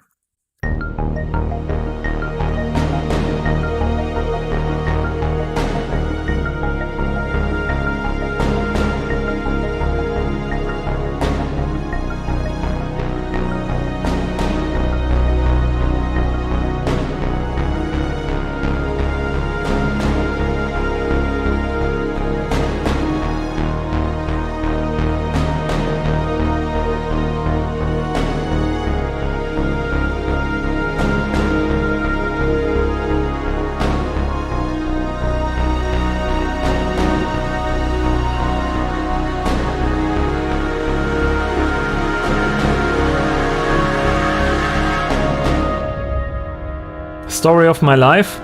Yes. That's the life of a producer. Probably just release it. Upload it on Bandcamp and that's it. Finally, I can be here again. Hey, Ancient Observer.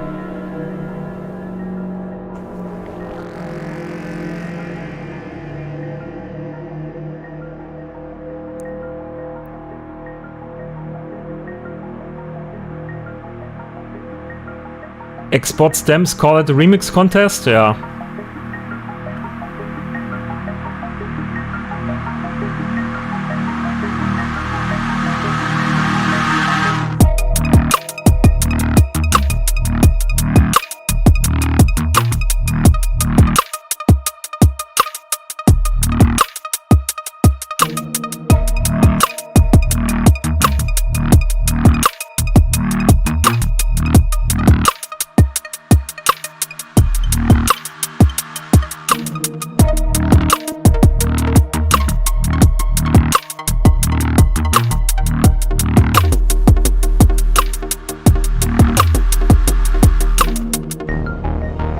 Yeah, I don't know.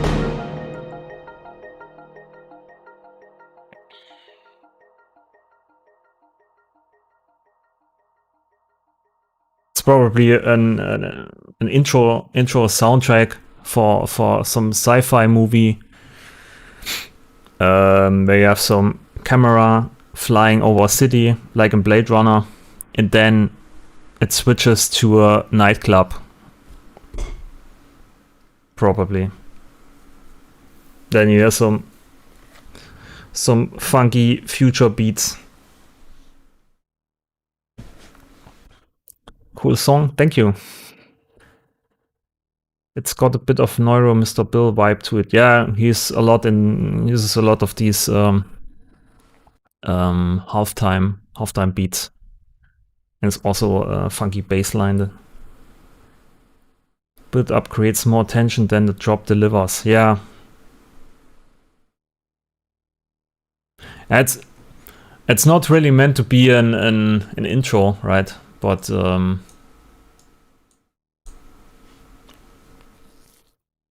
it's not really fitting together.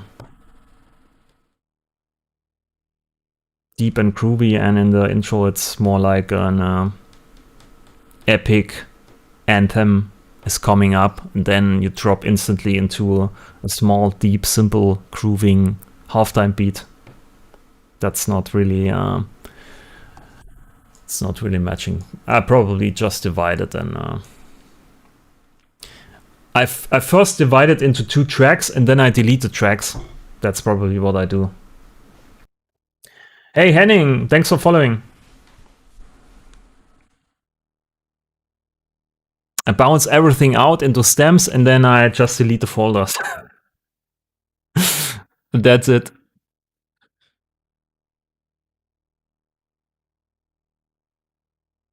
That's the story of this track.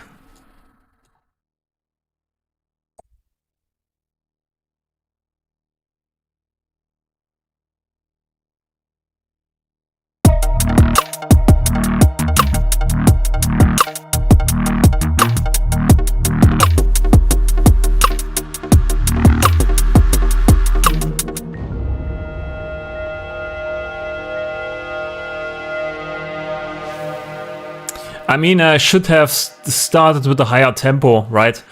85, it's always groovy and deep, and you don't get something epic.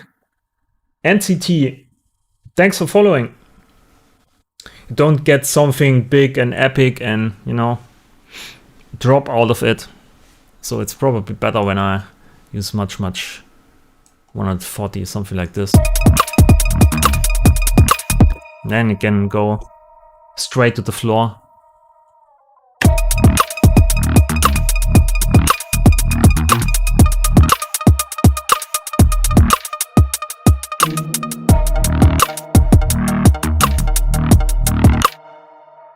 Maybe double time and then do some drum bass to it, but I don't know. I think you can go harder on the next pattern, yeah. Oh.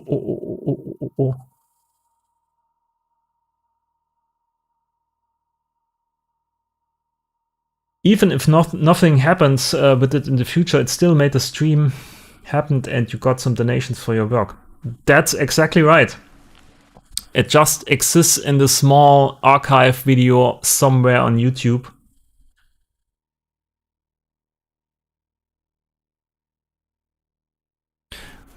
Yeah, maybe I have to just save it and open it up in a few days. Maybe think about it. Maybe it goes somewhere. I actually like these two parts separated, so I like this part here. And this is also nice in some way.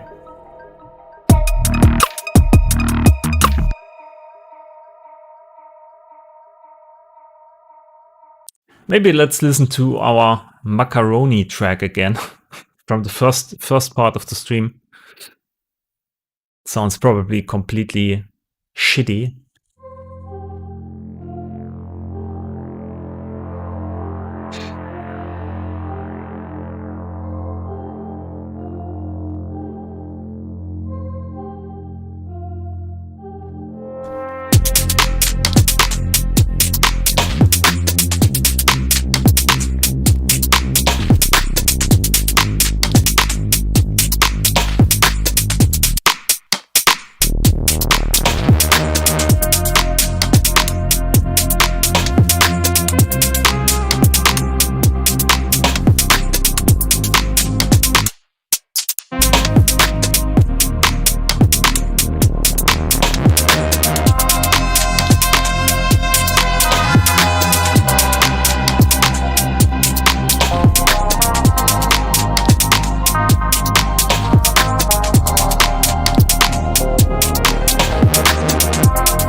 White percussion sounds nice. This one here, right? I think that's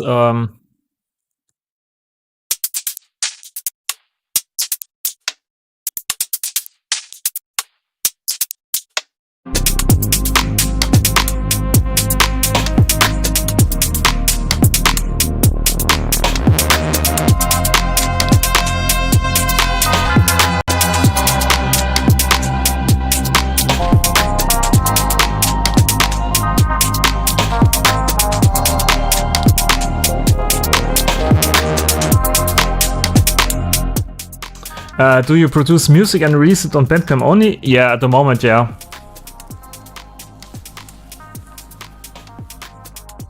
In some of my recent streams, I said I'm not so big fan of labels, actually.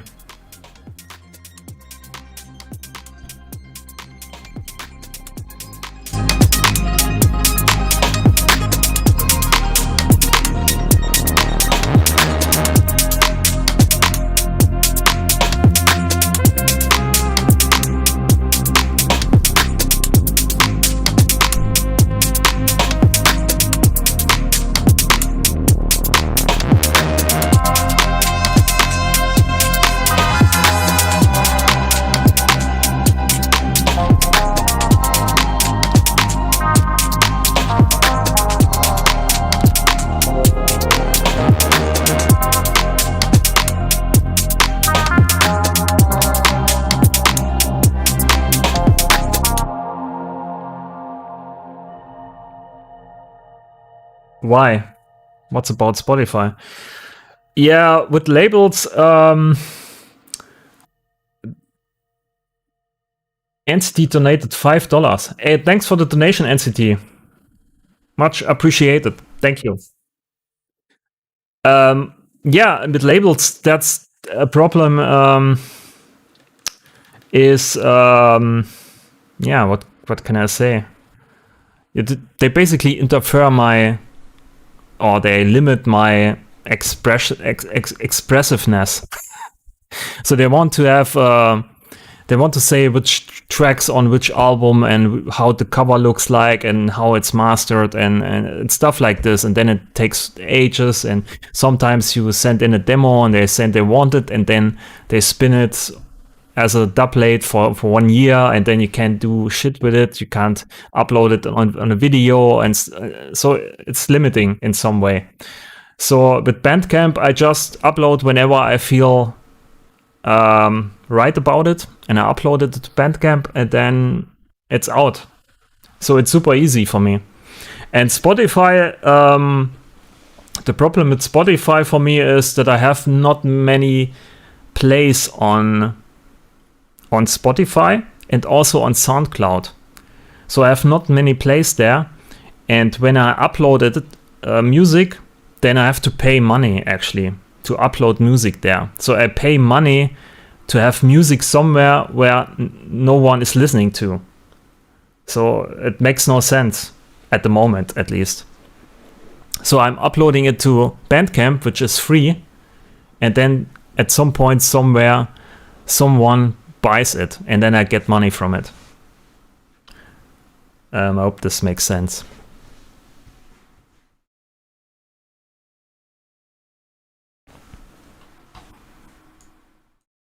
So uploading music to SoundCloud should actually be free. And then they should start to market the sound or your music to people that like the sound. But they don't do that. They just get money from the listeners and money from the creators. And then they basically do nothing except offering you the platform. Spotify in general feels like a repeat of the old music industry to me. It really doesn't sit well with me how much they make and how little they give out to artists. Yeah, that's also a problem with the money, right? And with what you get for one stream.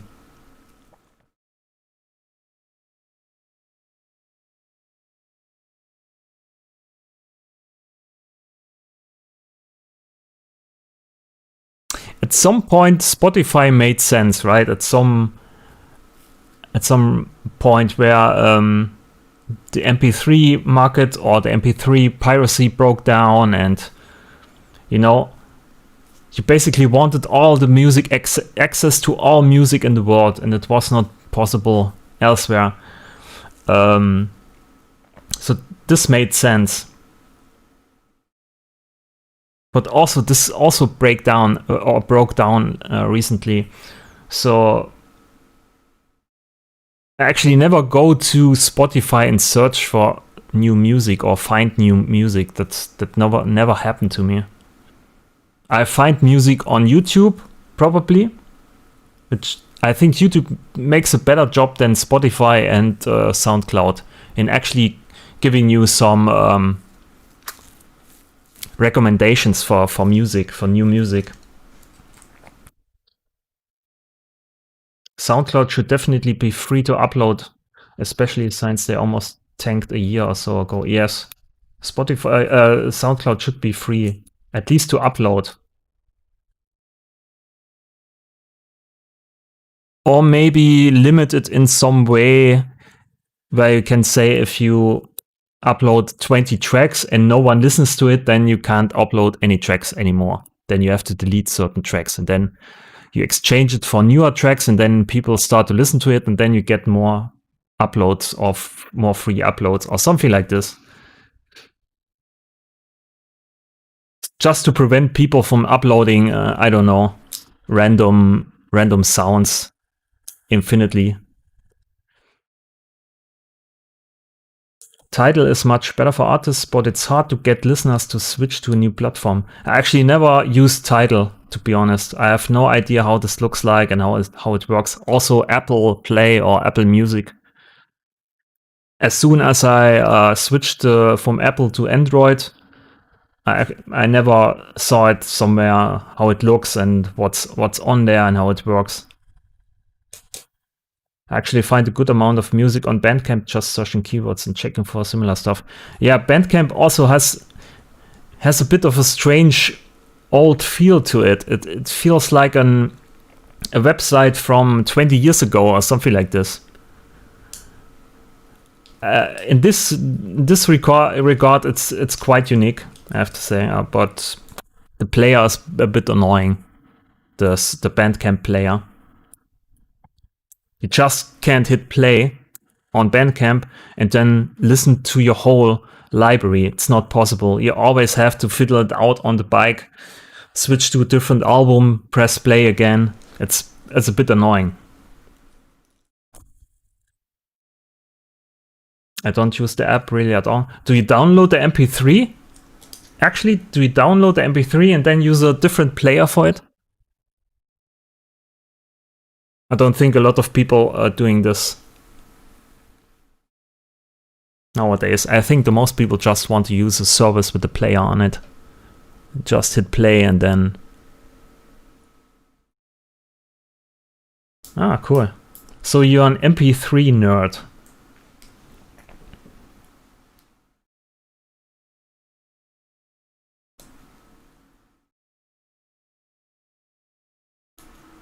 I use Bandcamp to find music for my DJ set, so yeah, I usually download the wave. Ah, okay. Yeah, if you're a DJ, then of course you have to download.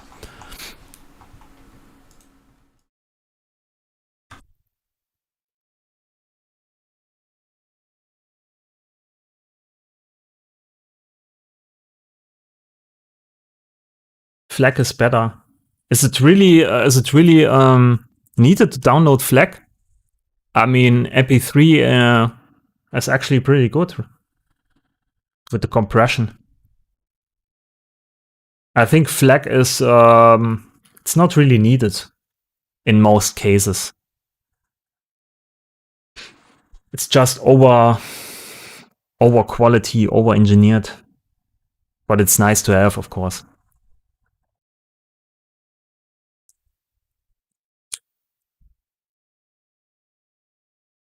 I think you should also try to upload your music to audio stocks. Audio Jungle, Pond 5. My last point is make music for labels, and then I could make a new track using base of completed track for audio stocks. It's much easier because I just need to make new idea and arrangement of existing stems. Yeah, I don't know.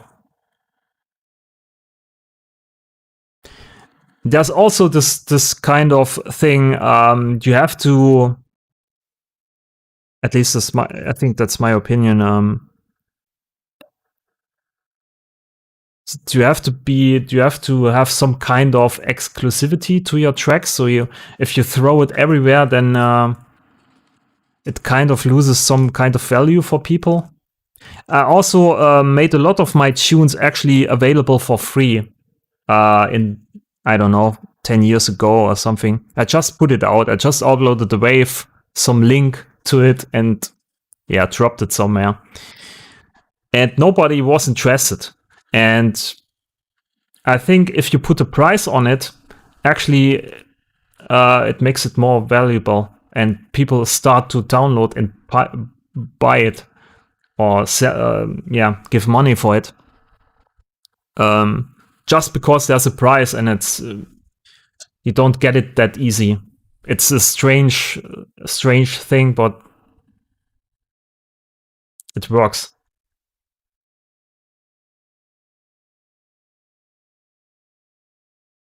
Only audiophiles that think they can hear the difference between 320 kilobps and FLAC download FLAC.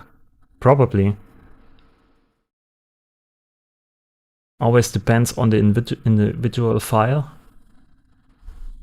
MP3 has some really nasty sounds a lot of the time. Okay. Yeah, probably percussion, and when you use 128 kilobits.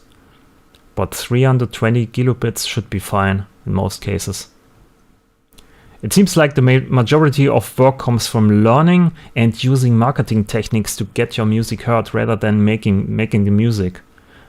Yeah, you have to be at the forefront everywhere. If you are alone and don't have a label, you have to have to gain knowledge or skills on every front, right? You have to try out new things.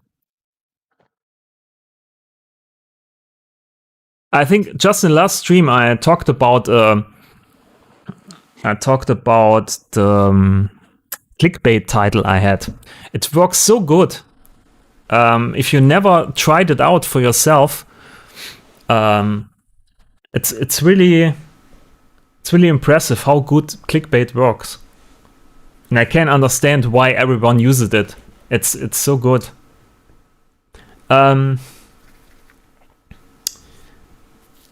It seems like learning social media search engine optimization seems to be the way to go. Just saw a guy top the Beatbot dubstep charts with only 1K followers on Instagram and about the same on SoundCloud. Only 100 monthly listeners on Spotify. Do pretty crazy. Yeah, but the thing is, you also have to be on a certain level with your skills for making music. So when you basically hack search engines and hack Beatport, and then your sound is actually pretty shit, or sounds shit, then it's also bad because people never ever want to listen to you again, or you ruin your own name basically, or your credibility. So you need to be on a certain level on all fronts, on all sections, in all areas. Yeah, also never go to Beatbot, actually. I was in maybe 20 years ago, I used Beatbot sometimes, but these days never. But I also don't download a lot or buy a lot of drum bass or club tunes or something like this, and I just listen to it on YouTube and that's it. But what's also interesting is, because of the COVID-19 situation, I think a lot of sound will change over the next years, or is already changing, because you don't need to make it loud as fuck, and also need to be played by DJs that much anymore. People start to listen to club tunes more at home and in streams and something like this. So I think there will be maybe something happen with the sound or in the next years. Depends on how long the situation with the COVID-19 thing is.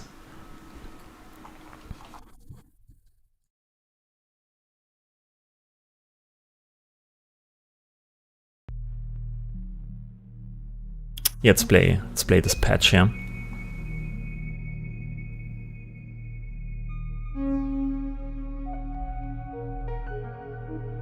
Producer DJs are also stuck home now, so they have time to actually make music versus play music, yeah.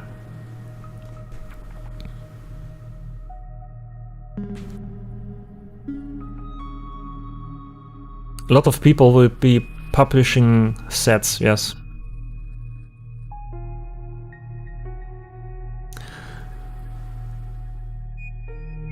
I have to actually get some water. I'm back soon.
So some people are watching that are usually watching my stream.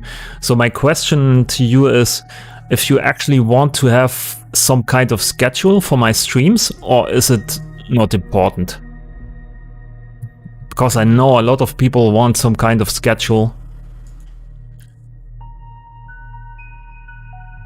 At the moment, I'm just streaming whenever I feel it. But I think some kind of schedule could be great for me, actually, to have some, you know, some clear rules. I don't know. A more honest version of Spotify that had no reliance on ads and cared about the artist would be nice. Hopefully something comes along to change things up a bit. To me it's not important, but I don't think that's a common opinion. Okay. Yeah, I see it a lot when I go over Twitch and read the chat. People actually want schedules.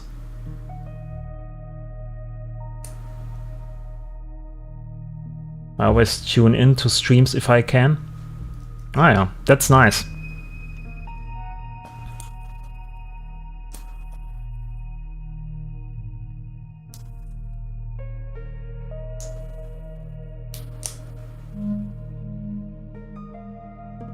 Lupo slip, that'd be nice. Okay. So one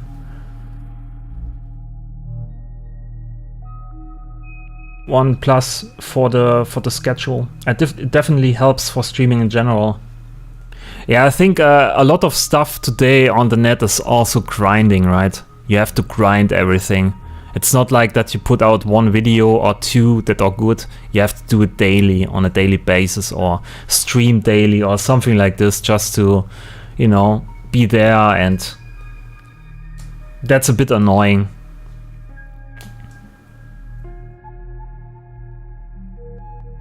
Also music, you have to do a lot of music. It's not that you just make one song that's nice. Nobody is interested in that.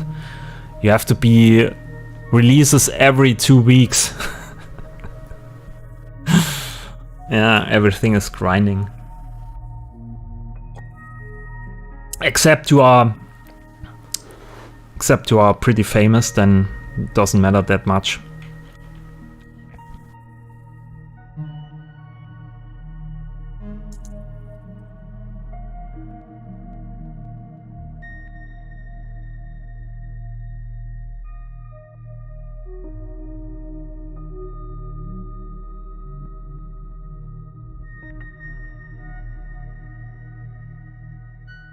People are really demanding these days. Yeah, I think it's also because of these algorithms, of the search engine algorithms, or Twitter itself. If you post something on Twitter, it's gone in, I don't know, 20 seconds. And it's gone forever. Nobody goes to your profile and scrolls down or something like this. It's you have to be on top everywhere. If you search something, you have to show up on top. And it's a constant hassle because you have to put out stuff all the time just to be on top or to be visible. And it's a real grind. And that's what makes people sick, right? I mean, if I watch on Twitch some gamers, sometimes I have the feeling they don't really want to stream, but they have to.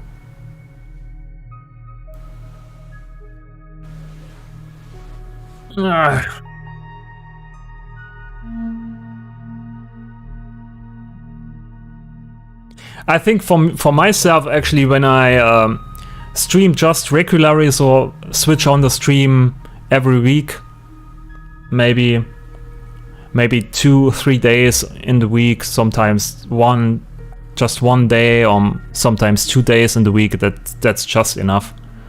I mean, it gets repeating pretty fast, right? And I also don't have desire to make music. Sometimes I just want to have 1 week where I don't make any sound at all, just to reset. I stream when I want. That's the right. That's good. In some ways, yeah, but then again, they are trying to treat it more like a job than a creative outlet, yes? In which case, demanding 5 to 9 hours weekdays isn't such a big problem. Yeah, time-wise, it's not a problem. But if you actually try to stream and interact with someone, or like I do here with reading the chat and making music, it's really demanding, I would say. It's nice and it's fun, but it also and sometimes when I close down the stream, I'm pretty much exhausted in some way. So it maybe gets better over time, I don't know. Also, again, with my language barrier, it's a bit exhausting. But it's fun. It's actually fun, and it's a nice way of making music because someone is watching, right? You have to do something, and it's interesting.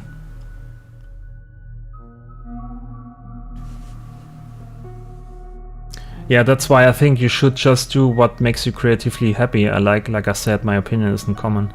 Yeah. Yeah, that's what I also think. I think I just should root for the... When I think it's right, I should do it, and if not, then not.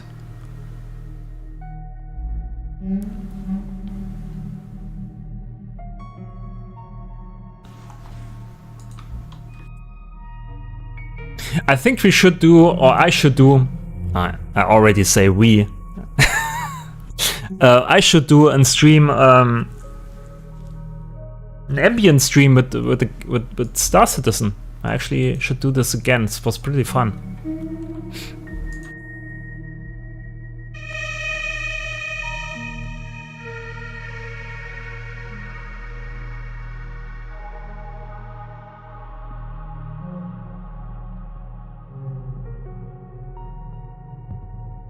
I was very happy when Xylent was streaming, but looks like schedule burned him down and he's gone for us.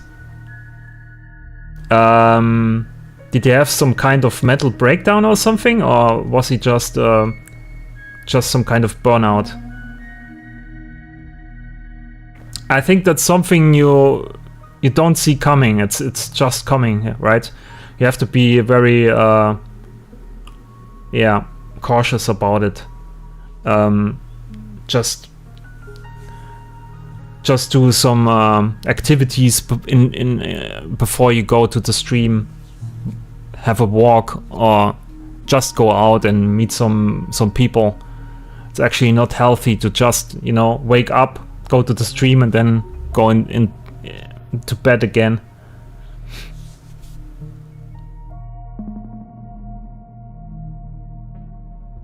Yeah, that was really nice with Star Citizen. Yes, yeah, it was fun some way. I also thought about maybe it was great, or it would be great to have someone playing it while I make music, or the other way around. So kind of a collaboration. But it's also nice to just play the game or fly around and then just switch to Bitwig and make some music.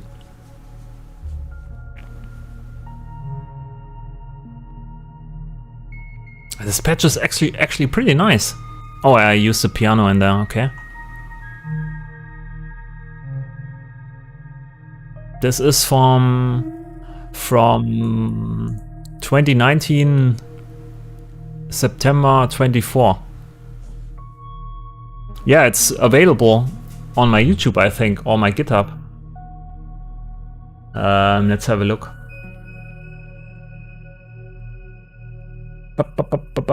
GitHub.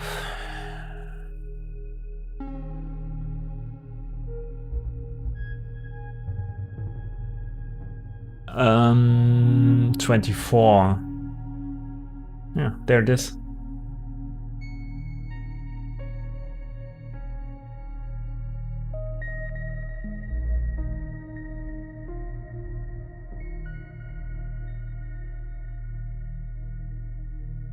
I posted the link in the chat.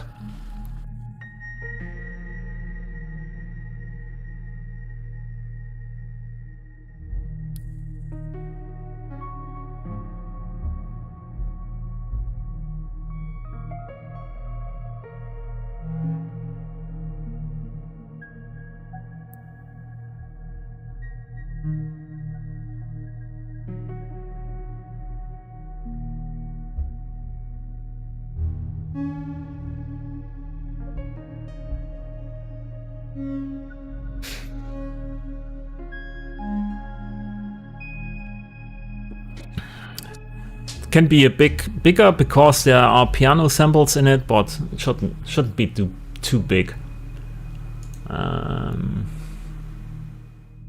71 megabytes. It's hard to give a good opinion because I don't stream, so I don't know what works best. Yeah, I figure it out, like I do with all the stuff. Someone has to figure it out.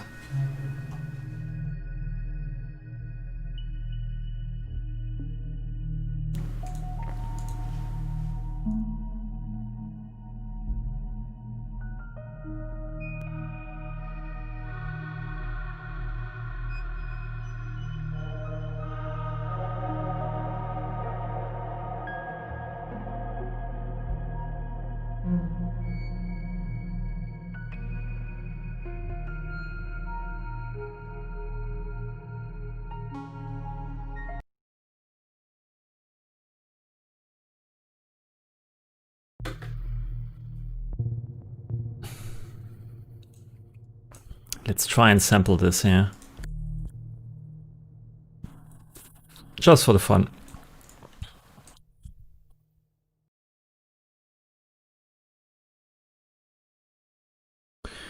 By the way, are you interested in collab? Not really. I'm not a collaboration person, actually. I tried this multiple times with different people, and I don't know. I have not a real skill set for this. I want to change everything all the time.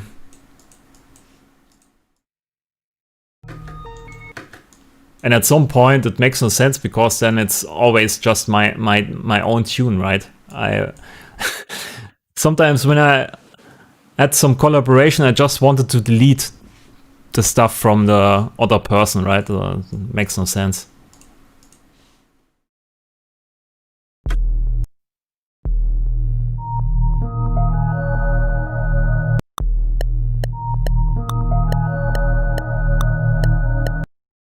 This could be nice to loop. So this is pretty nice, having a generative patch and then just sample one bit of it. There you go.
Or you might end up with a different tune every time you send something back. Exactly.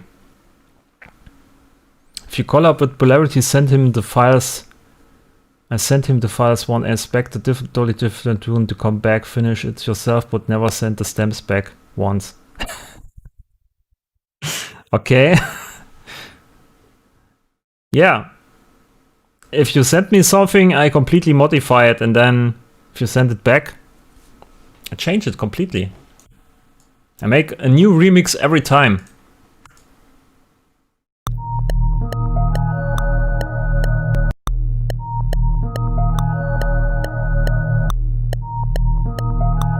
I don't know if this works.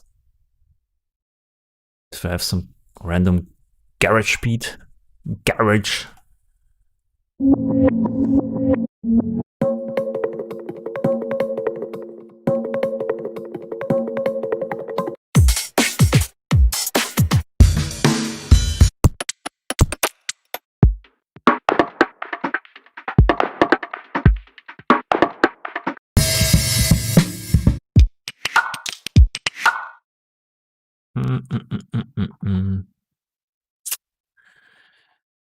Slice.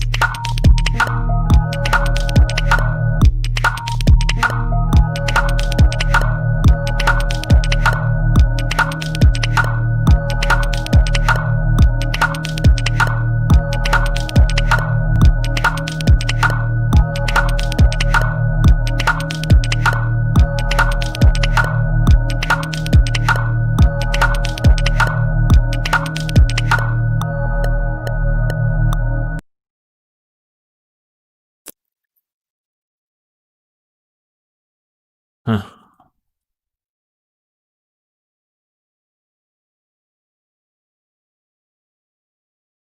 I just made a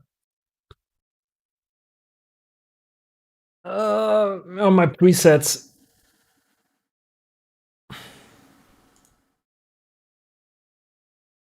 Da.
Oh, there's a bass in there. Okay.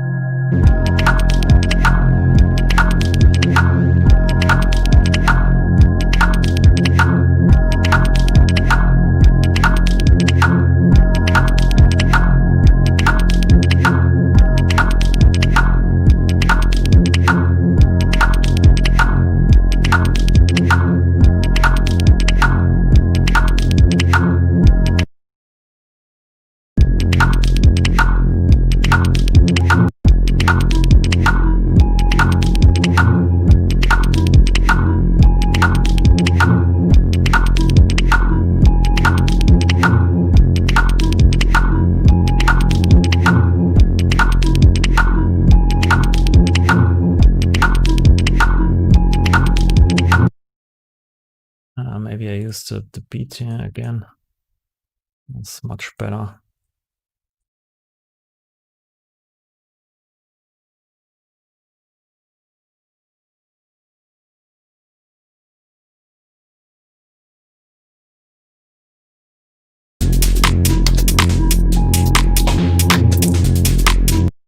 Hey, where's the kick drum? The fuck?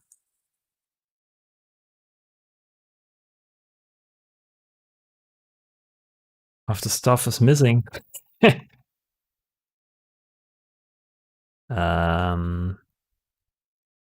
Just want the drums. So I copied this. And the kick is gone. Okay. Why? Why?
I could do something. Doop, doop, doop, doop, doop.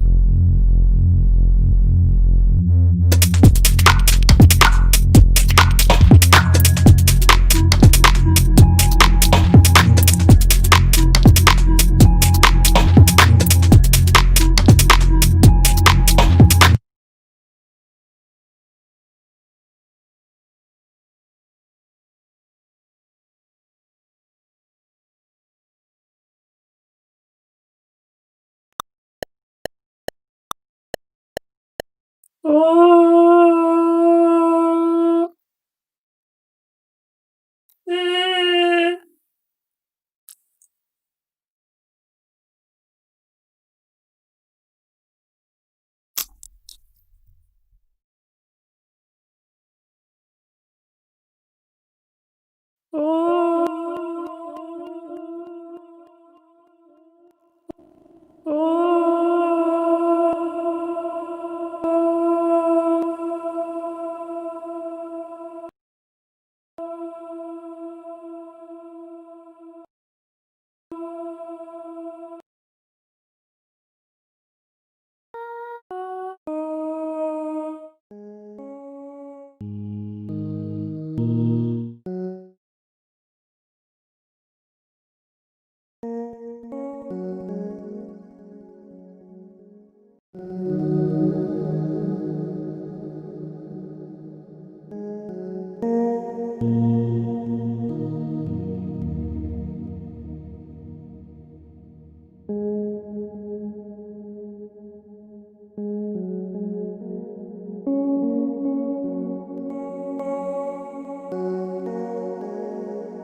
You will have to a lot more advice on the subject, but that's a good place to start.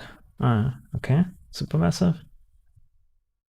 Oh, I have to catch up with the chat, sorry.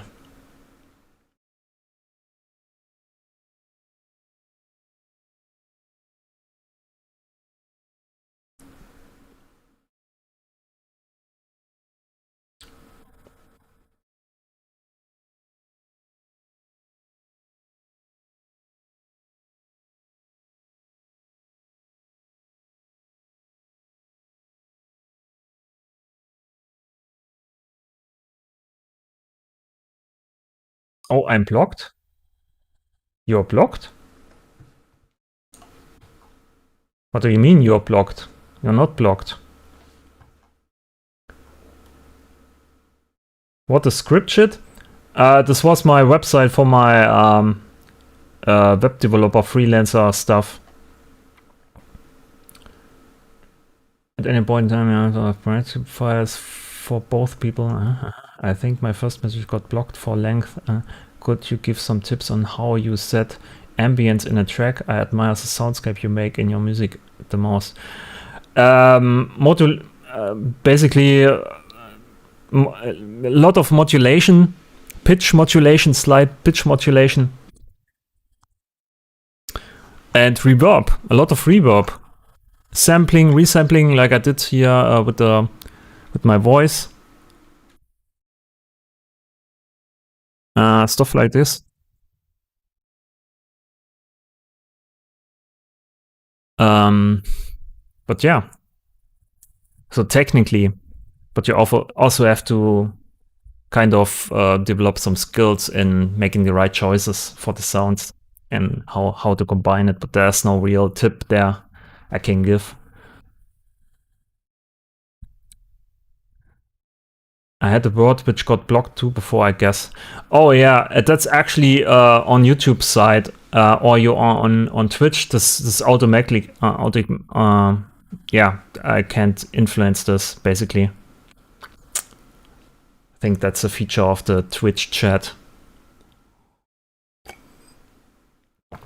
Any reverb or MIDI tricks you use to make it sound more random per se? How is default to repeated loops in key? What actually makes, I think, it's sounding great is I play a lot on the keyboard actually. I play it in, then I don't correct most of the notes. And I play a lot with the pitch bend and with the mod wheel. So bring in a lot of, you know, a modulation also at particular or at specific points in time. So not like an LFO and then it does every time the same modulation up and down. I slightly try to change it everywhere.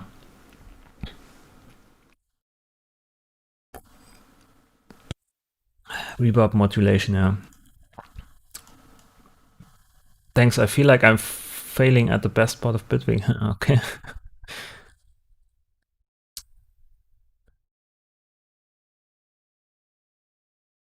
I'm on Twitch, just said wow. Yeah, thanks man. Thanks for tuning in. I have actually a lot of viewers at the moment, 21, if this is right here. 7 on Twitch, which is actually a lot. And 16 on YouTube at the moment. Yeah, thanks for sticking around and watching the stream.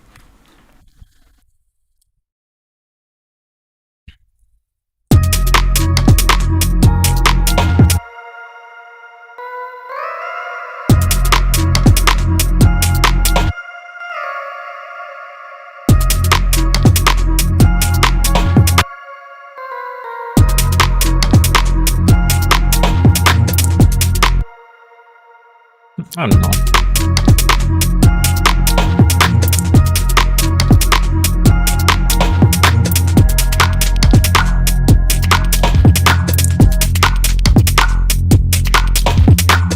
I mean, it's pretty nice actually to sample your generative patches, as you can see, and just loop certain points and can make so easy whole tracks with it.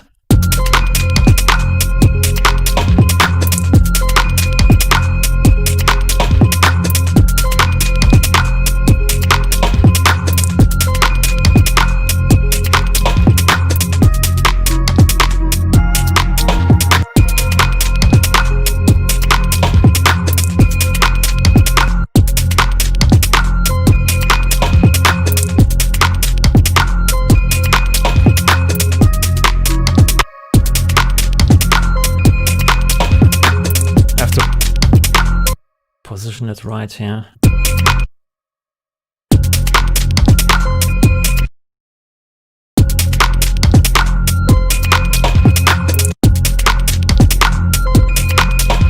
So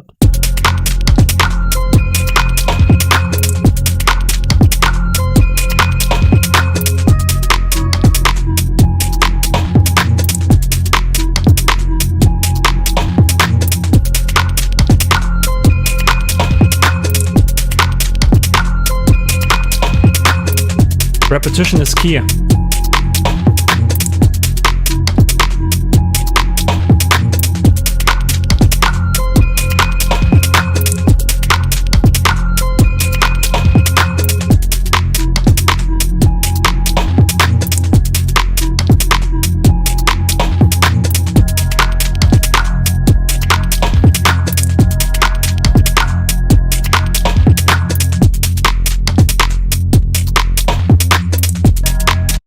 So let's find here another spot.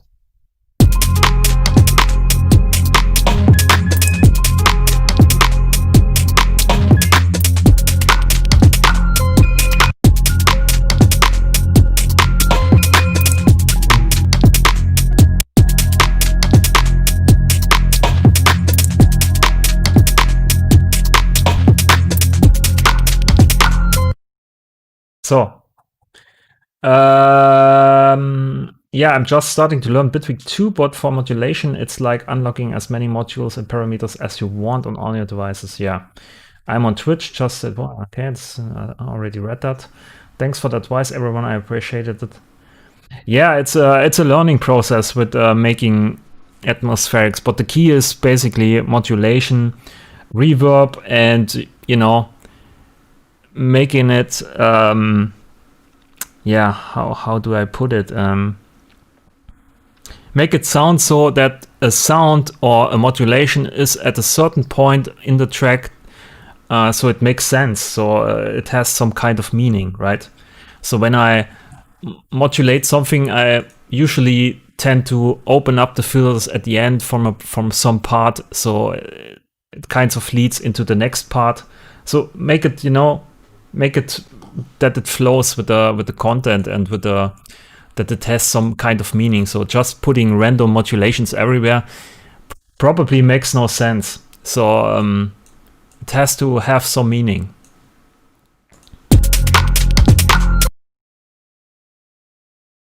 Okay, this together. Make here an peak limiter.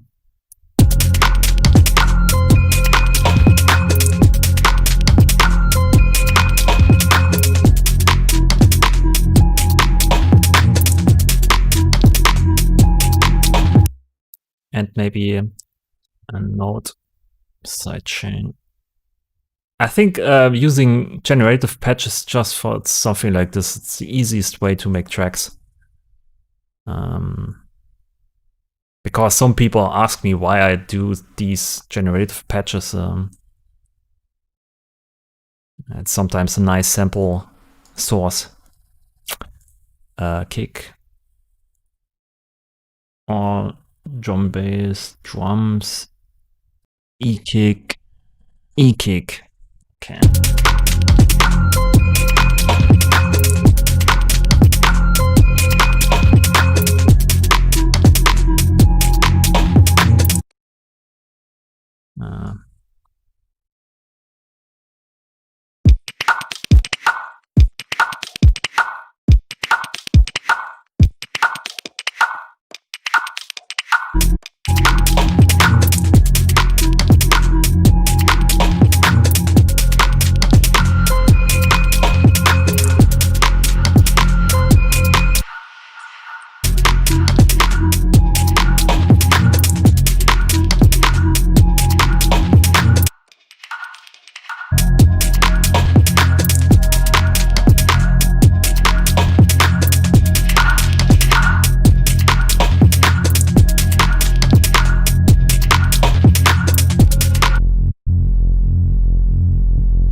Yeah, thanks for the subscription.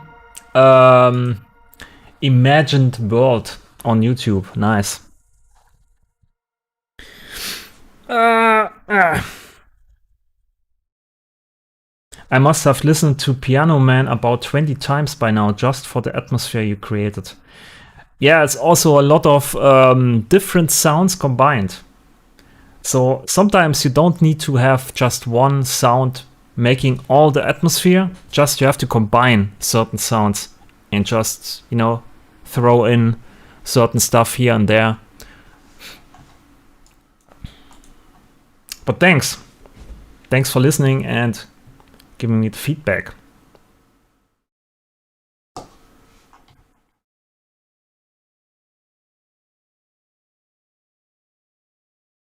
This chat is awesome. I love how friendly and helpful everyone is. Yeah.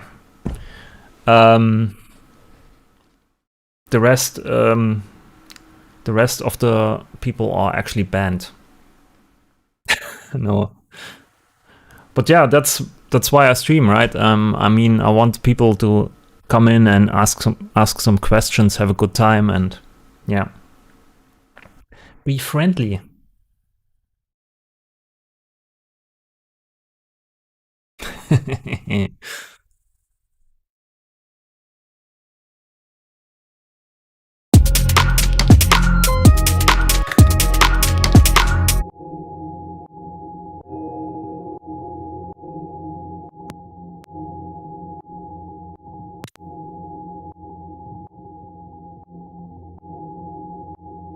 I just need a pet here.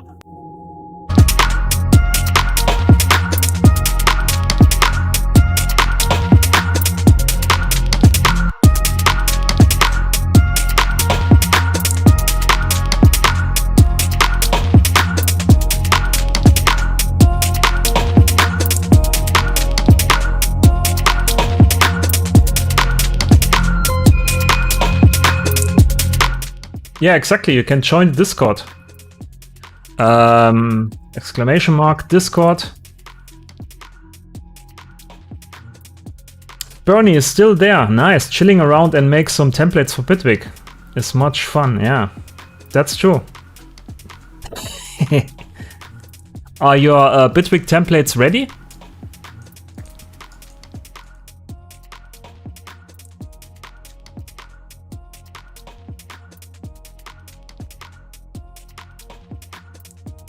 I actually joined the Discord from Alex Pfeffer, but I haven't messaged him yet.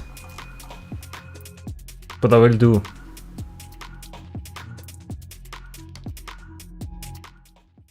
Izu is also back. Nice sounds. Thanks. Thanks for the stream, Polarity. Yeah. See you later, man. Thanks for tuning in. I was only on the Bitwig Discord, didn't realize but it had one. Yeah, it's I have my own Discord because it's maybe not, it's too much, right, for the Bitwig just to have also my stuff in there.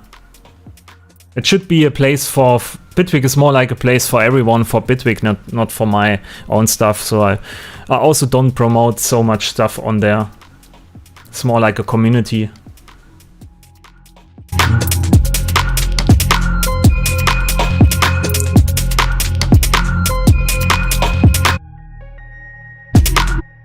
Maybe I can just use this on top, just like a high pass here. Oh yeah, I see, that's actually in the wrong key now. Yeah, that's not possible. Okay.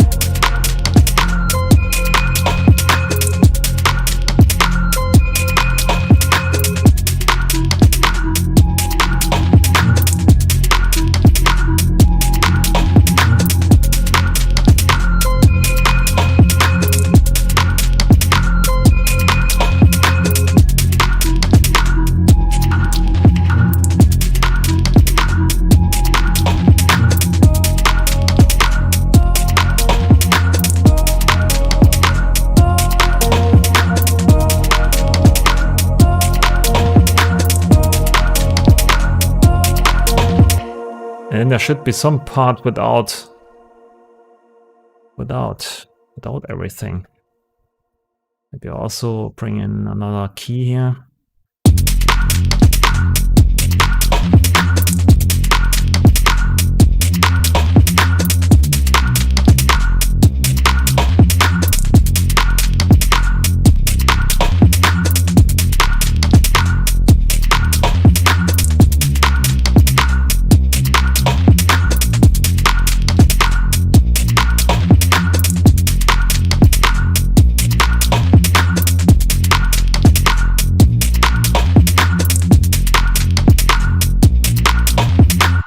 You're pretty busy, Bernie, with the templates. Nice stuff.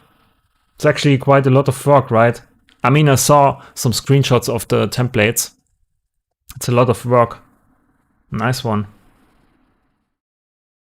It's not easy for female voices. Okay. Patrick, thanks for tuning in. See you later. And yeah, rewatch the session. I hope there's something in there for you. But thanks again.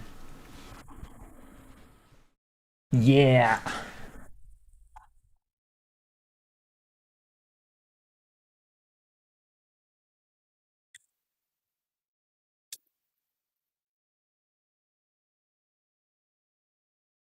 Okay, 6 hours already. I'm streaming 6 hours. It's like 3 hours.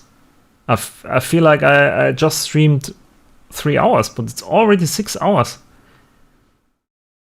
Unbelievable. I actually have something. I need something to eat soon. The problem is, it's already late. But wait, I think I have some bananas ready. Banana ASMR incoming.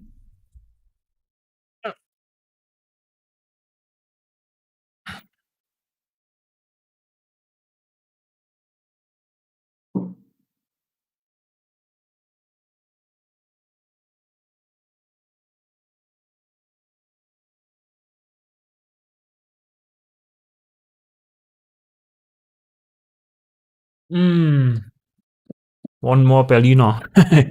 Yeah. Is the banana catched by the algorithm? Yeah.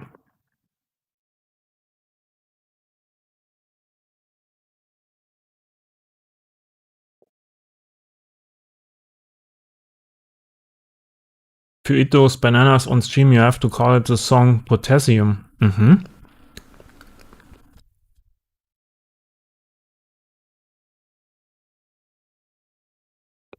As much as I like the flavor of bananas, I just can't eat them. Why? You don't like the consistency, or?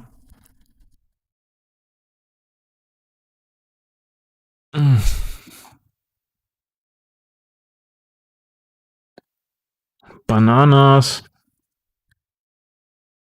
in time. That's the title. They feel so gross. Okay. Yeah, I have some problems with the consistency of certain vegetables too. But not bananas, actually.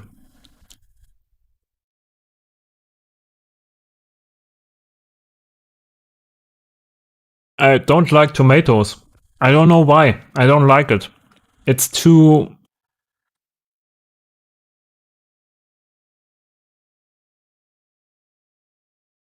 It's not my thing.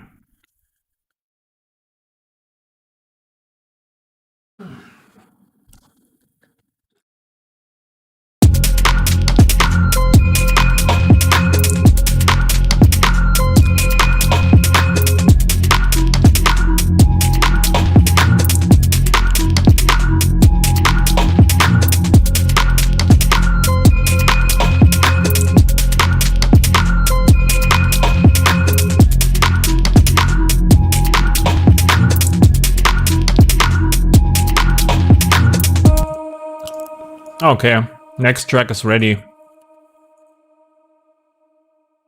So 3 tracks, or actually 1 track with 2 tracks in it. Actually, I have to listen to this again.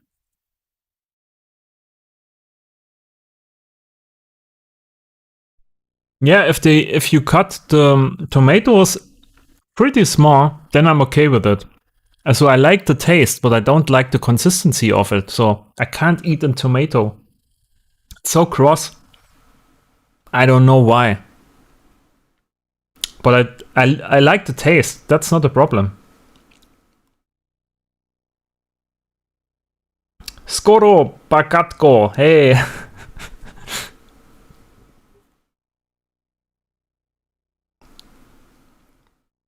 Skoro, you're actually a big guitar player, right? I saw your Instagram.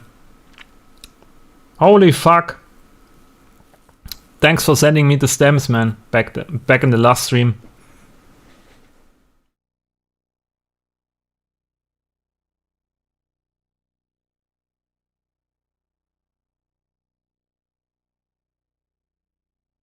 Tomatoes are a wet surprise no one asked for. Okay.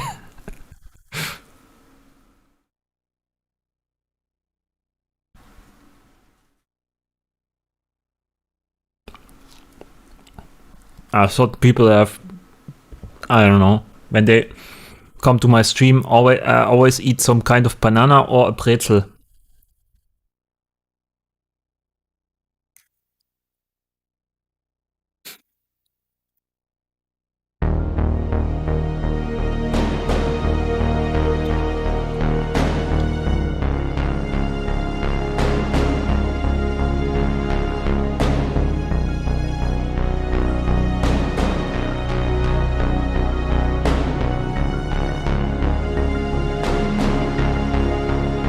Ah, okay.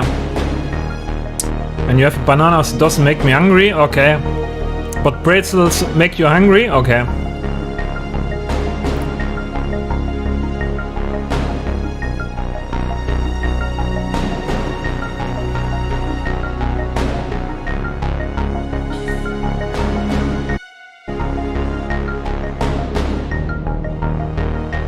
I think this line is too much, yeah. It's too much kitsch.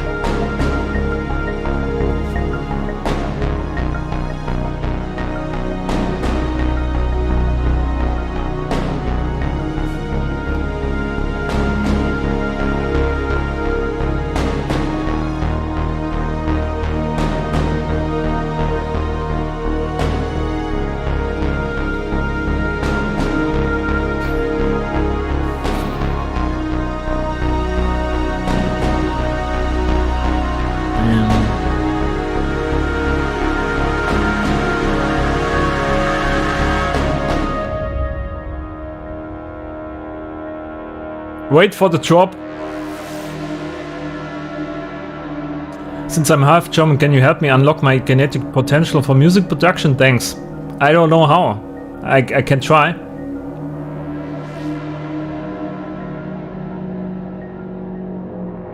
Wait for the drop.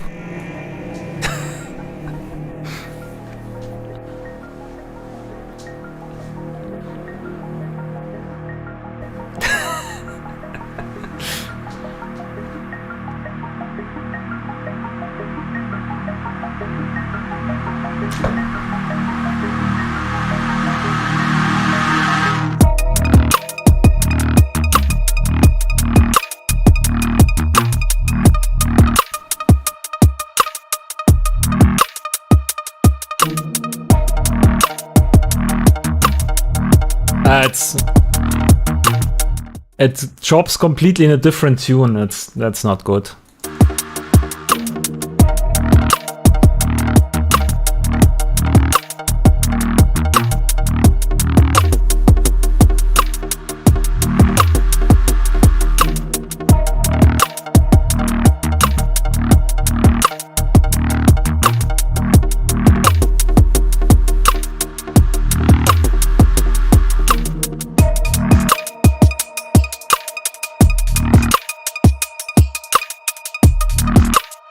Yeah. So basically two separate tunes in one tune. But yeah, as Skyen said it, the drop is not delivering what the build up promised.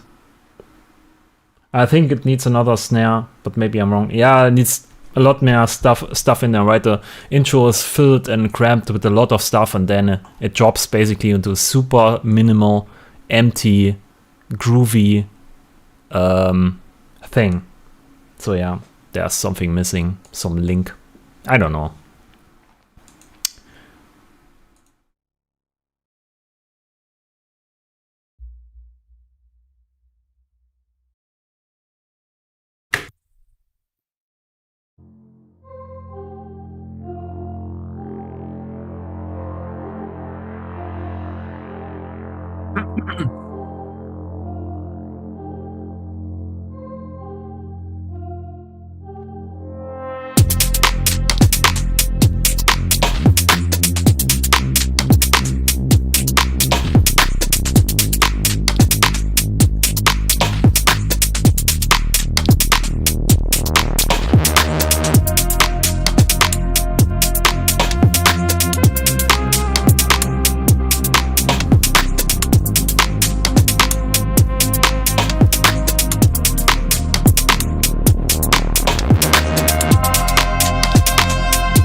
Okay, this is this one, this track, and Bananas in Time.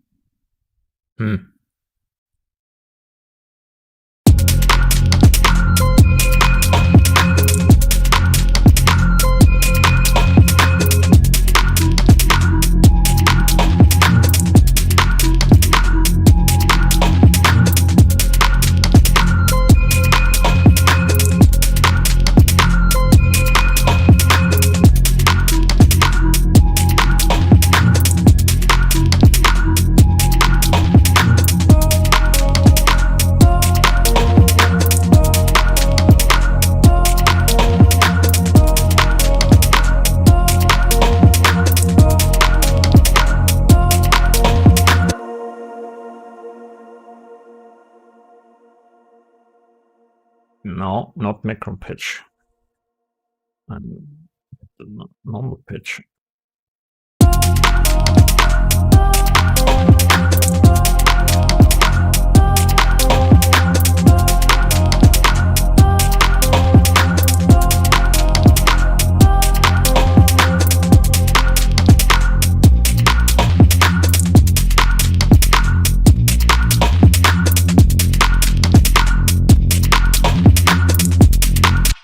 Okay. I should stop slacking on my work. Okay, thanks for tuning in, NCT. See you later. No clickbait this time. Nee, no clickbait. No clickbait.